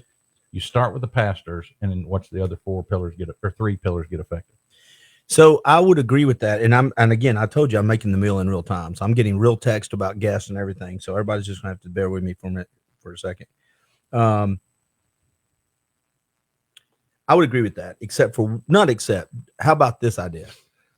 You don't think it starts with leadership? And the reason I was going with family first, with the dad, especially working with the mom, because then that filtrates into, they leave that unit. Clint, 50% of all marriages in the first year. I just turned his mic off. So it's, I don't like this. I understand it, but that's what I'm saying. It's leadership, though. But I know, but how can they? Hi, it's my daughter. how can they affect change in the family if they're not there? I guess that's my point. But I'm saying if you could go back and make leadership a real thing in if the you family. could, yeah, that'd be great. Yeah. But what we're dealing with right now Yeah. is not that, because 50% of the households don't have a. That's true. Yeah, I see your point.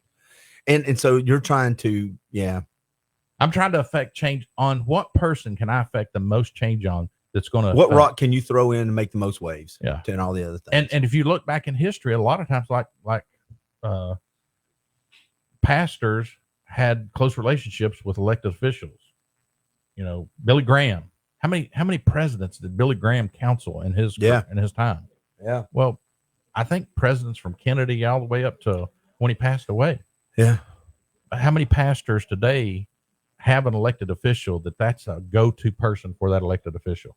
How many business owners have a pastor? And not only that though, but how many of those pastors are actually more, they're not just cultural icons or influencers, or using the pulpit for political gain and not actually what it was used for. They're hiding behind politics and stuff. White, black, green, purple, inner city, rural, I don't care. They're everywhere on that. Yeah. So that's that lack of leadership. They're not leading, they're influencing. I've asked hundreds of pastors in seminary, what semester did you learn leadership? Well, so is there, when you say that though, is there classes? I mean, how do you learn leadership other than just being around leaders? No, I'm saying there should be. I don't think that they're not. I mean, the curriculum that we're creating is we're developing because there's really nothing out there that goes to the heart of why somebody's a poor leader. Because most people are put in leadership positions because of convenience, not competence. Right. So when you have to go into an organization and you see that person that's been put there because of convenience, right, you also have to have the hard conversation that they're not competent. And that's a tough conversation to someone that says, well, I'm here, I'm in this position, so-and-so put me here, I was hired to do this. Well, that's fine, but that doesn't mean you're qualified. We've talked about this before too. That's why, and I've got only one real example. I know there's more, but it's my default in my little tool bag of thoughts over here, especially 13 hours into this, is that it's hiring your best salesperson to be your sales manager, and then wonder why you don't have a good sales culture, a team culture, and it's not that they might not be your best sales manager. They might be. Or it could be they're great at that. They're probably going to be good at this. We don't have the time to really research. That's going to be very inconvenient. We have to pay extra. And then what's happened? You've lost your best salesperson, and you have a bad sales leader. And sales have gone down because you took your number one salesperson. That's what I'm saying. It's a culture. Yeah. And so even the mediocre people they're not going to get trained because you don't have a leader there. You just have somebody checking boxes, if that makes sense. Yeah, I had a good friend tell me, he said, John, you deal with all the non-sexy stuff in business. Because it's not sexy to go in and talk about leadership that needs to be developed and moving the chess pieces around because someone may fit somewhere else, but they don't fit in the position they're in. Right. None of that's sexy. Yeah. But once it's done, I've seen literally dozens and dozens of times where a company starts just growing because you've repositioned the chess pieces. Well, it's almost like re-breaking an arm, right? That's set wrong. When you come in and set it right, it can heal. It gets strong again. You're like, oh, look, this is it can work right. And is that what you get paid to do? Is that, you say it's from the risk management side? Absolutely. All right, I'm gonna take a picture of us while we talk. What does that mean? What does that mean when you say risk management? How is insurance related to this? So the greatest risk in an organization is the people. Yeah. So goes the people, so goes the risk. Yeah. And so 10 years into my businesses, my risk, I realized, oh my God, we're dealing with the wrong risk. We've got to start with the people and the leaders, and then watch the risk actually get lined up and things be done appropriately. Do me a favor, and I actually said this to 2 or 3 guests today. Joe Smith was a great example who shared the same stories over and over, and you think it's boring, but a lot of people have never heard it. Do the one about the parking lot. The story of the leader in the car. Oh, yeah. I think it's a great example of what you're talking about, that some people may listen to this and go, well, that's abstract. How do you identify it? This is a story that most people would have missed. And it took 10 minutes for me. So I was called to an organization. It was a tier 1 supplier for the carpet mills down in Dalton, Georgia. And the owner said, sales are down. The culture inside the organization is horrible. people are disrespecting me, and I need somebody to come in and figure out what's going on. So I pulled into the parking lot, which I normally do. And I think I've told you this before. Before I go into a building, I walk the parking lot and I look in the back seat for baby seats. Yep. And I look for Cheerios and goldfish In the seats? in the Yeah. seats or in the back seat of the car and thing. And I said, because that's my customer. It's that child. And if I do my job properly, this organization is going to flourish and that child's going to be taken care of. So I do that in every organization I go to. And then I go back after it's over with and I look for oil spots in the parking lot because that tells me the type of vehicles that the owner pays his people Right. to drive. And so those are two things that I do from an underwriting standpoint. Okay. But in this particular business I pulled up on, and I knew exactly, I mean, like I pulled in and I'm like, well, I know what the problem is because the nice building, This is great. the parking lot was graveled where all the employees were parking. And there was a shed, a really nice shed that was built out to a parking lot for the Lexus for the owner. Yeah. And I'm like, there's So he didn't have to go through the gravel. and his car didn't have to get dust on That's it. right. And he didn't have to get wet, walking in from the rain or anything like that.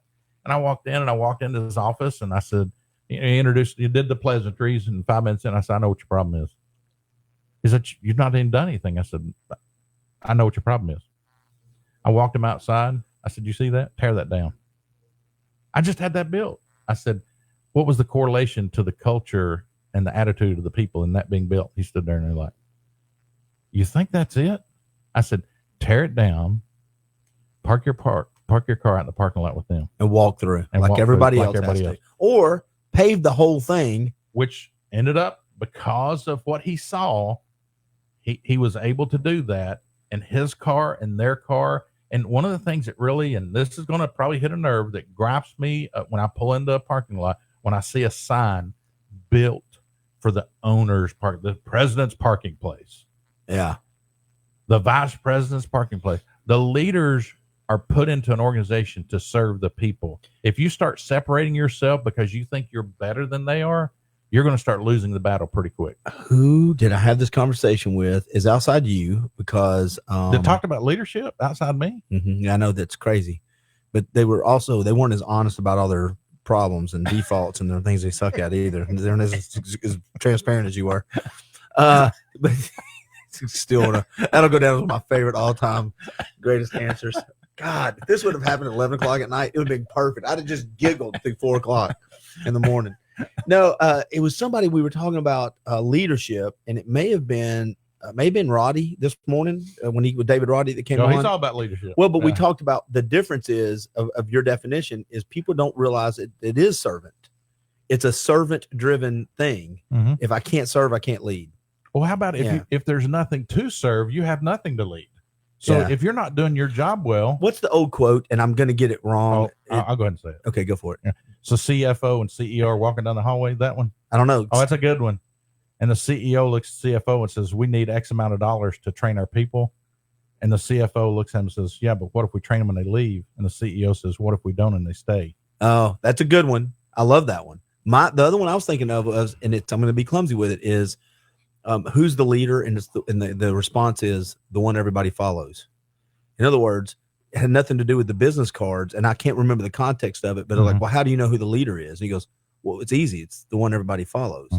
And that's a lot of times not the owner, not the manager. A lot of times it's just a grunt employee over here that they all know the leaders know they better get him or her involved because if they're not on, nobody's on. Nobody's on. That's it. That's right. That's a weird thing. You know, and animals are like that though.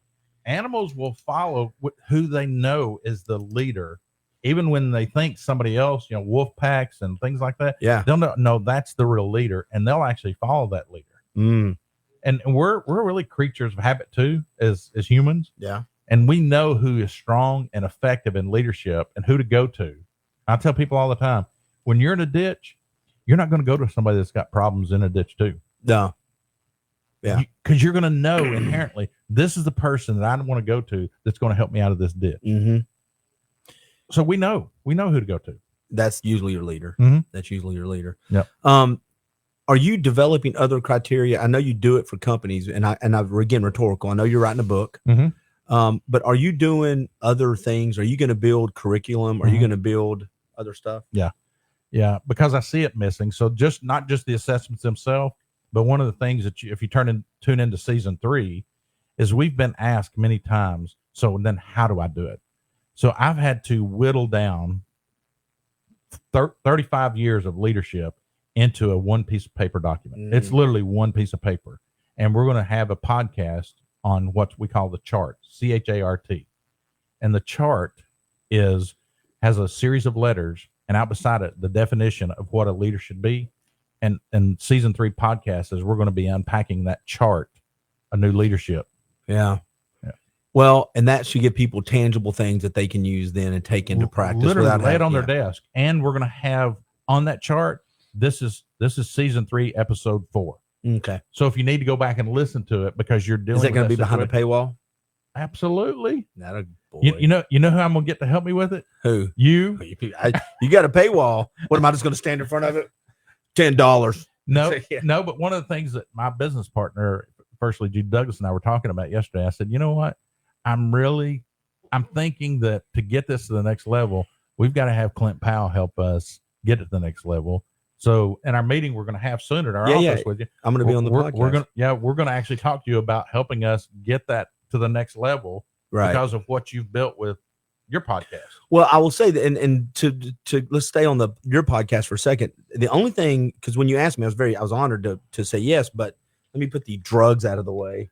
Ed bought me. I thought that was M&M's. Don't eat those like M&M's, man. You'll get a lot of stuff done, but you're gonna go to sleep really hard, really fast. But I don't know. Well, I deal with business owners. You deal with them on a different level, in a different stratosphere. Sometimes small business owners really fight owning their mistakes. Because Because sometimes they just do. well, I don't know if it's a blessing or a curse. Maybe I do it too much, but I've always impressed that I'm a screw up sometimes. We screwed up here today a bunch. I don't know how to live life without screwing up. I don't know what I'm supposed to do with that. Now, I'm not saying I should love it. I'm not saying I should not learn from it, but I'm going to say stuff that's wrong. I'm going to say stuff that's bad. I'm going to make bad decisions. I'm going to do things that make me look like a hypocrite, right?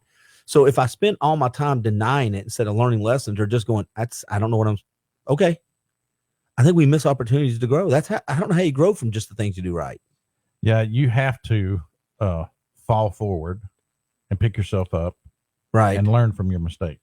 Every story that you have shared with me inside Oath and Pledge, and I would add Jason to this, Eric to this, and Josh Rowe, every one of those, the best stories, the biggest lessons come from a mistake, a screw up, or a misunderstanding. Putting boots on when you're supposed to have boots on, or thinking somebody said this, or that's where people learn the lesson. Yeah. I tell this story, and I've not told it on Oath and Pledge, I don't believe, but I'll tell it here. My primary MOS was jet engine mechanic. Okay. In the military when I first went in, and they called it turbine surgeon. So that's what I was, a turbine surgeon. And the instructor for that, the school was 7 months long, which is a long school for somebody in the military. But every day he'd walk by us and whisper, and every day, you make mistakes, people die. For 7 months. Yeah. Well, guess what? By month 3, you knew it. You're like, crap. If I make mistakes on this engine or this aircraft, somebody's going to die. And so you get in your head, you can't make mistakes. There's a zero failure. Zero. Yeah. Because if you fail in this incident with this aircraft, with this engine, somebody's going to die. Do you want that on you? Did you see people run from that responsibility? Oh, absolutely. Did they shrink back and say, Yes. I don't want to put that screw and bolt in? Yes. They sure did.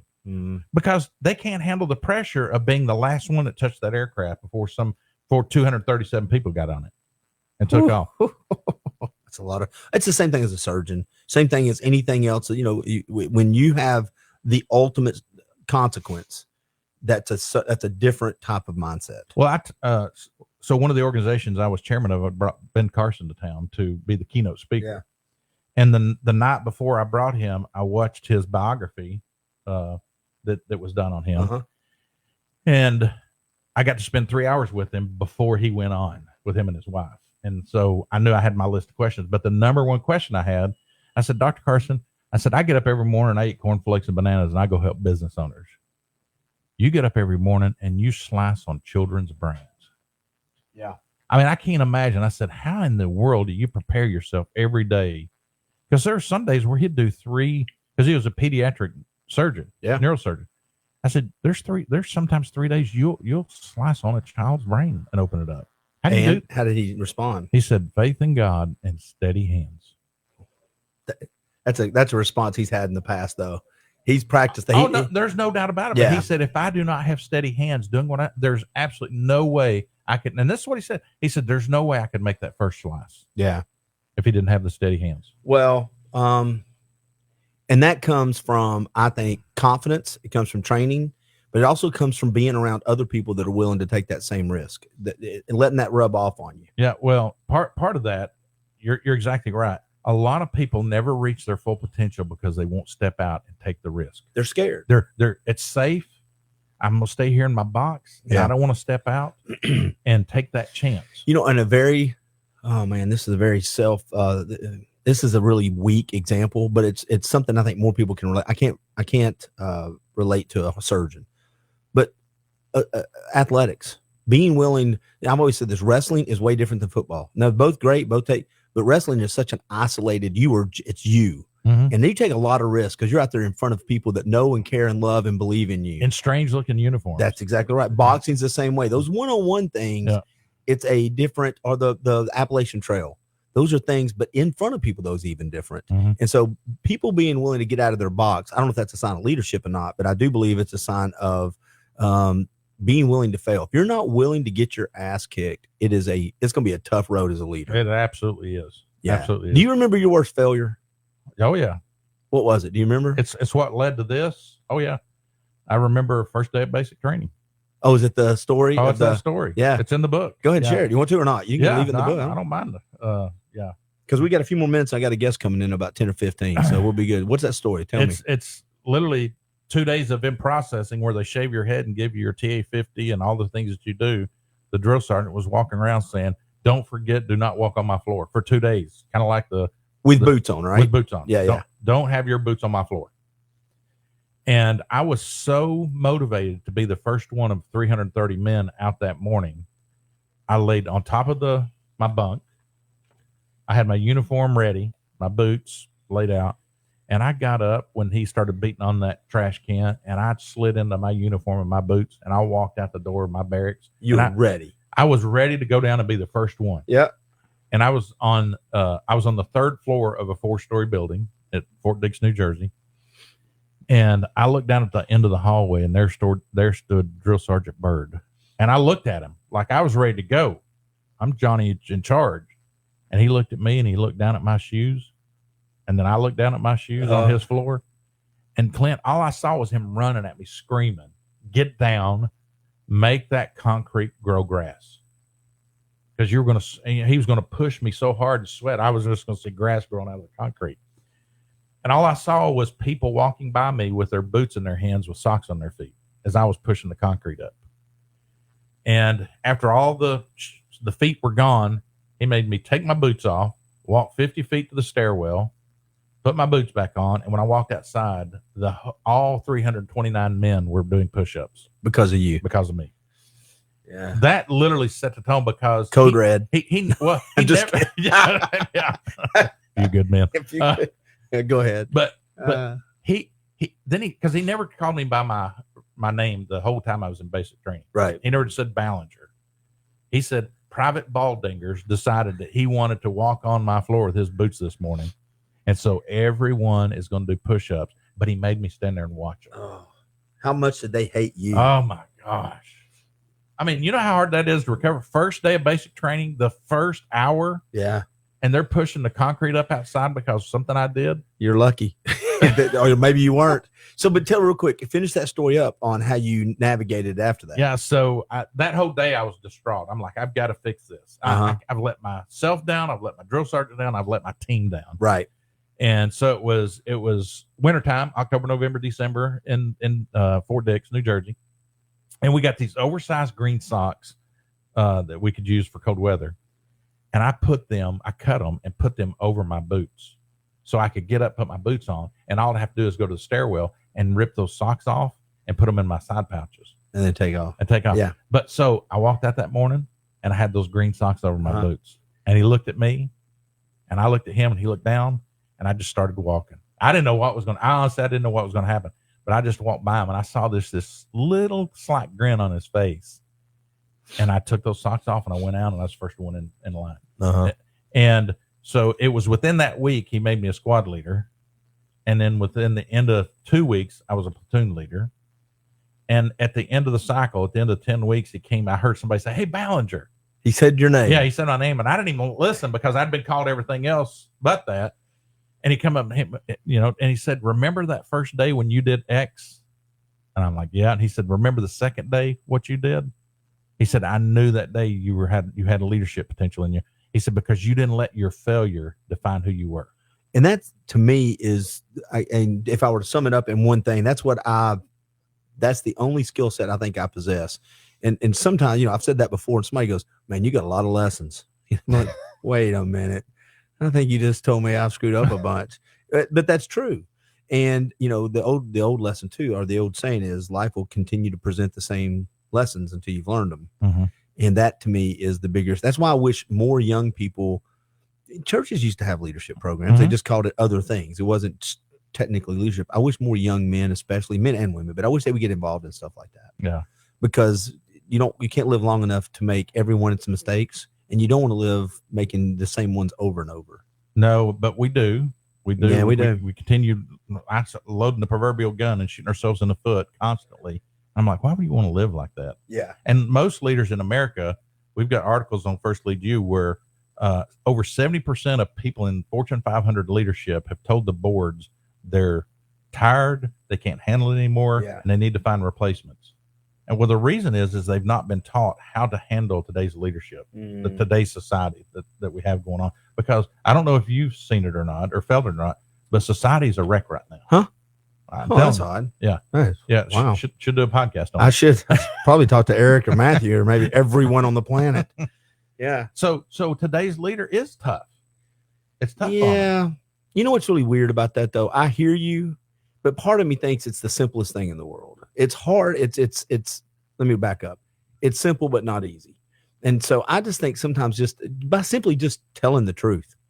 I just had a Cody Womp, the DAN, and she's very refreshing because she says exactly what she's thinking. I mean, exactly what she's thinking. I got a coaching client like that right now. She starts it off exactly what she's thinking.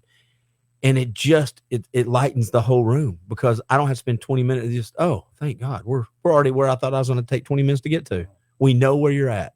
So I think leadership is hard in the world we live in, but I think it's because we care too much what the world thinks about what real leader is supposed to look like. Well, does that make sense? Yeah. I mean, I don't like how you looked right there, but go ahead. I understand that. I'm going to tell you what I think based on what I do. I think leaders haven't been taught to care about people, and caring about people also means you got to tell them, have hard conversations with them and tell them the truth. So I will affirm what you said and say this. I think they're saying the same thing, but you kind of said the polar opposite of what I was saying. They're looking for people to approve them. That's what they call people. They don't care about people. I care what people think is different than I care about what the best for people. That's correct. And I think that's a different mindset because I think a lot of people confuse that. Well, I care for people. Everyone likes me. I care about them. They care about me. And a lot of times that has nothing to do with leadership. Well, anytime I go into an organization and everybody loves the owner, there's something's wrong because the owner is not doing their job because they've tried to get this popularity contest going. Yeah. And there's theft going on. I mean, I'm going to tell you, I can promise you that most companies I've gone to where everybody loves the owner, there's theft abounding, production's down, and the owner's trying to do everything in the world, lines of credit, sell things to try and keep the company going, thinking that they're doing it to make the people happy. What they're actually doing is they're ruining themselves as owners.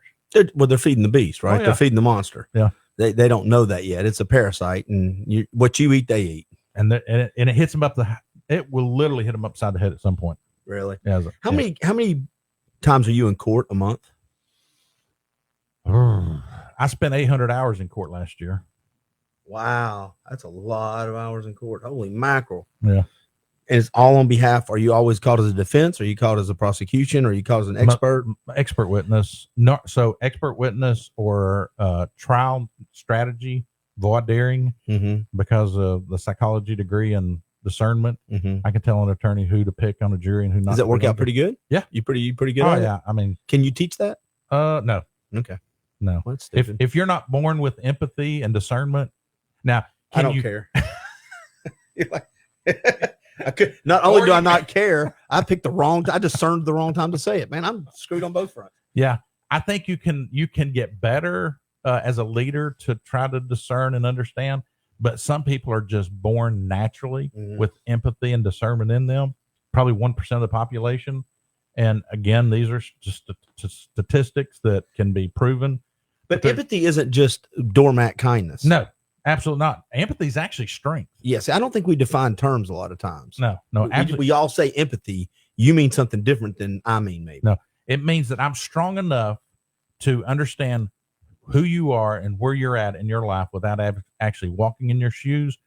But I can leave here at the C-suite and go all the way down here to the lowest person in the organization and feel comfortable and make them feel comfortable with who I am. And today's leadership, we normally can't go from here to there. Well, and I can be comfortable with you, and I'm not intimidated or insecure about it. And I'm not trying to intimidate you or fix you. Yeah, air quote. No, I need to change you so it's better for me. No, yeah, I'm there to show you. So we call it the culture of care. Well, here's what we're going to do if you're comfortable with it. And I know I'm jipping us by about 5 minutes, but I'm going to go eat a quick dinner. But we're not going anywhere. I'm going to come back and spend a little time before 6 o'clock, hopefully with a special guest.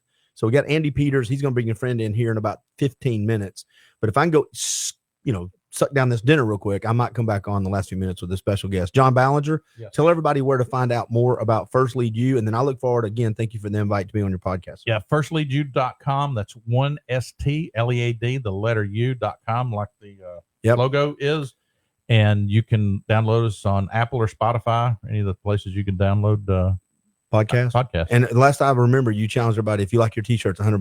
$100. It was $100. That's right. $100. Started at $5. But as a leader, you should want to leave society at least as good as you found it. Yes. So I'm challenging you to do that, so you don't leave your kids a soup sandwich. That's a military term. Thank you. Well, all the vets out there will get that. Let me do this. Let me put this up. I'm gonna do a little housekeeping. Put that up, and then John, I'll walk out with you here in 1 second. Let me do this.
Oh, there we go. I'm talking. Get over here to me on this camera. Hey, everybody, we're back. I'm waiting on Andy Peters. He's going to be coming in here in just a minute, and he'll jump on. I think he's actually bringing a guest. I actually have 2 other guests sitting here. Jennifer's come in, and my daughter's come in, so we're going to have a full house. And I got to be honest, it couldn't happen at a better time. I'm pushing over the halfway mark, so I'm a little brain fog. What's up, Russell Stroud? How you doing, buddy? Hey, I'm doing great. How are you? Man, I am good. Let me take this off the screen. You're doing a brave thing right now. Well, man, it's I don't know about that. I don't know if it's brave or dumb or something, but we've raised close to $7,500 for YCAP. I would like to encourage folks. I would love to hit 10 grand during this thing. I was hoping to be at 8 by now. So if anybody's got 25, $50, go ahead and feel free to drop that. You can text YCAP to 71777 and make that donation to YCAP. We'll talk more about what they do in a minute. Tell me what you're doing right now. What do you do right now? Because I've known you for a long time, but you're into TV now? Yeah, so professionally now I'm an account executive over at Channel 12. That's right. Yeah. Do you like it? I like it. Yeah, it's a big shift because, I came from radio and a very not sales background. Yeah. So news and sales are totally different worlds. Right. So that transition for the first 6 or so months was pretty rough. But I had really great leadership there. You're just talking about leadership. I had really good leadership at 12 and they've coached me through it. And, we're getting places and we're making things happen. I'm liking it. Are you really? Yeah. Okay. So you still like the creative side, though. I mean, the new stuff. Do you do that on your own? A little side gig on any of that? I do. Yeah. I wouldn't call it a side gig because that implies you get paid for it. But I write little articles and things, and I'll produce little things mostly for my own enjoyment. Things I get interested in, I'll write about. Sometimes they're actually important. Sometimes they're completely useless and nonsense. Well, I'm going to go welcome a guest in here in just a minute. He can join us because this is supposed to be, we just had Ed Jones and Kim run in and drop dinner off. And like I said, people are going to kind of come and go. Brian Stone will be here in about 30, 40 minutes. Oh, man, I'm probably going to miss him. That sucks. Yeah. Well, and people are just going to have to join now because I got a bunch of guests coming in. So there people have to join when they can. Yeah. But real quick, how did you get into the crime stuff? Well, it started out mostly just because I was sort of forcibly put into the news position at the radio station I was working at. And so I had to really deep dive into, okay, how does the court system work? How does policing work? How does law enforcement work? How does victim resolution, all these different things, how does that work? And it just got me super interested in crime, I guess, and how that affects society, different criminals and how they got away with it, the normal Facebook mom true crime stuff. But you're into it though. Where do you post this stuff? Is it blogs? Is it videos? Is it what do you do? YouTubes or what? Yeah, I do a little bit of YouTube. You can find my YouTube. It's Radio Russell, but I also write a little bit on my Substack. Not a ton. The most recent thing I wrote was a theory I had about the TV show Severance. So, obviously super important information there. My son was going crazy over that. I'd love to hear that too, man. I haven't seen it, but he talks about it. He loves it. Yeah, that's the one where you go to work, you're a different person, right? Yeah.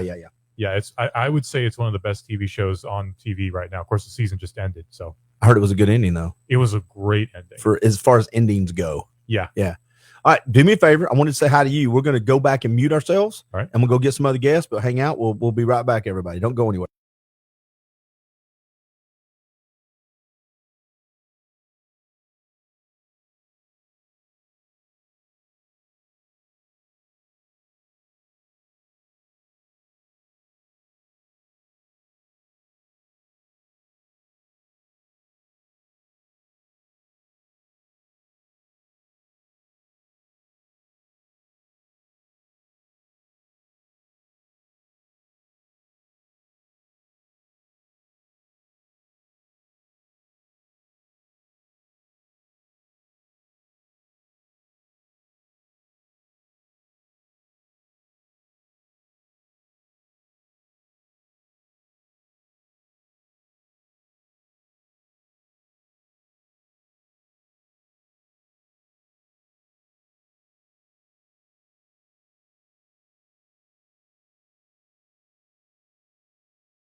What's up, everybody? It's Sam. We're live. We're back. I told everybody we're going to be coming in and out like this. 3 minutes here, 10 minutes there. When you got new guests coming in, maybe you have to go to the bathroom. Maybe you have to eat a quick dinner. You never know.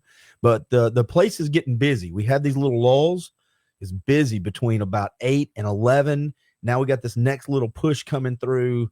My daughter just came in from out of town. Jennifer just showed up, which makes those two people being here makes my day better. And then Russell walked in, and we talked a little bit a minute ago about what you're doing now. Let me hide this. And then we have our guest that I kind of scheduled this as guest and co-guest or drop-ins, right? Yeah. To keep the energy there. How you doing, Andy Peters? Man, I'm doing amazing. How about yourself? Well, good, buddy. Thanks for coming in. This is the second time in like a couple months, so you're really committed. I appreciate it. Dude, I love the podcast. Well, I can't hear myself. Oh, you know why?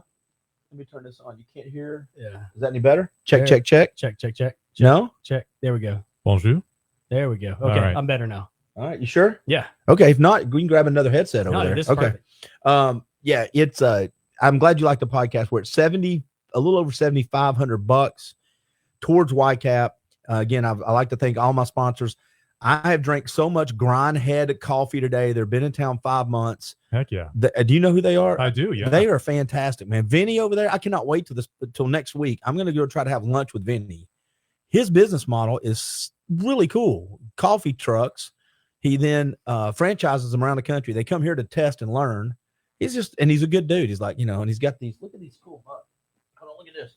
Oh, that's neat. Let's get cracking. That's pretty cool. I love it. Yeah, that's pretty cool. All right, do me a favor, Andy. Tell everybody. And again, some of this will be revisiting the original podcast, but we're gonna have a lot of people that didn't hear that one. I first met you and ran into you and got to know you a little bit. My son started eating at your restaurant, and it was Fit Plus. Yeah, Fit Plus. Over by off Lee Highway, behind, of course, the Taco Bell and the Burger King and the McDonald's. Did it on purpose. Did you really? Yeah, we wanted to get all of the, hefty people over there and get them in shape. Well, but pull back though, because you're right next to the gym too. You're like best of both worlds. Yeah, Planet Fitness is a little interesting character though. They didn't send you a lot of business. That's my gym. You can watch what he said. It was, it was an interesting place. No, they actually, we had a cease and desist order from Planet Fitness. Oh, cut that out. What? I'm dead serious. About what though? Dead serious. So they complained about the smell of our food. What? So yeah, because they said that our food was stinking up their gym. So it's a gym, man. Kid you not, so keep in mind, we're producing, 20 on a good week, 27,000 meals. We're ready to rock and roll. Right. And all of a sudden, we're mid lunch crowd. We were kicking it off, and dude walks in, hands a piece of paper, and says, "Hey, this is from the landlord." I look at it. He was one of the maintenance guys. And I'm like, "What's this?" He's like, "They've been sending emails. Cease and desist. Could not cook or prep any food in there whatsoever because they were smelling it. They said it smelled like sulfur, broccoli, almost like sewer smell." It's like, well, we don't smell it in here. So if it was ours, we'd smell it. Well, I continued cooking. I called my attorney. He said, "You've got a lease signed. You keep doing what you're doing. If there's any issues, they can contact me." So that's why I sent them in an email. Fast forward, then they started sending people over to our place that worked at Planet Fitness, and they'd go back over there and they'd tell people, "Hey, don't go next door. They've got something going on over there. It stinks. Their food is probably being cooked in the bad environment." Like, it was bad. And we watched our numbers decline. Oh my goodness. So after about 3 weeks worth of work, we'll talk about lawsuit worthy, right? Dude, it got pretty shaky there for a bit. So after about 3 weeks worth of work, they had a plumber come out and run a smoke test. And they found out that their ventilation system was obviously negative and positive was off. So it was pulling the scents from a leaky drain line that they had. Yeah. Oh, so the smell of crap was theirs, not ours. And how pleased were you when that came back? How happy? Oh man, I love it. A little dance out front. Yeah, Babe, we're cooking extra today, everybody. Because there was it goes. If you go back to some of my Facebook posts and stuff that I post, I hit pretty hard with those guys because when they were redoing the gym, they parked 18-wheelers right there in front of our spots. So none of my customers could get parking. They parked it at my front door and unloaded all the equipment in front of my door, so we couldn't open our this went on for almost 4 months. They did not want us near. By the way, if anything ever like that happens in the future, I know a news guy who will be happy to cover that because that's what he did forever. He's covered news. He's a news guy. So that'll just give Russell a call. Say, "Hey, man, I got a great story for you." Man, that went on for 3 months. It was a beef between us and Planet Fitness. It was the craziest thing ever.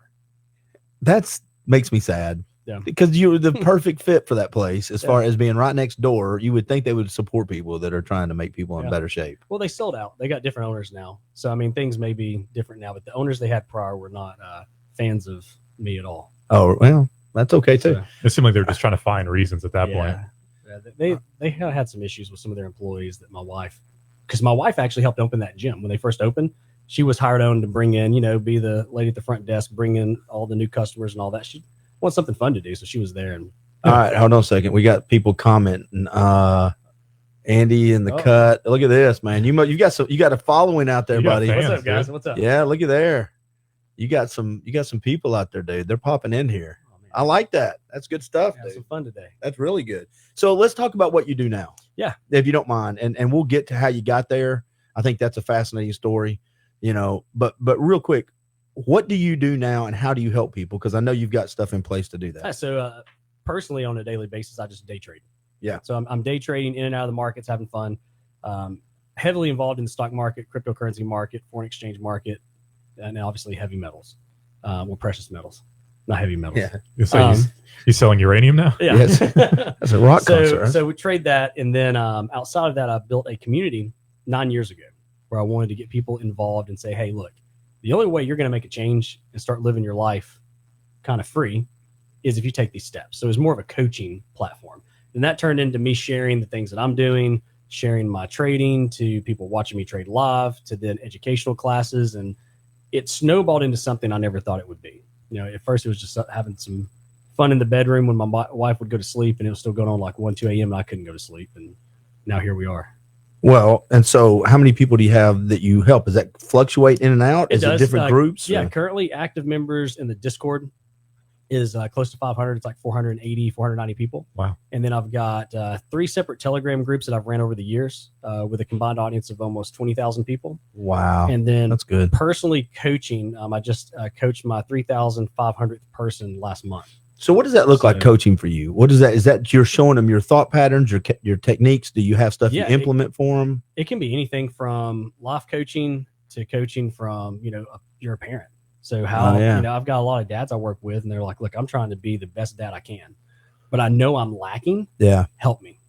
One of the things that I talk about with Buddy Curry all the time is, and I'm making sure the feed's right, guys. I'm trying not to be distracted, is that legacy and wealth is not always about money. Mm-hmm. And I know you use money as a tool for stuff and in lessons, it of course is part of it, but that legacy component is really opposite of wealth. It's what you're leaving behind on how you lived your life. And that my friend Buddy Curry, the NFL linebacker in Atlanta, he was on early this morning, my second guest. He's coaching people about what legacy is. Yeah. Because it's not money. No. Money is a result of some stuff. It's a tool. That's it. That's all it is. Do you have those kind of conversations all the time? Like, we're going to talk money, but it ain't money. Well, it's funny because so I've actually coached whole families where it's, my wife's with their wife, I'm with the husband, and then we get the wife, husband in the same room, and we'll even bring the family in. No, when I say same room, we're going out to eat dinner with them. Right. We just want to hang out with them as a family talk. And when you start seeing like the interactions, and then you kind of talk to the kids aside, and when I say kids, like most of them that we deal with, they're already 12, 15, 20 years old. They'll get up, dad will go to the bathroom, and then they'll be like, Mom, this is awesome. Like, dad's not joining us for dinner in months, and you hear things like that. And the dad doesn't think anything about it because he's given them a great life. Right. Great house, a great car, goes to, private schools, everything's top notch. But who's setting the example for the kids? Because like in this case, you've got the girls. So the dad is having to set the example for who the girls are going to marry one day. Mm-hmm. And if that example is, I can just not be present, I don't have to be there. As long as I give you cool stuff, that's all that matters. It can be a dangerous road. It can be. You don't want your kid to grow up like that. No, it's interesting that you bring that up because I was just talking about that with a counselor I was speaking with for premarital counseling, and we were sort of talking about how important examples are. And it's just fascinating to me how so many people prioritize the material and just completely forget the experiential when talking about raising children, right? Like they're like, like you were talking about, I gave you the private school, I gave you the new car for your 16th birthday. Yeah, but were you there? Yeah. What do I remember you for? Do I remember you for the car, or do I remember you for the fishing trip we took that cost nothing? Yeah. I mean, I'll be honest. Hopefully my parents aren't watching this, but I don't remember anything that my parents bought me except for maybe a handful of things. And that's my first Sony Walkman that had the orange illumination. I had one Christmas where they got me the Boys to Men CD. Yeah. I think I was like 11. They probably shouldn't have bought me that CD at 11 years old. Yeah. And then I wanted to be a businessman. So there was one Christmas I got like an attaché case with a stapler gun, a check printer, all this stuff. Yeah. That's really it. But I can recall hundreds of memories of stuff we did in the neighborhood, our hide and seek, our baseball games, road trips. I mean, all this. And I feel like that slowly deteriorated away because now road trips look like this. Yep. 100%. Dinners look like that. Being outside playing with your kids looks like that. Absolutely. And it's like we're at a point now where kids are going to grow up and there's not going to be those memories if the parents don't make it. Right. And the parents assume that they got other friends to play with. They got all this stuff, but well, you nailed it. Go ahead. Sorry, I was just going to say I hear stories a lot from different people I work with and are friends with about how young kids are now, like first graders through about fifth grade age kids. And, you hear all these horrible stories about, oh, they can't operate without an iPad in front of them. Oh, they can't do this. They can't do that. That's fine and dandy, but whose fault is that? Yeah. Like if I were to have a child, it wouldn't be an iPad kid. I wouldn't let that happen. So it's all of the onus falls on the parents. And I think we sort of forget that, especially I don't want to be insulting, but the boomers, when they talk about, oh, kids these days, it's like, there's not a boomer in the room. You're fine. Well, no, I mean, we Get have the that X out of your mouth. we have that same conversation because we homeschool our kids. Yeah, I was homeschooled. And all their homeschool takes place on computers, iPads, and there's still some books that they're involved in. But our friends are like, I mean, what happens when you take this away or that away? It's like, we do detoxes. So as crazy as that sounds, like we just got off a road trip. So we're on a road trip. I tell the kids, look, this is me and mom's time because we've got our side of the hotel room. Y'all have got your side of the hotel room because we get conjoining rooms, or we'll get like a suite so they got their own, bedroom. Me and mom are going to have our time. We're going to go to the bar and have our drinks. We're going to go to the pool. We treat it that way. Y'all can watch TV. You can play with your friends on your iPads. You can FaceTime. You can do whatever you want to. But when we get back from that trip, it's a full week detox, no electronics. And people are like, oh man, I couldn't control my kids. They would go crazy. They'd be wild. I took videos. I can't wait till I upload my reel next week. What are our kids doing? They're painting. They're playing with Matchbox cars. Reading a book, doing something. Reading a book, they're doing anything. They were outside. playing in a pile of dirt and sand and gravel. and it's like kids will automatically, their brain will switch to that mode and just start being kids when you take this away. My kids did not, and my daughter's out there. She got a cell phone. I think she was 15, 16, something like that. My son, about the same age.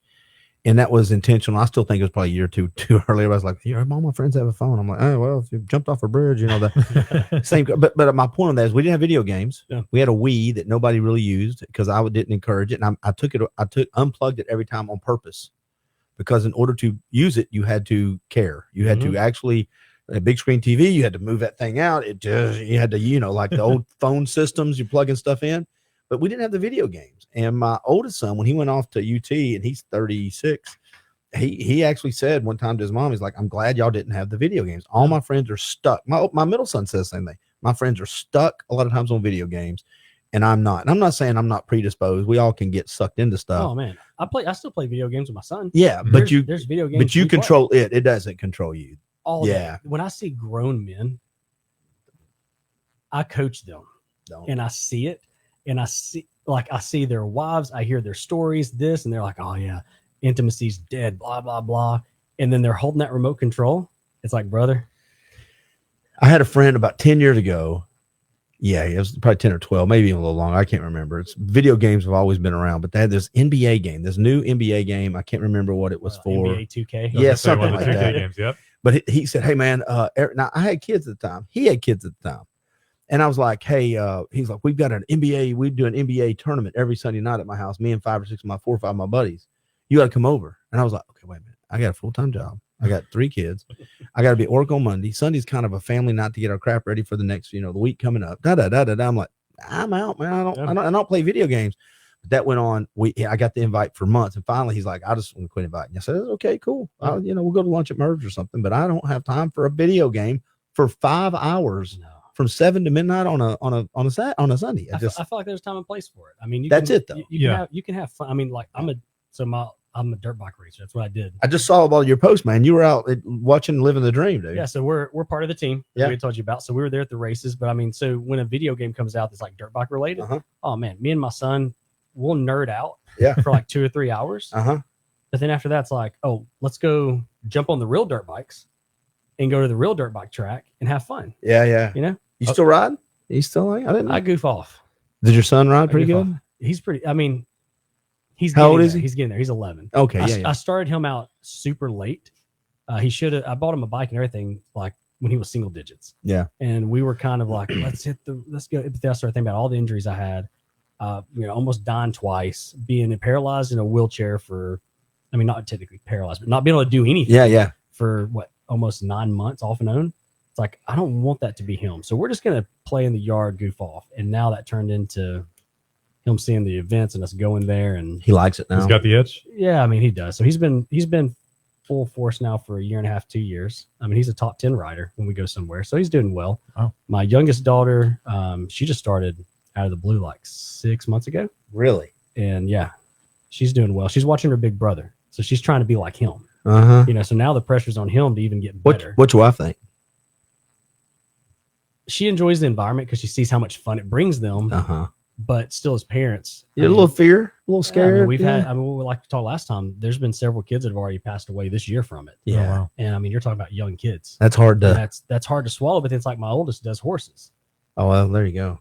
It's like, what do they do? What kind of do they jumps? Is it cutting? Yeah, hers is a equestrian. No, equestrian and then jump 100 jumping. I think is the name of it. Yeah. I'm not too. When it comes to the horse realm, she can just spit this stuff off like crazy. And her horse, she's on horses that are, I think like 16 and a half, 17 hands. I mean, it's just a beast. Yeah. And see, here's the other thing. I don't know where y'all both are smarter than me. I don't know where we got using hands. I understand why it is. I get it.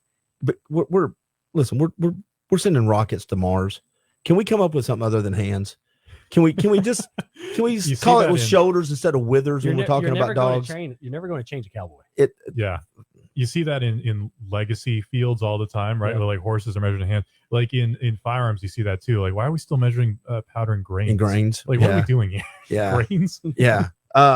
Real quick, I asked you this last time. I think it was kind of this question. What's the favorite car you've ever owned? I mean, it's going to be my Blazer.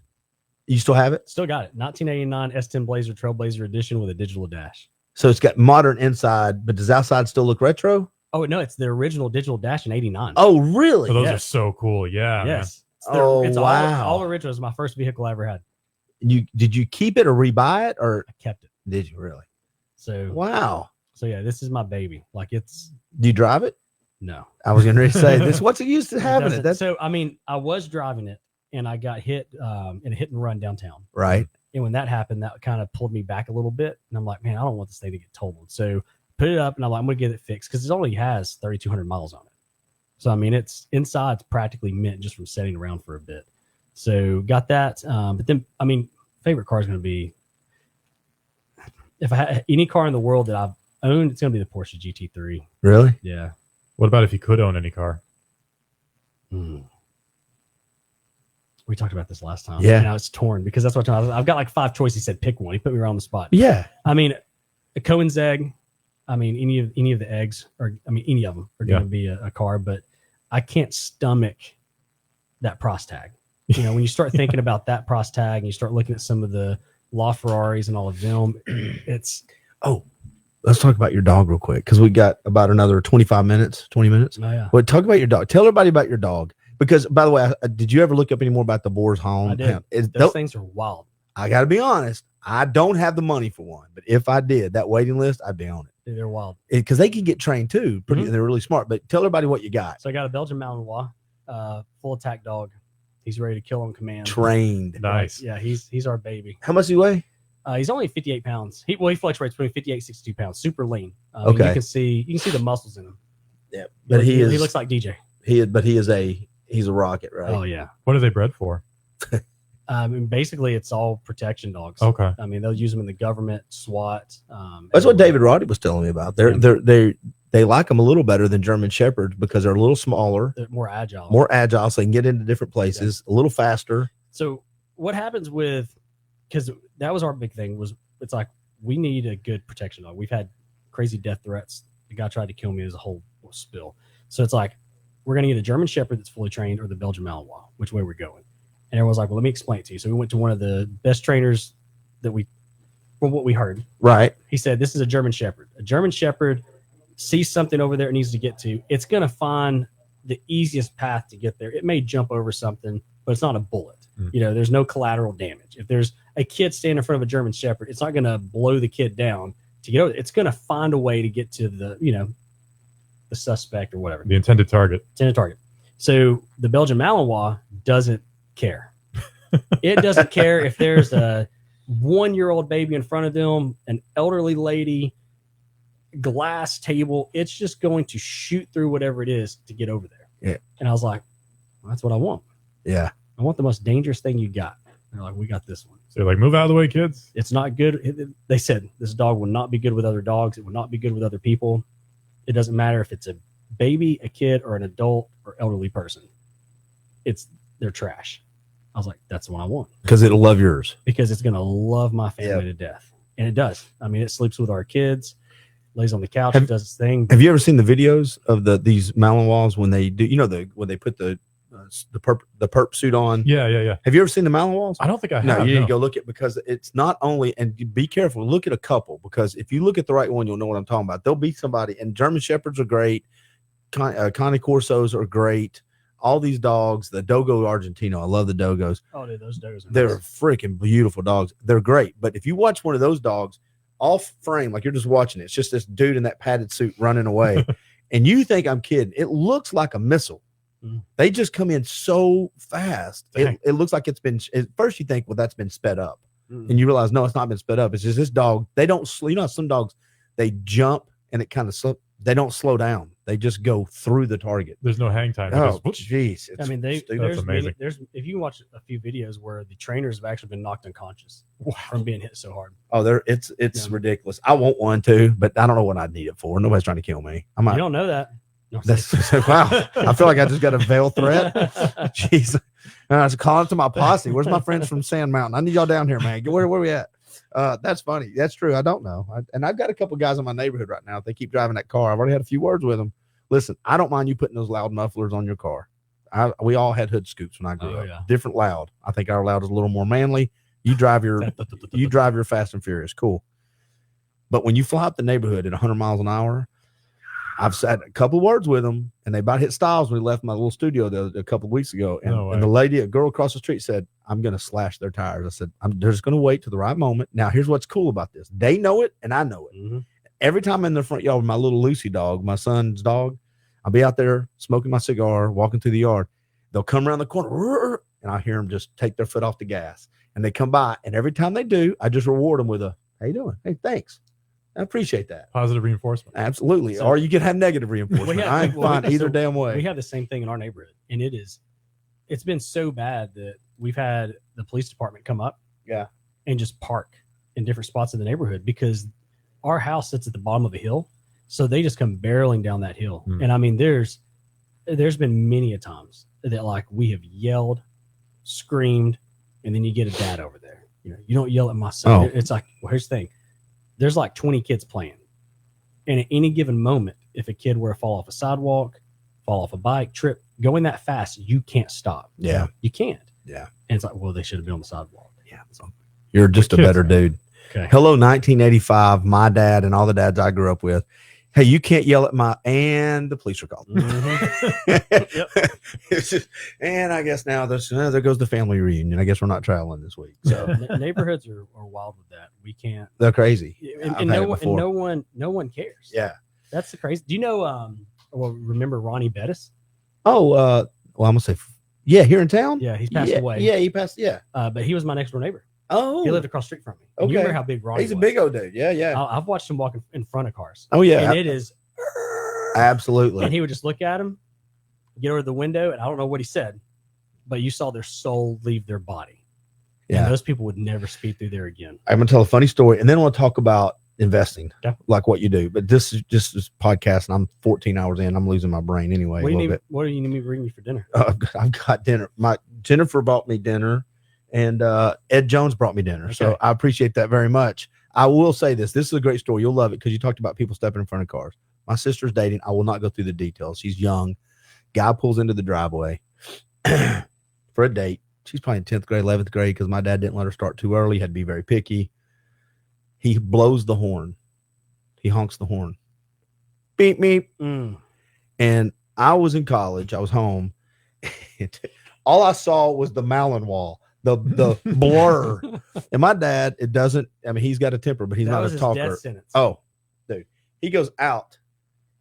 All you see is him knock on the door. And he leans in, and then he steps back out after about 20 seconds. He walks back in, shuts the door, doesn't say a word to nobody.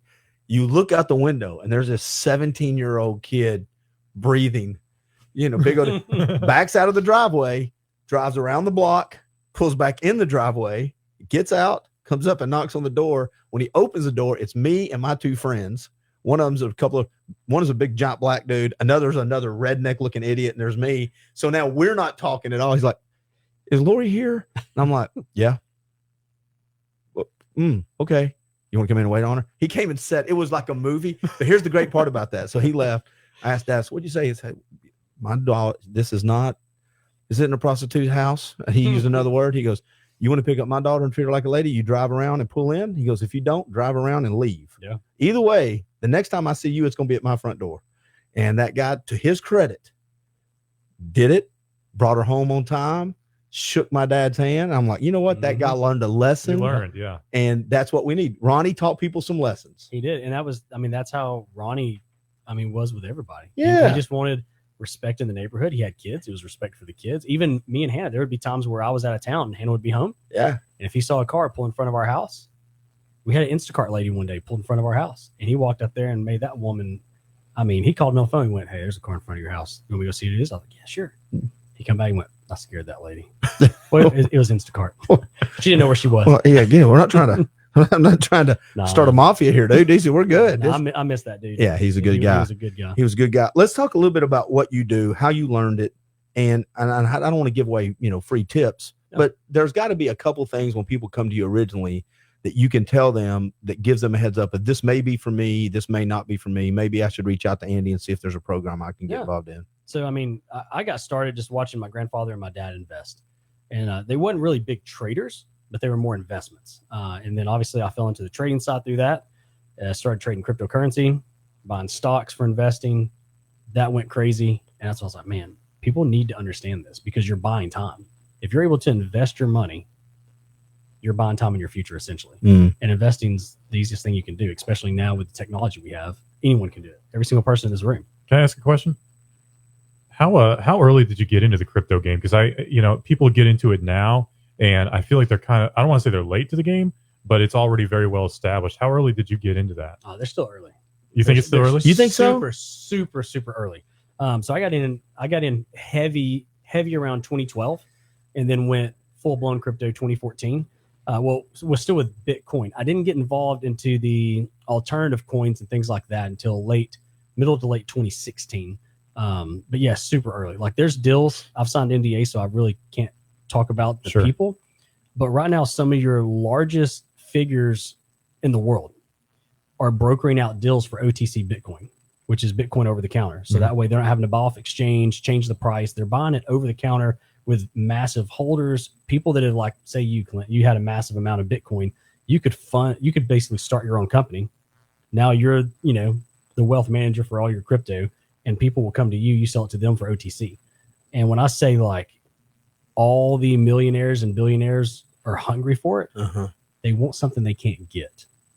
Because, like, for example, you've got one family right now that's wanting $40 to $50 billion. Where are they going to get that from? Yeah. And you've got another family that wants 10 billion. You got another family that wants 15 billion. And now you have countries that are trying to buy it. So everyone wants a piece of this pie. And when they finally get the piece of the pie, that's where the scarcity dissipates. And now it's game on. Really? Yeah. Interesting. So again, all my questions come from being naive into this world. Does does the economy like now, what all this, the ups and downs, tariff war, not tariff war, the Middle East war, does that affect what you do It just does. as much Yeah, as it does all day. As far as it's positive.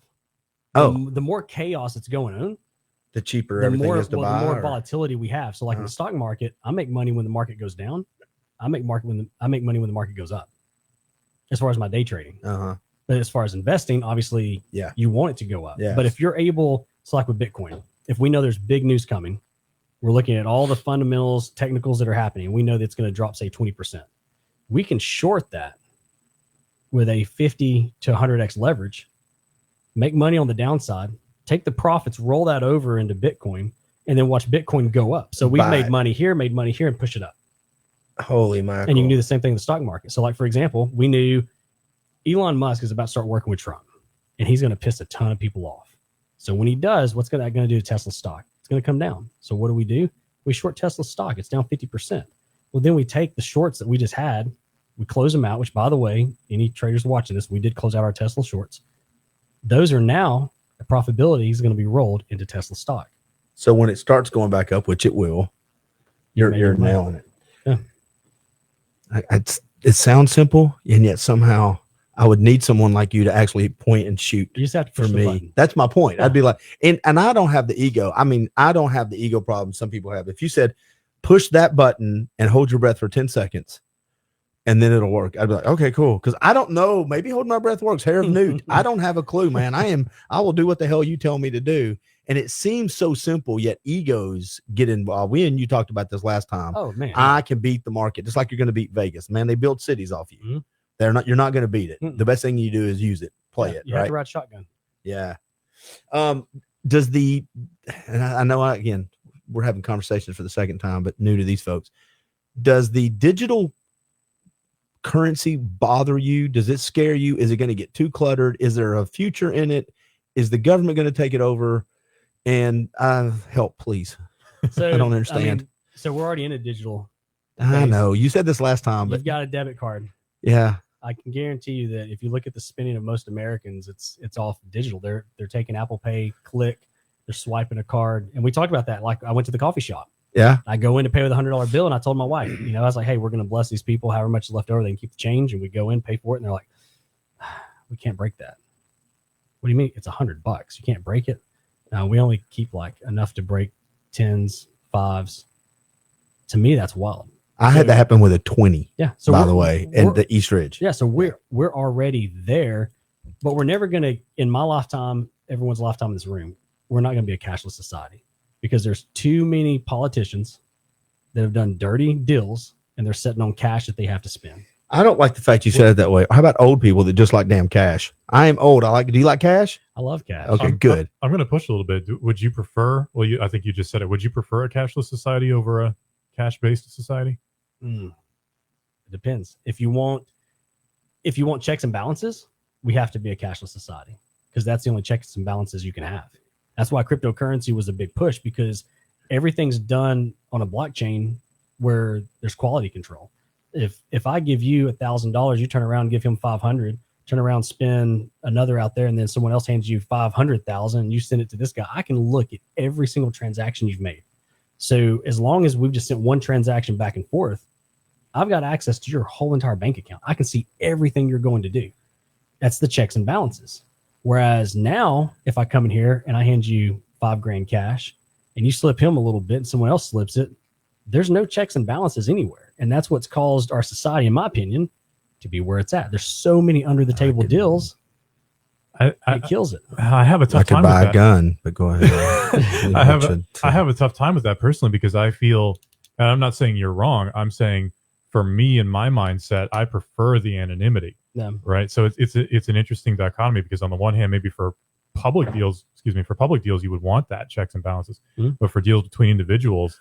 Well, I think that comes from not trusting the government who's in charge and you too, can right? It's a still- trust issue. Yeah, and you can I don't still want you to be- know what I'm buying. No, and you can still be anonymous. I mean, like I can create a wallet that's a fresh wallet, send a transaction in some crazy ways, and get it to where you can't see what I have. Mhm. There's still ways of doing that, but it's still on the blockchain. Right. So therefore, it's not. And I don't know your name, for example, so I wouldn't know that someone gave him $500,000, but I could see in his wallet There's a $500,000 setting. Let's there. just practice that. Yeah. Let's just somebody drop me. Here's my wallet, Andy. So for me, I just like the checks and balance aspect because I see where our economy's gotten by not having those checks and balances. Yeah. So, I mean, for me, I wouldn't mind going full cashless. How much time do you spend a day trading? Because I've asked you this too. On average, probably 6 hours a week. Really? Yeah. All right. And yeah, we've got plenty of time for this little story. I love this story about your kids. You gave them a budget, did you not? Did you give them a little money to invest? Yeah. How did that go? I think that's a great example of what I did not do. One of my daughter sitting out there. So I taught her a lot of stuff. This kind of stuff I did not teach her. I think it's cool. Yeah. So, I mean, we gave all of our kids some money and told them, look, how do you want to do this? Do you want to take this and spend it for cash? Well, spend it for go ahead and just spend it like it's cash. You want to take it, put it in a bank account and save it. And then as you get money for things you do, because my youngest daughter makes bracelets and necklaces and sells them, I'll match your money as long as you're putting it in a bank account. My oldest, I gave her money. I was like, where do you want to do it? So they all had kind of their own, quirks of where they wanted to put it. My oldest put all of her money in cryptocurrency. She's watched dad her whole life. Yeah. So she put it in there, and it was, I posted a video on Instagram. It got up all the way to $28,000 at the peak in December. She's 14 years old. She only started out with $500 and total was like $3,500 investment. Not too shabby. And then my youngest daughter, she's got enough money right now in her account, which me and my wife, our names own it, but it's in our bank.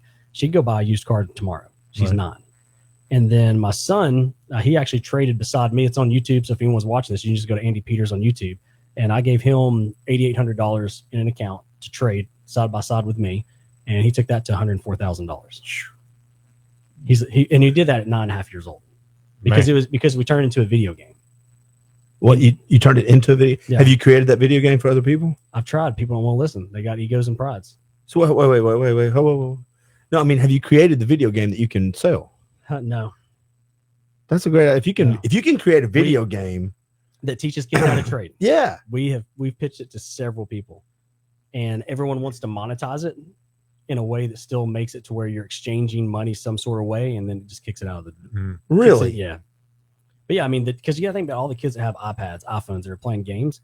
If they figure out structure of candles, market, how fundamentals and technicals play together, I mean, you could be building investors at the age of 12, 13, 14 years old. Well, you don't want that.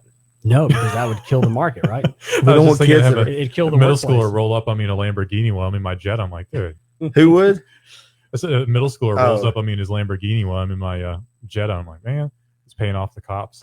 A jet is a good, solid vehicle, sir. I agree. No, I had a Jetta. It was a silver one. It was a 01 model that I bought off this dude. He used to come in Fit Plus and Eat. Yeah. And he's like, man, I'm getting a new car. I'm going to trade this in. And I was like, never trade a car in with the dealership.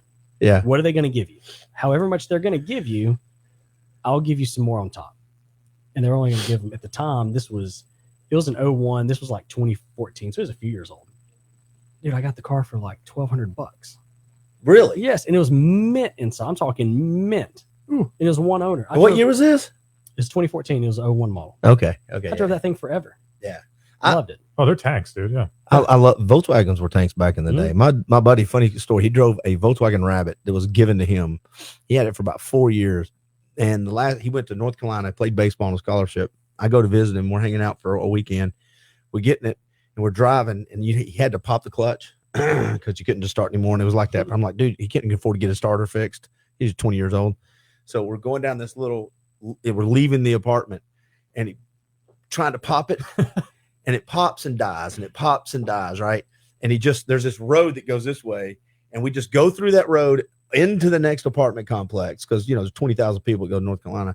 He can't get it started, He literally, his apartment's up this hill. He literally goes in, he picks 5 things out of there that he's carrying like this, takes the key off the keychain, throws it in the front seat, and walks off. And I go, what are you going to do? Well, they're going to tow it or somebody can steal it. I don't care.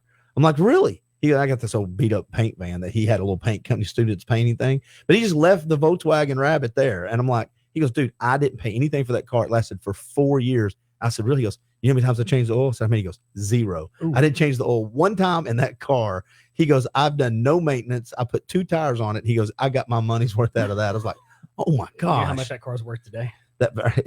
People are paying big money for those old Rapids. Really? Yeah. Yeah, I think we look back on this now. We should have kept all the old cars. Everything's big money now. I mean, you can go find a 1500 Chevy pickup truck So- in 92 and they're coming for big money. Well, and I just want to real quick, I haven't welcomed the other guy that joined us, is Brian Stone. How you doing, buddy? Hey guys, how's it going? Dude, it's good to see you, man. Yeah, I didn't know if it was okay to just walk in or what. You know, You're 100% welcome, dude. I figured. So. Yeah. But you've been over there silent. I keep thinking, well, that's crap to invite a guy and then not let him talk. Well, I mean, you know, have you ever met Andy? I haven't, No, Andy, and when I saw the schedule, I was like, this is probably an hour I should listen to. Yeah, because there's nothing more frustrating to me when you lay out topics of things to discuss in a medium like this than a topic that I absolutely don't know anything to say about ever, no matter how many times you explain it over and over and over and over and over again, and I still don't walk away with any kind of opinion at any point in my life. So it drives me crazy. If anybody's wondering how I'm going to stay awake for the next few hours, since I've been up since 2, I think you just felt the energy from that. I think Russell and I was going to leave and let you and Andy talk. Andy, good luck with this one. We used to joke. Andy was like, screw this. I can't work with that guy. No, I love it. I love the energy. We used to joke the bad DJs on the bad radio stations would have some top-notch artists in there and be like, yeah, dude, so like, where do you get your ideas from? Because they have no idea what to say. I mean, I'm not joking. I've tackled every subject there is to tackle in this medium, and I can never get my digital brain around the crypto world. And one thing I thought about when you were talking about shorting, like Tesla, and I know that was a little bit ancillary to the exact topic, but the film Big Short, Love that movie. love it. Do I understand it? Live through as an adult. Live through as an adult through that time frame of the housing crisis, while purchasing a home during that time. I love the film, and I don't know what it's about.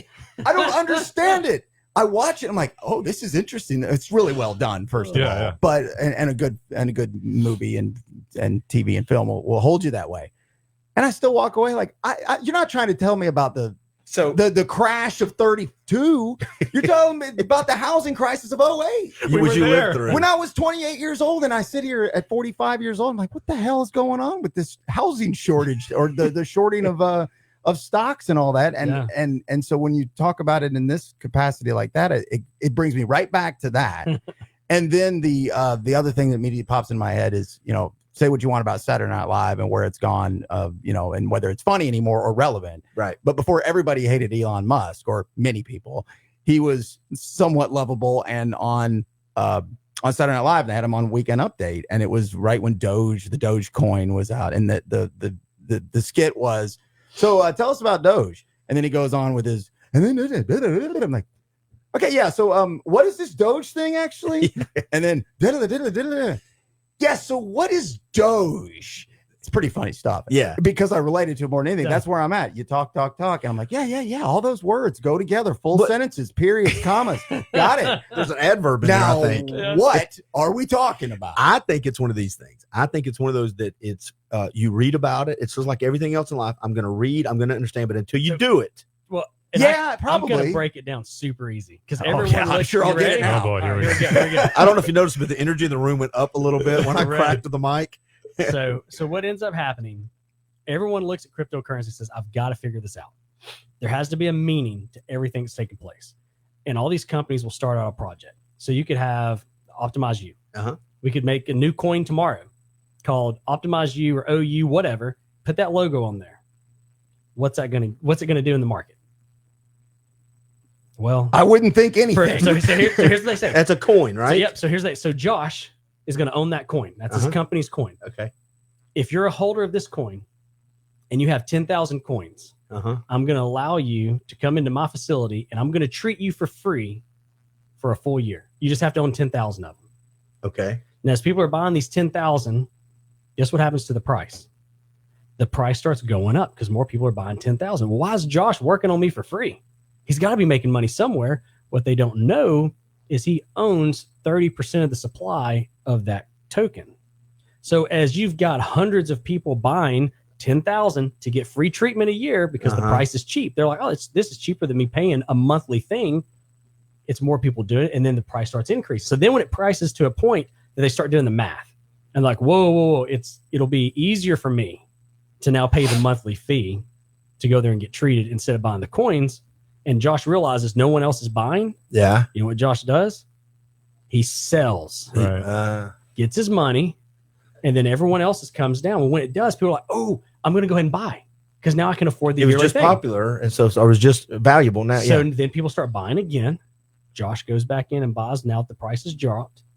That's all cryptocurrency. Almost every single cryptocurrency project there is has utility that's at face value. All it is there for is to move money around and make money. Okay, but here's my question. If you're okay with this, and we got about another 5 minutes. I can stay here as long as you want. I know. I got I'll Dawson come Wheeler, back the guy that started Rock Creek. Do you know Dawson?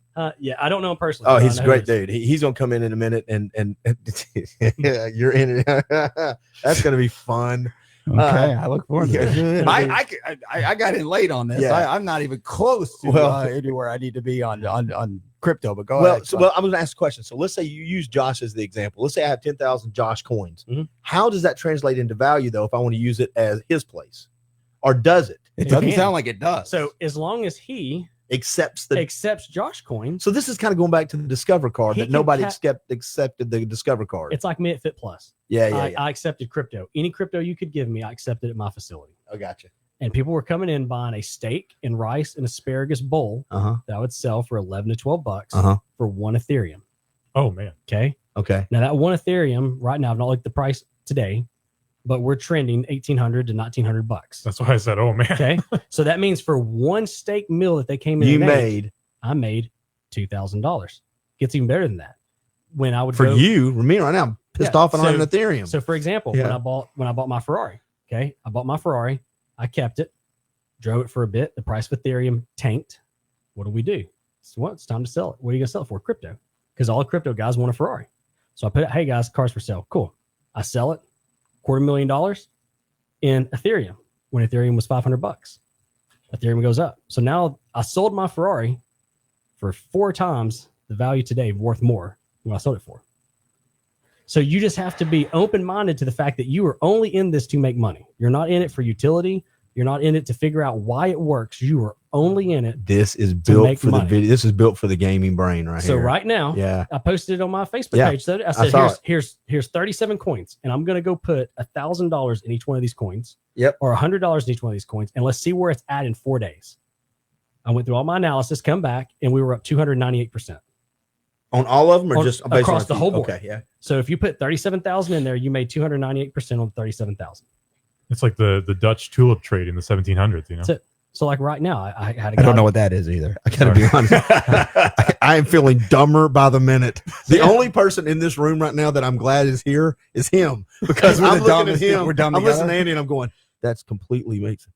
Yeah, Right? it sounds like multi-level marketing to me is what it sounds like. No, I've got another buddy that has done that. I trust me. I got friends that tell me you're the dumb guy over here. Dude. He doesn't do the day trading to your level, but he got into he's a pharmaceutical rep. He just started picking and choosing. Yeah. I don't know if he's not doing it daily, but he's probably made 10 times what he had 5 years ago. And he does what you say. He just takes. I mean, look at the Trump coin. I went on Facebook. Stop.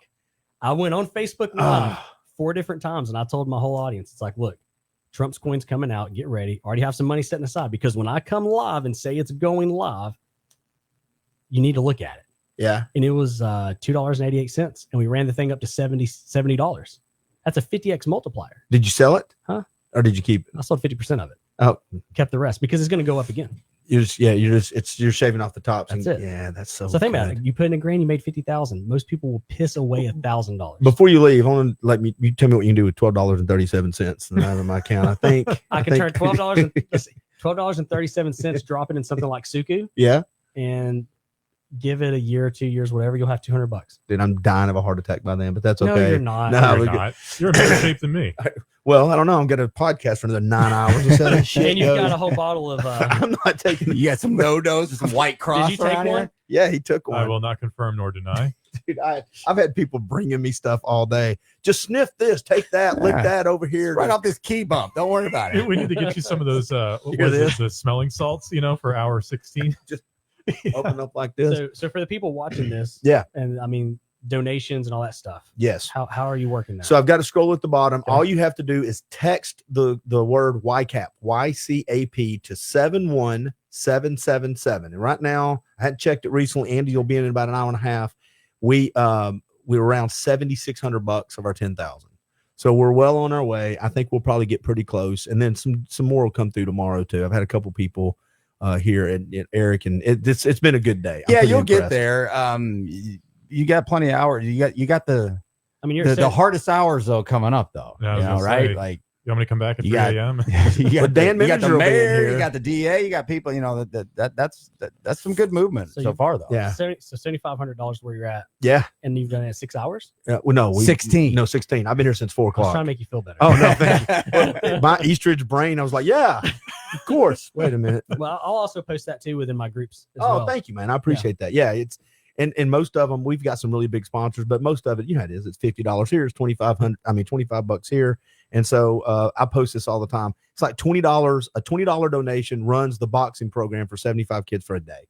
It's $85 runs the community garden for a month. Yeah. And so if there's these ways you can do the math and break it down, you think, well, my $30 doesn't matter until you realize, well, they give kids pottery classes or guitar classes, or they're sending them home with food every weekend. So it's a good organization. I'll tell my community we got to hit $1,000 within the community. Send over, and they can get me back on the show. Man, that's perfect. I love that. But you come back on the show anyway, because I'm going to keep coming on until I can talk to you about digital, and you're going to be It like, ain't gonna happen. it's the Socratic method of You conversation. know what we should do? Yeah. We should do it A live We thing. should do a live show. Yes. And just have you put $100-200 into something. I'm in. And then we'll follow up like 3 months later. Dude, I'm follow all up in. 6 months later. I'm and just see where you're at. I want money so bad. I'll do that with you in about 5 minutes if you want to. No, but let's plan it the next month or so. I think it'd be great. And then by Christmas, we'll see if I got Christmas money. Oh, that'd be fun. Yeah, it would be good. We'll see if I'm slide a little more under there. I'm here for it. Yeah, because trust me, I've made a lot of bad fun. I sold a billboard company and somehow ended up with podcasting. So we'll see how it goes after that. Andy Peters, thanks for coming in, man. Thanks for having me. I appreciate it. We're going to take a quick break. I'm going to do what I normally do here. I'm going to mute the mics, and then I'll be back in just a minute. I'm going to go to the bathroom, say hi to a few new guests, and we're going to come back. I may have a few extra special guests, but for Dawson Wheeler, for sure is going to be on here. So we'll be right back.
All right, there we go, everybody. We are back and we are live.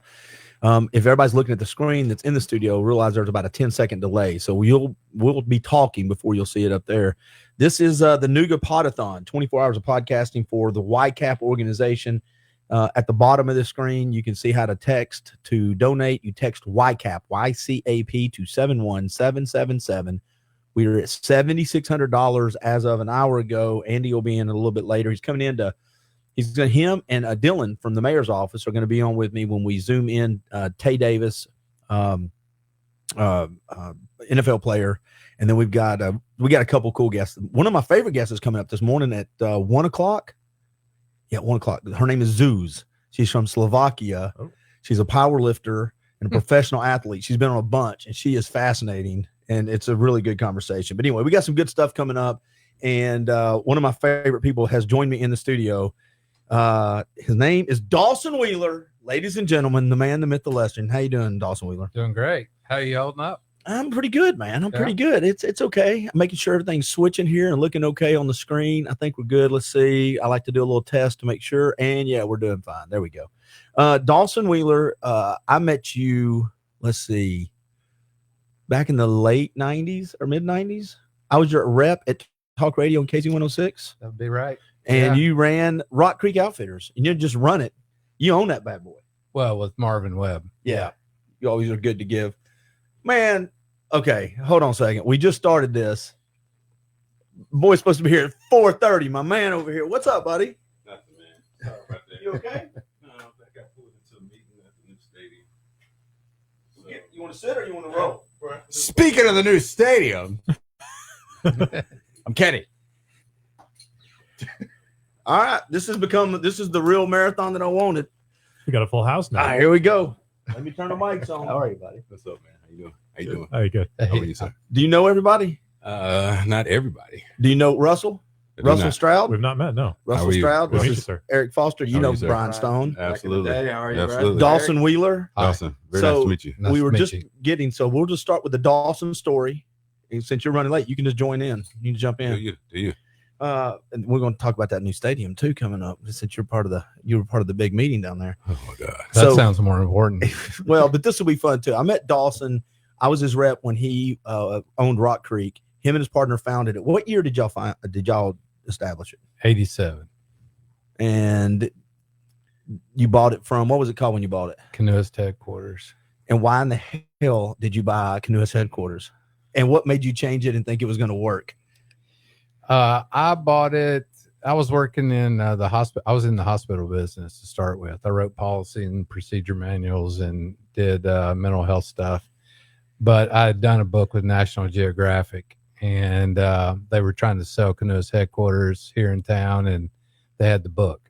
And so the broker that called me up and thought I would be a sucker and maybe buy Canoeist headquarters, and fast forward in a bunch of meetings with a bunch of banks, and we ended up owning it. Yeah. So, but you bought it first, or did you call your partner? That's a good No, story. I bought it first, and my childhood best buddy from Baylor, and we had known each other from 9 years old, and he drove up to congratulate me and remind me of a story we had in the quadrangle of Baylor. And he said, it was one of those things, well, what do you want to be when you grow up? And we both wanted to be like forest rangers or something like that, flannel shirts and hiking around Yule Gibbons style in the national parks. And we talked for about an hour, and he said, yeah, I'm kind of interested in this. And I was like, well, let's hook it up. So we took a week and met about it, and then locked ourselves in a cabin for 2 days and had meetings on what it'd be like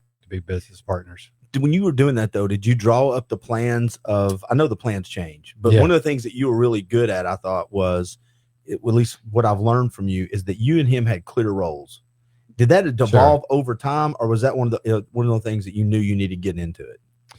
Well, the first thing was just to work out the relationship for partnership. That was the big thing to figure out.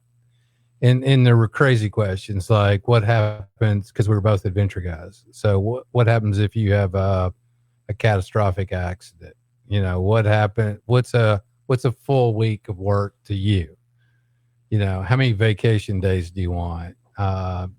Well, who thought all of those kinds. questions? Because those are pretty mature questions for We- novice business owners, I think. Well, it's just Hey, you know, Brian, will you do me a favor? We crack that door, buddy. we Sorry. were both working in the consulting Okay. industry some, but it was really trying to figure out what everybody's standards were, you know, and so we would know what to expect from each other. And then once we got into that, we started talking about what our skill sets were.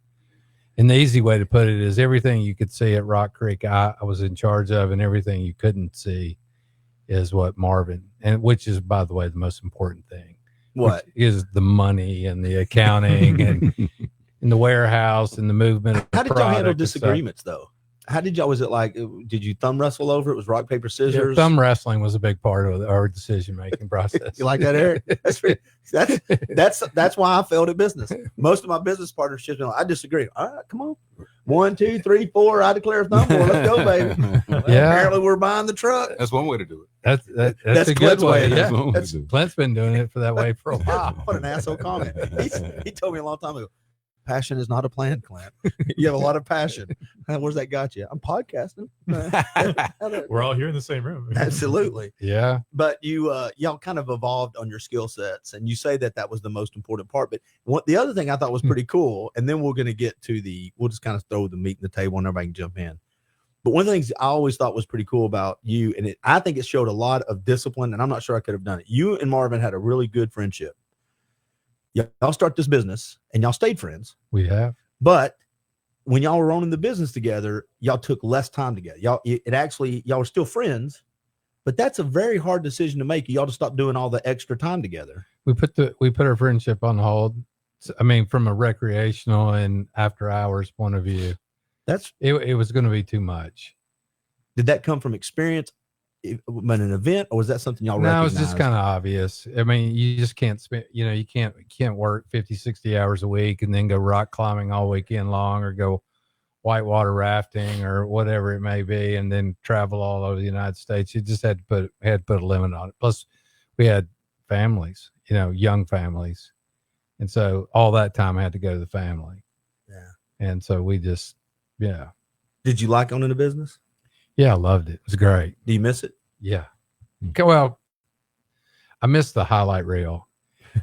You know how you do something really hard and you say 5 minutes after you did it, you'd never do it again because it was really difficult. I've got podcasts where you actually said that right after you sold the company. But go ahead. And then time softens your memory, and then you go, yeah, I'd do that again. It'd be like, would I hike the Appalachian Trail again? Well, it sounds, romantic now. You go back and read your journal, you're like, damn, that was hard. I mean, I lost 45 pounds. I don't know if I want to lose 45 pounds. Tell everybody again. when you hiked the trail, what were you celebrating? My honeymoon. Okay, am I allowed to say that or not? Yeah, it was my first marriage. Yeah. Yeah. The honeymoon. How'd that work that's out? testing. That's different than just a 3-day. Hey, we're going on a 5-day jaunt. How long did it take? 6 months. 2,200 Whoa. miles. So it's a 6-month weight loss program. Paris, France. Appalachian Trail. Exactly. No shower for 30 days. Yeah. Eating ramen noodles. Paris. You win. Yeah. Nuttiest honeymoon of all time on that one. Yeah. But you've done a lot of stuff since then too. Looking back on the business, I was going to ask you this. What is it that you said you liked the business? What part of it did you like the most? When you say I liked business, when you say the highlight reels, what is that highlight reel look like? What are the things that you go, those were, if I could go in and do that on a daily basis, that kicked ass? That's a good question, but it's the first time he's ever said that. We've been doing this for 4 years. Yeah, that's probably true. It's 100% true. But what is it? Yeah. I like being responsible for my own success. Mm-hmm. It's on you. So you eat what you kill. So if it's going great, it's going great. And I was motivated by that, but the people, the engagement, the team we worked with, I loved working with customers as well. And then we were in the early stages of, Bob Corker was the mayor, and we were doing the first outdoor Chattanooga thing. We were a big part of all that going on. The walking bridge was coming on. Coolidge Park was coming on. all Ross's Landing, the Riverwalk, all that was just kind of Chattanooga was coming alive, man. It was coming alive, Yeah. and we were right in the middle of all of it. It was great. Yeah. So, and then we started doing all the races. And Do you feel like you were a little ahead of your time on acknowledging what Chattanooga area had to offer? I mean, you were such an outdoor guy, and it's one of those things that's now trendy to say, I'm from the scenic city. Look how beautiful this area is. But y'all were doing this in the 70s, man. Y'all were doing this a long time before that. well, Chattanooga's natural resources started being identified, not necessarily by the city or people in the city. It was the enthusiasts coming to town. Like Chattanooga's rock climbing became world class just because people from all over the country were coming here, and there was test pieces here. And in the creeks here in the winter, when they start running, there's some of the steepest, most technical whitewater here. And then we've got some of the deepest caves in America here. Elson's Cave is 587 feet deep. I mean, it's a big hole in the ground. Yeah. That's a long way to the bottom of the damn thing. You been in it? No. Okay. No. You sounded with confidence. No. Would you do it? Would you ever go? The main chamber, rappelling in and then climbing out of it. Yeah, that would be interesting. The through trip is about an 8-hour through trip, and it comes out of a pit called Fantastic. And I think that climbing out of that's about 387, and it's wet. So it's drippy and water and no. Paris, drippy wet dollar, 800-foot cave. You know, I don't sunshine. Yeah, being underground. Being underground. I don't know if you've ever gone to any kind of cave. No, I'm but claustrophobic with that stuff.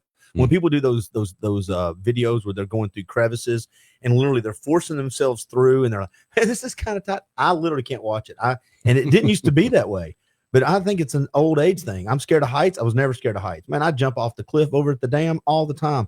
I can watch someone climb something, and I'm like, he's gonna fall, and my hand gets sweaty, and my heart starts. When I watch those people squeeze into places, all I think is, what if it shifts a little bit? I always think that too. I'm Thank like, you. The tectonic activity is so unpredictable. I'm so unlucky. It would be exactly when I'm climbing through the squeeze that there'd be an earthquake. Or you get through, and then it's and now you're just in this.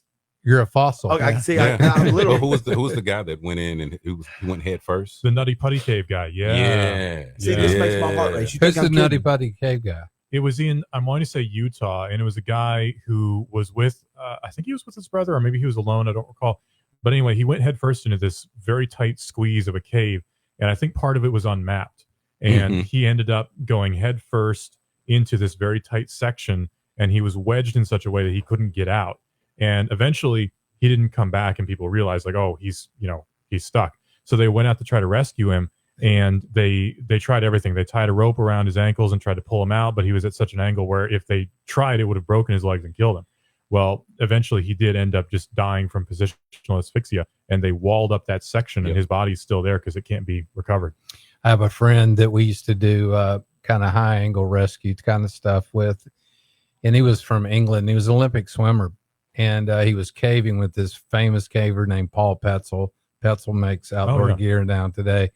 And they were coming out of a different hole on the exit, and Clive's shoulders were too big to get through the hole. So they laid him on his back, and they put their hand on his collarbone and snapped it and folded his shoulder in, and then squeezed him through the hole. Yeah, You want to go caving? No, There's 10,000 of them in the state of Tennessee, by the way. Am I right on that? Yeah. The Tag region has like the most Yeah, concentration. the state with the most caves in the country. So you got lots of opportunity there, Clint. It's just lots of places to get stuck. I ain't going with you either, by the way. I'll stand outside. If I'm in a cave, it's an accident, boys. Clint fell into a cave. Clint fell into a cave. But so you can't just go to a cave. I mean, you can go rock climbing, you can go whitewater rafting, you can go Sure, you hiking. can. There's a big hole. You just go jump in a car. You go do it. Most caves, no, you have to be a part of tag and in the club. Do they have and a bouncer grottos. standing there? They're pretty serious about Kinda, it, yeah. and a lot of them are on private property. You don't just roll up on a cave. Yeah, Well, especially here in cavers- the South, I guess. Yeah. Cavers, I've learned, they hold location of caves really close to the chest. Like you have to be part of the grotto. To Who was find the girl out. we had on? There was the big caver. Went to Kim Kentucky. Smith. Oh my gosh, they're different breeds. She showed us the one picture. What's the long? There was like trees and a whole forest. down in a cave of somewhere. I can't remember the name of it, but as she's rappelling, or not she, but there's this guy that rappelled down, and there's like grown trees and another ecosystem down there. Oh yeah. And I got to find that picture because he's suspended halfway down. I watched a video the other day of these guys who were caving. I think it was in this region, and it was just a cave that was on some dude's property. He's like, "Yeah, go back and check it out." So it's this big descent down, and at the very bottom, they found bones, and these could be, hundreds of years old bones. Chester Copperpot. Goonies reference, sorry. And gold coins. Yeah, but to me, like, if I go down in a pit and I see bones, I'm climbing back up immediately. I'm like, oh, well, that's a sign. But no, these cavers are crazy. They're like, oh, bones. Let's go further deep inside. We had this guy. Remember Bobby Fulcher? We had him on. Oh, yeah. He was the ranger for the Cumberland Trail. Yeah. And so they found in a cave up at in Sequatchie County at the head of the Sequatchie this pictograph, and it's called the Falcon Man. Yep. And the Falcon Man is it's got a falcon head, and he's holding a serpent in one hand and a scepter in the other. Mm-hmm. And they had this Ron Shimmick dude from UT come and date this, and it goes back to the Aztecs. Wow. So you figure how in the world look at this? That's the picture of inside the sinkhole of the cave that created in China. Yeah. They found a whole thing. It's crazy when they got down there. There's legends about the local caves here too, like Civil War graffiti is in a bunch of caves. Yeah. I heard a story one time, I don't know if it's true, of some soldiers from one side or the other, it's Chattanooga, so who knows, went into a cave in the Chattanooga area and came out in Alabama. I don't know if it's true, but I've heard that story from multiple caving people. There's one at Rock City, at Ruby Falls that goes down, and and they boarded up the bottom. It comes out down the and train the train train tracks. Mm-hmm. By the way, you can get in big trouble going down. Yeah, we have not done this. I need to do it. The other voice that you're hearing, everybody's been introduced to everybody else. Sorry, Eric Foster walked in. No, we were talking. What's up, Eric? I just want to make sure we say hi. Nothing, man. Sorry, I was late. Work stuff. You missed it just by a couple hours. You're all right. It's fine, dude. Yeah. And a little late. It's a It's a podcast. I showed up. It's a podcast. You're supposed to come in whenever you want to. We've done hundreds of these. Absolutely, we have. I haven't talked to you though since the big switch. Since you made the career jump. Made the jump. I don't mean to change topics too much, but let's all focus on Eric, shall we, for a minute? No, don't do that. You'll be highly disappointed. You left Brewer. Left Brewer. Now you are City of Chattanooga. I am the public information officer for Public Works. So big boy stuff. By the way, Rebecca Cruz Styles, I don't know if we know everybody who her husband is, but Jeff Styles says, you've never had this many cool guys on your podcast at once. Kudos, hanging in there. Rebecca is the coolest. She's Tell Jeff we said hello. Yeah, well, we all know she's cool. Yeah, give Jeff my love. Yeah. Married to she makes Jeff cool. Yeah, absolutely. She's Jeff's public information officer. Right. Yes, that's a shitty job. Oh my God, that job don't pay enough. We love Jeff. We love Jeff, but dang, Andy Peters has given money. Thank you very much, Andy. I appreciate that, man. It should be when you go to the 71777, it'll ask you to donate to YCAP, and then a picture of Andy. He's the head guy there. Just click Andy Smith, and it should go to them, if I'm not mistaken, because he was asking a question. But so you left. You liking your gig? I am. You still doing stand-up comic? Still doing that. Right? Traveling with Rodman? Still doing that. Is that back on? Yeah, we just got back from Little Rock a couple of weeks back. What year did Rodman win the last comic standing? Oh, it was season 8. I can't remember the exact year, but it's pretty cool.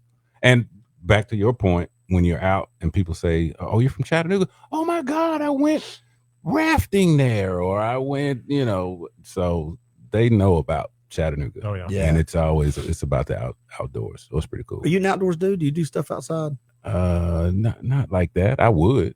But I just was never, Well, the only reason I was actually a good fit at all with Dawson's, first, I can kind of BS about anything, but I like a mile in max waterfall sit.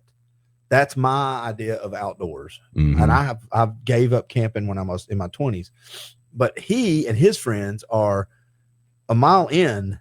That's the start. We're going to do other crazy things when we get to the mile in. So they would come on and talk about stuff, and I'd be like, but why? And then they would have these great stories, and I'd be like, it's a fair question. So you climbed it because it was there. Fascinating. Okay. Then what? We climbed down, and I'm like, God darn. But to them, they get to these, then they have all these stories that I don't have either. They have all these cool things. Looking at it from a historical perspective, just think about people 100, 200 years ago this was the norm. It's, you know, you got to teach your kids how to do this. This is, you know, Indians was like, hey, don't go that way. Don't eat those berries over there. And there was no secret waterfalls. Finding yourself. No, yeah. So everybody ground yourself. Take your shoes off. That's pretty cool stuff. Yeah. You ever wonder, like, I mean, you're the early explorers. You get to the Grand Canyon. I mean, then what do you do? Like, I always think about that. That's a really big. Well, that's a great example of how the Grand Canyon. The hell is this thing? Yeah, Jesus. I always think about that though. How we getting around this We gotta thing? get out west, man. All right, let's head back, boys. You ever think about though, like you go left, I'll go right. What do we do? You ever think about that though? Like Lewis and Clark, you know, they walk all this way across the country, and probably every 10 minutes they're going, "What the hell is this?" Yeah. I didn't know that was there. Yeah, I mean DeSoto, he comes through and he's I mean like right up the street. He's got the sign there. It's like, damn, he came right through here. Well, And think about I'm like, sure it didn't look like this. Why didn't they just take a left at the Dollar General? There's one on every corner. well, I think don't about get it. even like we're so North America centric. We don't think about this as Americans, but think about the explorers, the Spanish explorers in South America, the crazy stuff they saw going up the Amazon and all this stuff. I think that what we have pales in comparison to some of the wild stuff they saw. They're on wooden rafts going on the Amazon in plate armor and muskets. Like, come on, dude! Like that's like an alien world. I think it was kind of the same. The Mississippi though, if you get those native tribes that you're seeing, then they're seeing you for the first time, and you've got this shiny helmet on or something or whatever it was. Now they have piranha. Yeah. So you know, yeah. you dip your toe in the water and you come back with four. Let a big four old catfish start nibbling at that toe when you got down in the Noodling. mud. Yeah, noodling a little bit. Wonder when they first figured out noodling. That's what I've always like. thought. Who's the first noodler? You know what noodling is? Yeah. Who the hell? I was looking at a video of that. Is that the cat? And it is was that a the cute girl catfish doing catching it. I know stuff? it's the dumbest thing. Yeah, I've it ever was a seen. cute girl doing it. She had it all. I've seen that. Yeah, I don't like to even think about that for some reason. It That's weirds freaks me me out. out. Here's all I know. Bob's doing it. Nobody's watching those videos. That cute girl's doing it. Everybody's like, "Oh, what's noodling? This is pretty good. 500 million views." Your voice, Right. Your voice goes up. That's what's noodling for. You What saw is? that, and then they asked her what she did for a living. Did you see that? I've not watched the noodling video. Yeah, she said she worked in a proctologist's office. She delivers baby cows. Is that what she does? I like thinking about the progression of society and things that were a necessity that are now recreational, like noodling. That's a sport that's born out of desperation. You don't have a fishing pole. You just No. got your bare hands. We're Nope. eating tonight. And I'm starving. Yeah. Nope. And now we're like, hey, it's on TikTok noodling. Right. Nope. I disagree. I think it was just invented by some bored dude that got drunk and said, where's those catfish? I think they're here. They're feeling it with their feet. And some drunk guy the first time just went, I'm going, Bob. Here, I'm gonna reach hold in. the beer, and just went straight down there to try to get that stupid fish. By the way, did y'all all know that he's a professional comedian? Did you know that about? No. Did you know that about? No, him? I know that. Yeah, Did y'all work together? yeah, a little bit. Yeah. Where did you Just for a couple of years at Couple Brewers. hours. It wasn't much more than a few hours, actually. Well, you've really been in radio And it because that's also true. depends on when I got fired and rehired at Brewer. About 2010. I mean, we were down the hall from each other, so we didn't work like together. But Yeah, that's when the building was packed. Yeah, Everybody and that's was in when there was lots of employees. It was a good place to work for a few minutes. There's a weird professional circle because Brian and I worked together for a minute too. There's a weird professional Well, circle going on here. here's what I think happened though in this is that I think the corporations it got to Brewer last, and I'm not saying they sold out. As I'm not far saying as far as cutting as and all far that. as what it started in when I started it was Bloomington in 95 or 96 when I started. And Radio Chattanooga. It was Radio Chattanooga, and then it went into Citadel, and then it went into Cumulus, and across town it was kind of mirrored by what was going on with US 101 and that group, because then it was the leapfrog of who's buying who, and we all kind of thought that Brewer was kind of insulated, and it was when Jim and everybody was live and they were taking care of it. But then the cost, what happens is the cost becomes so much for not just for talent, but to keep everything local and not just hit a button and get one voice to 900 stations. Oh, absolutely. And then you got Steve up in Cleveland doing it, Steve Hartline, Yeah. who's trying to do it. I don't know how the small stations make it, to be honest with They you. don't. Yeah. I was going to say the answer is we That's don't. the answer. They Thank you, don't. Captain Obvious, Clint. I appreciate that. They don't make it, and really when I came on there, not to derail the conversation into industry jargon and stuff, but briefly that Jim and the entire Brewer family went into the talk business. Yeah. Sports talk and news talk, and that's a very, very Extremely expensive and Extremely. very difficult a brand to try to establish or maintain, or any of the words you want to use. and that was really, really, really expensive. And it was quickly understood and then those. I think that caught up with them eventually, just like every radio cluster in the entire country. Yep. Absolutely. Hey, there's 4 of you around the table. Keep talking about that a second. I've got to step out for 1 second, but I want y'all to keep talking about Clint, that. you have to try. I'm looking at 3 radio dudes and a guy that teaches people, and the eyes go, "What the hell? What are we gonna talk about?" I know y'all are radio guys, though, so I've only got about 60 seconds before y'all got to get to the next break. There's probably like 40, we gotta fire off some music. There's like 50 years of experience between us. And we're like, what do we do? Let me ask you this: as far as the Rock Creek mission, like what it became so much more than just a enthusiast kind of thing, as far as rock climbing or whatever, running or whatever it might be. When did you realize you have a really multifaceted business here, and it wasn't just for enthusiasts, and it really started to become more of an everyman kind of brand? Early on, you start seeing that what we call hard goods. So your canoes, your backpacks, rock climbing gear, that stuff is purchased like once every 5, 8, 10 years. I mean, you have a canoe, you might have it for 20 years. The things that are a little bit more of a commodity like socks, shoes, clothing, you start adding that, and then that becomes lifestyle branding. And so everybody wanted to look, everybody wanted a fuzzy jacket and have the Rock Creek or Patagonia brand or North Face brand. And that became kind of I want to look like an outdoor person, but maybe I'm not. Yeah. The yuppie look. The yuppie look. Yeah. And it was a big part of it. And a lot of it was that we became a town center. That was kind of one of our focuses, is people coming in, telling stories, and people that weren't necessarily the hard users wanted to come in and hear those stories. So you could kind of participate vicariously by coming into the store back then, and people were hanging out and telling stories. And I went to Hot Springs, North Carolina, yeah, where that little bar is, right down there. I just popped in my head while you were talking about that, as far as telling stories goes. And it was during a bad rain. That water was running through there big time. Can't imagine what happened, with Helene and all that. Oh yeah.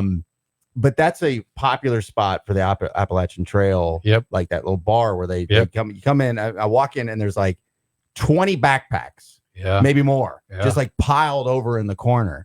And dirty, dusty, not brand new North Faces right off the rack at Rock Creek. I mean, these are weathered, this is more than just some people who are on vacation. And so just talking to these people for a little while was just I don't remember any of the stories well enough, but they have some amazing things to talk about. And when you start, and I'm starting to now more get into things in my older age of like, I used to think, that's stupid. That's just, that's a niche thing that just some people like to do. Go down a whitewater rafting kind of thing. I'm sure that's fun for a few minutes, but make a lifestyle out of this. This is crazy. Oh yeah. But I'm starting to understand that more and more. And so blending those two, the yuppie guy who wants to look like the dude who does those things, or the person who actually does do all those things, it's got to be a challenge to balance that customer base, right? Well, yeah, but a part of it is people don't know what they don't know.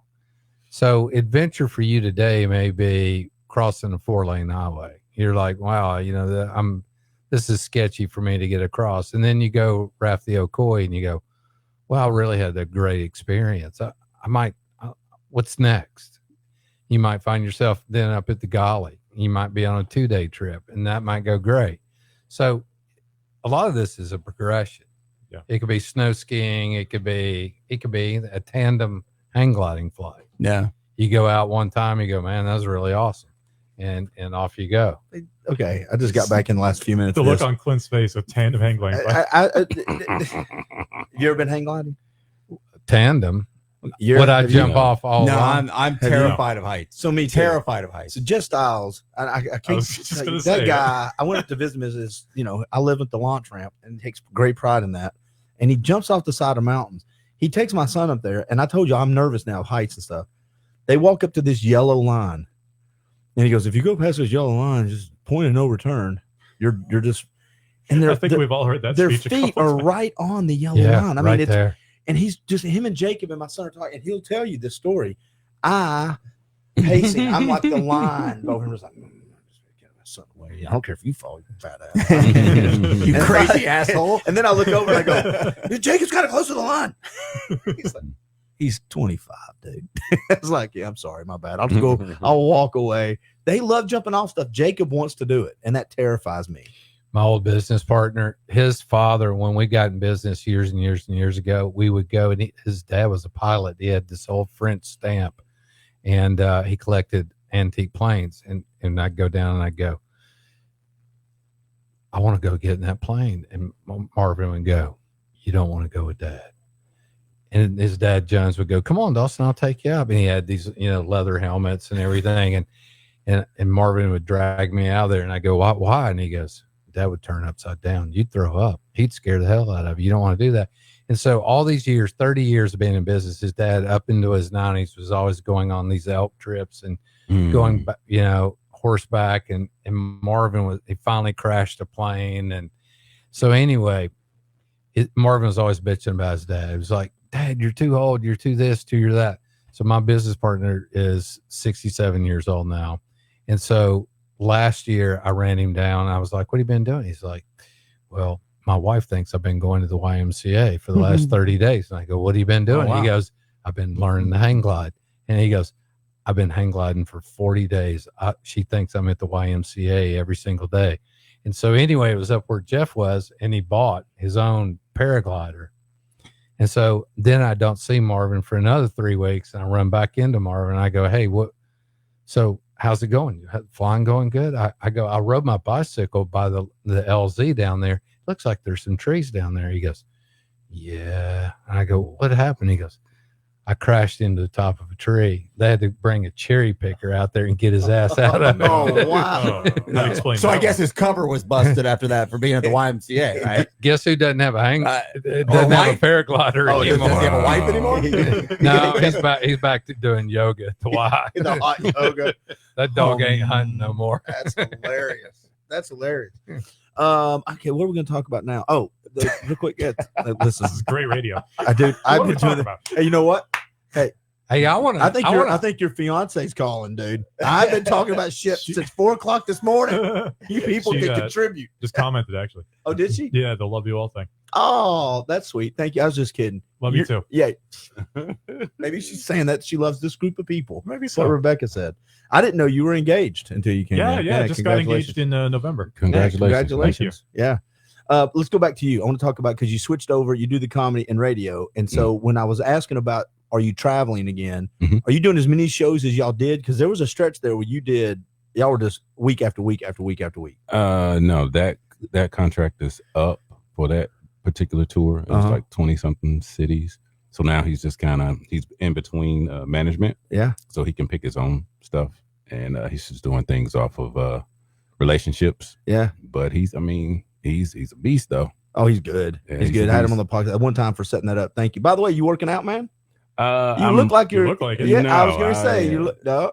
I think it's a lot of out walking and Walnut Street Bridge. I've walked that. Is this job a little more 5,000 active? times. Oh, a lot. Really? A lot. We were out cleaning up beaver dams earlier this morning. You're out there doing it with him? No. By we, I mean they. I was there. The royal. Yeah, the royal. I was there. But, We cleaning beaver. but sometimes you get a chance to like. You know, fox hunts out there. We are hosting 24 hours. Now of the podcast. they did We let are me doing they did let me drive the little machine that cleans out the tunnel. The fact that you got the little machine lets me know that you didn't do really. I didn't do driving. anything. Took video of it though. You guys look great. I am publicly informing. Now, talk about a little bit though, Eric. Moving into the public light, public work here. I mean, you've been dialed into the media for so long. Talk about the difference there, and how's it been for you? It's low bearing fruit. Honestly, we have the relationships. We can call, hey, David Carroll, I need to get an interview with our head guy, the vision guy at Citywide Services. Oh yeah, let's do that. Get him on, talk about it. Blah blah blah. That's pretty cool. It's just being in the office and answering thousands and thousands of emails and writing press releases. But stuff that we, you know, Yeah. we were pretty much But used to don't that. think I didn't look at a job like that long before you got it there, by the way, Eric. I've thought about Did you? I think I could maybe do something like this. No, I totally did. Definitely we But could you do know, that. I mean, we all know Tim pretty well, the mayor pretty well. And so I've thought about, I mean, I've always wanted somewhat to do that, joking, but I have thought about it. But who is the girl that just left and went to the aquarium? They shouldn't go to the aquarium. The weather girl, Allison. Somebody. Allison Pryor. She went somewhere that's in the public relations for some She's at event. the aquarium. Aquarium. Okay, That sounds right.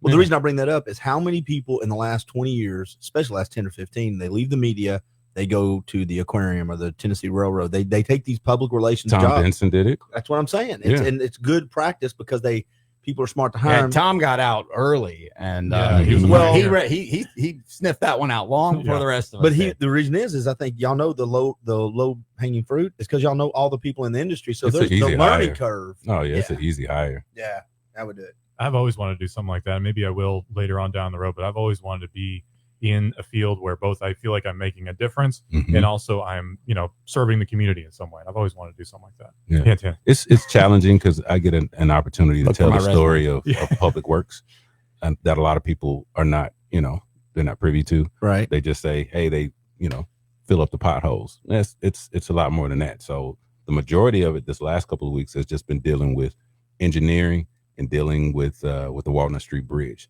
So people don't know or understand how much, Eric Holder and the rest of the engineers have a lot to do with making sure that is done. And I get to tell that story. So I wish it would. I mean, I'm just me talking out loud. I just wish it wouldn't be closed that long. I love that. And for it to be closed that long, but I know it's going to be worth it and it's needed. pretty big damn bridge.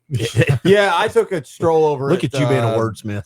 Yeah, I took a stroll over the bridge for the first time since Moon River. So clearly, about 18 months, every 18 months is when I need it open because that seems about the time that I'm on it. So that works out just fine for me. But I was pretty shocked at how shredded that decking was, how bad the paint is. Like that bridge. I mean, it's one of my favorite attractions in the city. I mean, it's not changed unique to me. Chattanooga, but it changed It's not Chattanooga. unique to me, but I mean, I certainly do love it, and it looks awful. I couldn't believe how bad it looks. So as long as it needs, I think it's fine. And the price tag for anybody who wants to talk about that, the numbers they were throwing around for the renovations back in the 70s and 80s at adjusted rates, inflation rates, it's about the same money. 8 to 10 million back then to 35 now.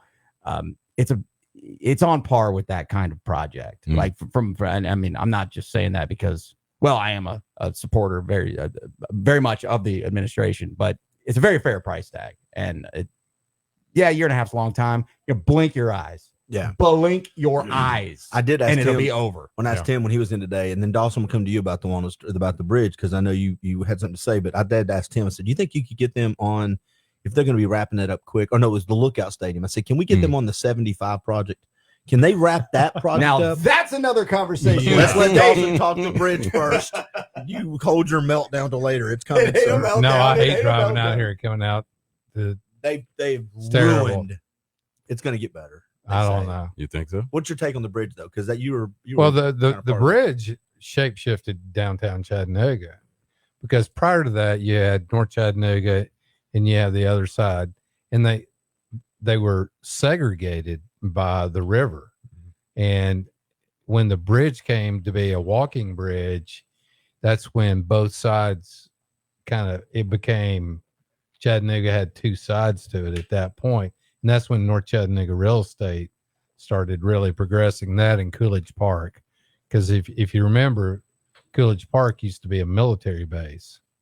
Was it an Army Navy Reserve? Reserve. Yeah, it was a reserve. Yep. Used to be cannons down there. Yep. And barbed wire and all kinds of things. Very welcoming. Yeah, those two events. I used to sneak back there and drink underage for a while, but when it was just gravel for the most part. Yeah, it was. It was and rough down there. Worked out for us when we were 17, 18, 19 years old. But yeah, a little bit better now. They blew that for you. Way to go. That and hanging out of Moxon we Bend. found other underage drinking places. But you think about it though, the aquarium was the first thing that kind of came and shaped it, and I think the bridge is just as important. Bridge was re-energized North Chattanooga because when we got down there with Rock Creek, across the street was the Coral Reef Bar. Yeah. Next to us was the old tiki hut. That there's old you ought to do a crime. We did. Cat. You We did. just had it on the Tiki Hut murder. So we did that. Yeah, so you had that, and Yeah. then the Star gas station. We used to have police coming in, and they would stake out the Star gas station out of my office window because this is pre-cell phone, and they were drug dealing out of the payphone across the street. Well, that's when drug dealers really had to work for it. They really had to. You know they what? really That's had a to tough go job. for it. It was. They really had to page me. I got to call And you then back. it all started quarters. changing. Then we got North Chat Cat, Coral Reef went away. There Well, went Star gas station. Tiki Hut gone. Tiki Hut gone. Kids don't know how easy it is to drug deal these days. Absolutely. Back in my day, we had to worked keep- for it. Well, so we did the crimecast.com. We just did one on that. Yeah. On the Tiki Hut thing. So yeah, I remember at your place though, the spiral staircase. Yeah. Going up, and I'm built like a rectangle anyway. I was like a minion, and so I would have to go see him, and I'd be like, this spiral to go see the king up there to be like, hey man, I'm like, hey. Those were great offices. They were. It was a great spot. It was a cool place, man. It was a cool place. It was a cool place. So we bought the original Rock Creek was a interior designers. Two guys had completely renovated this building, and we had to actually tune it down. We got it, and down in the basement of the building where we had our shoe inventory was a giant play palace, and it had this giant hot tub that was down in the basement. Bro. And it had smoked glass all around this big bed with these lion's heads on each side and a glass shower that went all the way around. And that's the way we bought the dang thing. And so we had shoes down there, but for a short period of time, we filled up the hot tub. And so how much bleach did you use on the hot tub? So we have the hot we have the hot love of tub God. down there, and we finally Marvin's like, okay, if you want to fill it up, we can fill it up. So one night, about 6 months after we filled up the hot tub, I was with my wife, and I'm like, it's 11 o'clock at night. Let's go by the store. We'll get in the hot tub. I mean, it's our hot tub, right? Yeah, Tony Montana. I mean, so we pull in, we start to pull into the parking lot on Tremont, and my entire parking lot is full. I'm like, what is going on? There's no lights in the building. I open the door, and all you can hear is coming up from the floor. Boom, da, boom, da, boom, da, boom, da, boom, da.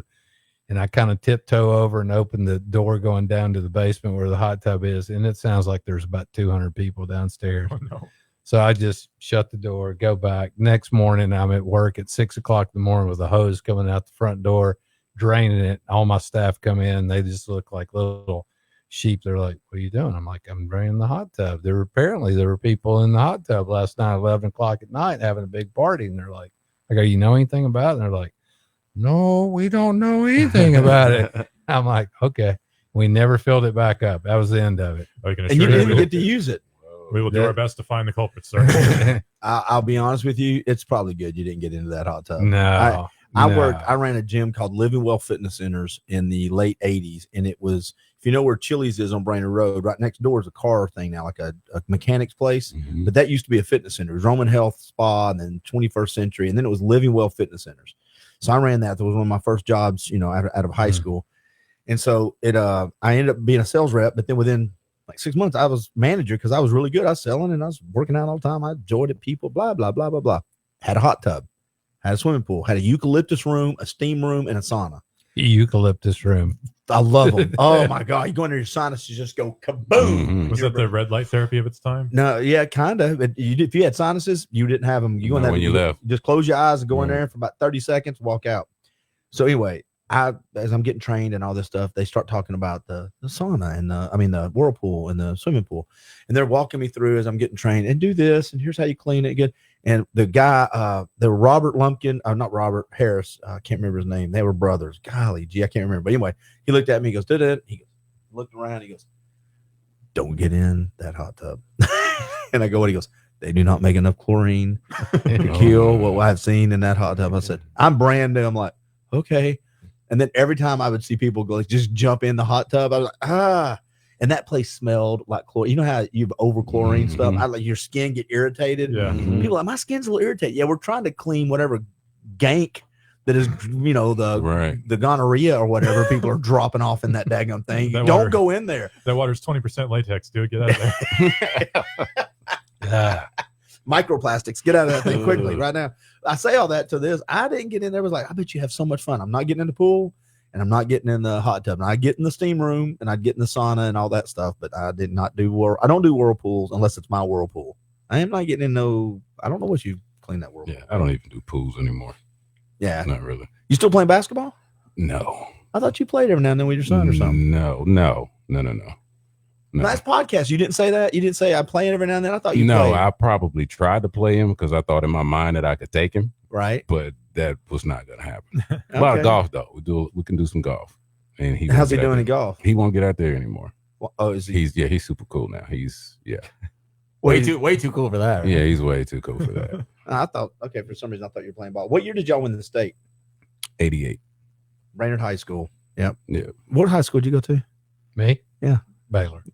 That's fun. Oh, by the way, Tim Kelly and who was on with him? Andy Smith. Andy went to Macaulay. So today he was trying to calculate the donations when he was on. And I said, you having trouble over there calculating that? He goes, yeah, man, it's really tough. I said, well, I went to East Ridge. I'm public school. I can help you out with that. And he goes, yeah. I said, you went to Macaulay. And Tim goes, exactly. Because Tim went to Baylor. I was like, wow, that's the true red and blue right there. Y'all going at it right here. Private school war going on. Absolutely. Where'd you go to school? Are you from here? Yeah, I was homeschooled though. Where'd you go? Ooltewah. I leave the L in there. It's Ooltewah. Spell it out, guys. It ain't Ooltewah. Ooltewah. What'd you say? What year did you graduate? 98. Okay. Yeah, that's not too bad. So class of 13, baby. Yeah. When'd you graduate? 86, 87, 88. 88. Mm-hmm. A long time ago. 77. I graduated 86. That's not bad. That's not bad. Yeah. We're all within the same ballpark, except for you. Sorry. Yeah. He knew exactly. Yeah. He apologized immediately. I didn't even say This anything. is the oldest, not very old guy ever. The oldest, not very old guy. We call those old souls. He's the guy that wore suspenders when he was 3. I had a buddy like that too. You know, always stand like this. No, I liked him immediately. I first heard your news updates and your style at first. I was like, who the heck is this guy? Yeah. Where does this guy Where was come your first? from? Where was your first news job at, man? Me? Oh, I've got a weird story actually. I stayed at the same place way too long. I'm not putting them down. They're great people over there. But I started at a little AM station in Saudi Daisy, which is no longer in existence. It was WSDT. And I started out as an intern there. And we made the shift over to FM. And that's around the time I got into news. And we changed the name to Hot News Talk Radio. And I was went from intern, then to news reporter, then to news director. Now I didn't tell people I was the only news guy there, so by default, why would you do that? Yeah, by default I was the news director, but they You have a whole news team. Yeah. Well, I tell people that. My interns will look into it. You oversee an Did you say entire that? news Did you department. say that? All the time. Yeah. An entire news department. Of course. Yeah, we'll drive our van out there. And then we went to Nooga Radio, got a new signal, which we actually leased from Brewer at the time. And I was the news director there for a long time. So I got 10 years of radio under my belt before I left for TV. Worked with Jeff Stiles, worked with Jen Lambert, worked with Brian Stone for a while there. It was a great environment. I learned and a he's lot. like 25 at that time. Yeah. It's like, Jesus. So I liked him immediately because it was just your brain holds a lot of odd information. Thank you. It holds a lot of very, very odd information, and I like that. That was a very clumsy, awkward, but authentic compliment. I was trying to think how I was going to word this. I didn't know. I was like, where's that going? Your brain holds some very odd content. Yeah. It's not getting better. Like dude. Mad Libs over here. You're flirting. We got to get better. That's your compliments, dude. We got to get. No, but Listen, I don't compliment people very often. Yeah, it's much appreciated. When we did the It's very noticeable, by the way. when we did the podcast together with Jeff for a minute there, and I remember I would say something that I knew was just ridiculous and curmudgeonly, and Brian would look over and give me this look that I knew he just vehemently disagreed, but he's like, "What are you saying, man?" Yeah. Well, I do that to Jeff all the time. Well, we were got about 7 side-eyeing minutes. Jeff just about every other my minute, gosh. too. He would say the wildest stuff, and we'd be like, "Jeff, are you sure you want to No, say real that?" quick with Jeff. So when we all were doing the podcast thing down at where Tim had his The CFC. election Yeah. headquarters, and a lot of help from the administration there for us to be able to do that. Thank you for that, Tim. It was the first time that I had ever seen Jeff, and I'd been around him for 10 plus years at that point, like regularly, and about 15, 5 that we didn't really know each other, but I still was observing him. It was the first time I had noticed him do a lot of work. Like bring notes like notes. Yes. Yeah. Like lots and lots. He lived by planning is for dullards. That was what he knew. So well, and that frustrated me. Yeah, because planning's not for dullards. Planning's for very, very Planning's how you have a good show. You can do Jeff. it, buddy. Come on, you can do it, Brian. very successful people. And so that always frustrated me. And then that didn't go as well as I'd like. Yeah. And then I was like, but damn it, Jeff's actually working for the first time in a long time. He now gets frustrated when we don't get through his whole. He goes, "I've got 3 pages. It's of notes. all We got through half of handwritten it." too. I know, but I said, "Well, Yeah. but you're full of shit on half of it, so I have to. We can't He get used through to- all of it." I've been show prepping all night. Brian, you Let's remember get through he this. used to he used to bring in the Times Free Press every morning, and he would sit there and highlight it. different, Yep. different Yep. lines. His little brackets. Yeah, and No, I do the same thing. I got a lot of the same stuff from him, but it's just I was like, man, I hate to quit something because I hated it. I didn't like doing that, by the way. Oh, sorry. But he was working so hard, and I Yeah. felt so bad. Remember, we asked him to do music that would be On the day fire, yeah. on environmental causes. Yeah. And he came in with like the 4 or 5 pages of notes of the most obscure musicians. I'd say 90% of them I never heard of in my life. And he'd written down all the lyrics and he knew all the backstory on everything. And he'd seen them live. Oh, for sure. And Yeah. it was great. Best It concert. was, I was on Best acid with concert this ever. one. Yeah. Me and Bob, Yeah. Bo Sox Bob. I was in Asheville, North Carolina. Oh, I saw him at a little club that was right off of the. He would tell they that were the story. Beatles. He would tell Who those knew? stories about I would mention the B-52s. Like, yeah, man, I saw them at a basement in Maconga one time. I'm like, dude, Where? How? Macon, Georgia. He called it Maconga.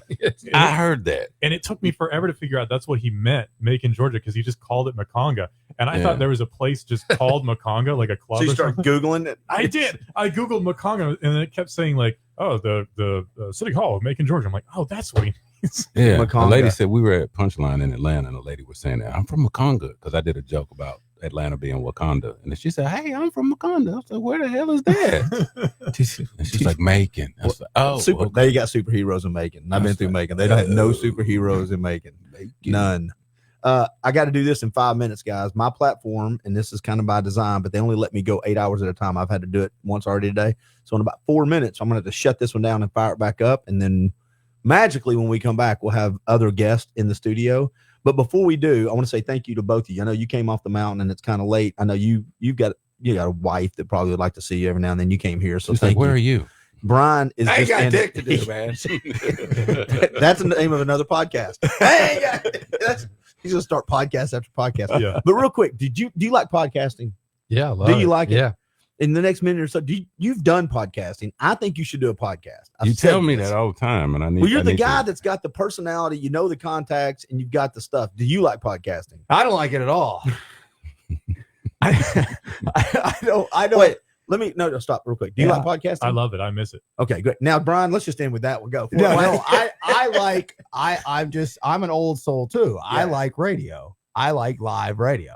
This is pretty cool because this is kind of close to that. Right. Like what's happening right now. Yeah. It's kind of close to that. So that's pretty neat. And I was excited by that immediately. It gives me the warm fuzzies. I'll be Because honest. that's my favorite. I mean, I like bullets flying at me, man. I might don't- like try to do it don't- live once a month, man. I don't like this. We'll just pause or I'll edit that later. No, I hate that. man. You got to get it right now. Yeah. Like, let's go, dude. And that's the pressure that I enjoyed from every angle. I loved it. Well, the one thing I'll say about doing this live, if we did it consistently or if somebody does it consistently, everybody's like, you don't have the phone calls. But once people, their habits know what you're doing. Monica Perez out in California used to have a Friday night thing she did on YouTube. And the first couple, you're like, but then people get used to it being there. Then you get the comments or the questions, just like you used to get phone calls. It's the exact same thing. You look up and go, oh, well, Rebecca said such and such. And then you answer it and they throw the meat in the middle of the table. So it's got a lot of the same No, a lot feel, of those things are working in YouTube, but it's not for sure. recorded at that time. So yeah. But the one thing I do like about podcast is they're not a bunch of phone calls. Because I don't care what Jim from Ottawa has to say about what Eric talked about of the bridge. So I how care what Eric Mike's got to say about it. Don't care what Jim and Oodlewa's got to Brian, say. you're wrong about that bridge. Oh, I was on there. 35 million. That's too much. Okay, thanks, bud. Anyway, my what is friends it? and I could do it for $5 million. I can't June. I'd miss the phone calls. No, though, I don't the June mind from some. Talk. I'm though. not saying none, They were none, great. none. But when I love June because you could hear the paper when June would call talk radio. Well, if you're looking at the budget and you hear it back, she's got her crap, man. Yeah. She's come for bear. There are moments when it's fine. Yeah. There are a lot of people in this town that have relied on it as their content material, and that's annoying. There's other people that are starting new podcasts. They'll be coming out any day now. Yeah, sure they are. Are they good though? I don't know. They're the default answer there is no. Yeah. By default, I would say unless it's I'm one telling of you, yours. dude. This I got to be honest with you. I think we should do this once a month. We just come in And let them rip. Just you just bring in and I don't this. I don't get to be a guest very often. I got a minute and a half. You just have like a little rain cloud that kind of comes. It's just you're just dragging it along. just here. full of sunshine. just full of asshole raindrops. Just hit Asshole everybody. Just I love the energy, dude. It's a blast. And this is everybody's we're done. All right, so what we're gonna do, everybody, I said it at 12 o'clock when Eric Buchanan was coming back on. All I've got to do is close this down and refire it back up. So if you'll stay tuned and click right back in, and remember, this is all for YCAP. So please donate. You text YCAP YCAP to 71777 and $25, $100. We've had Eric Buchanan today dropped $1,000.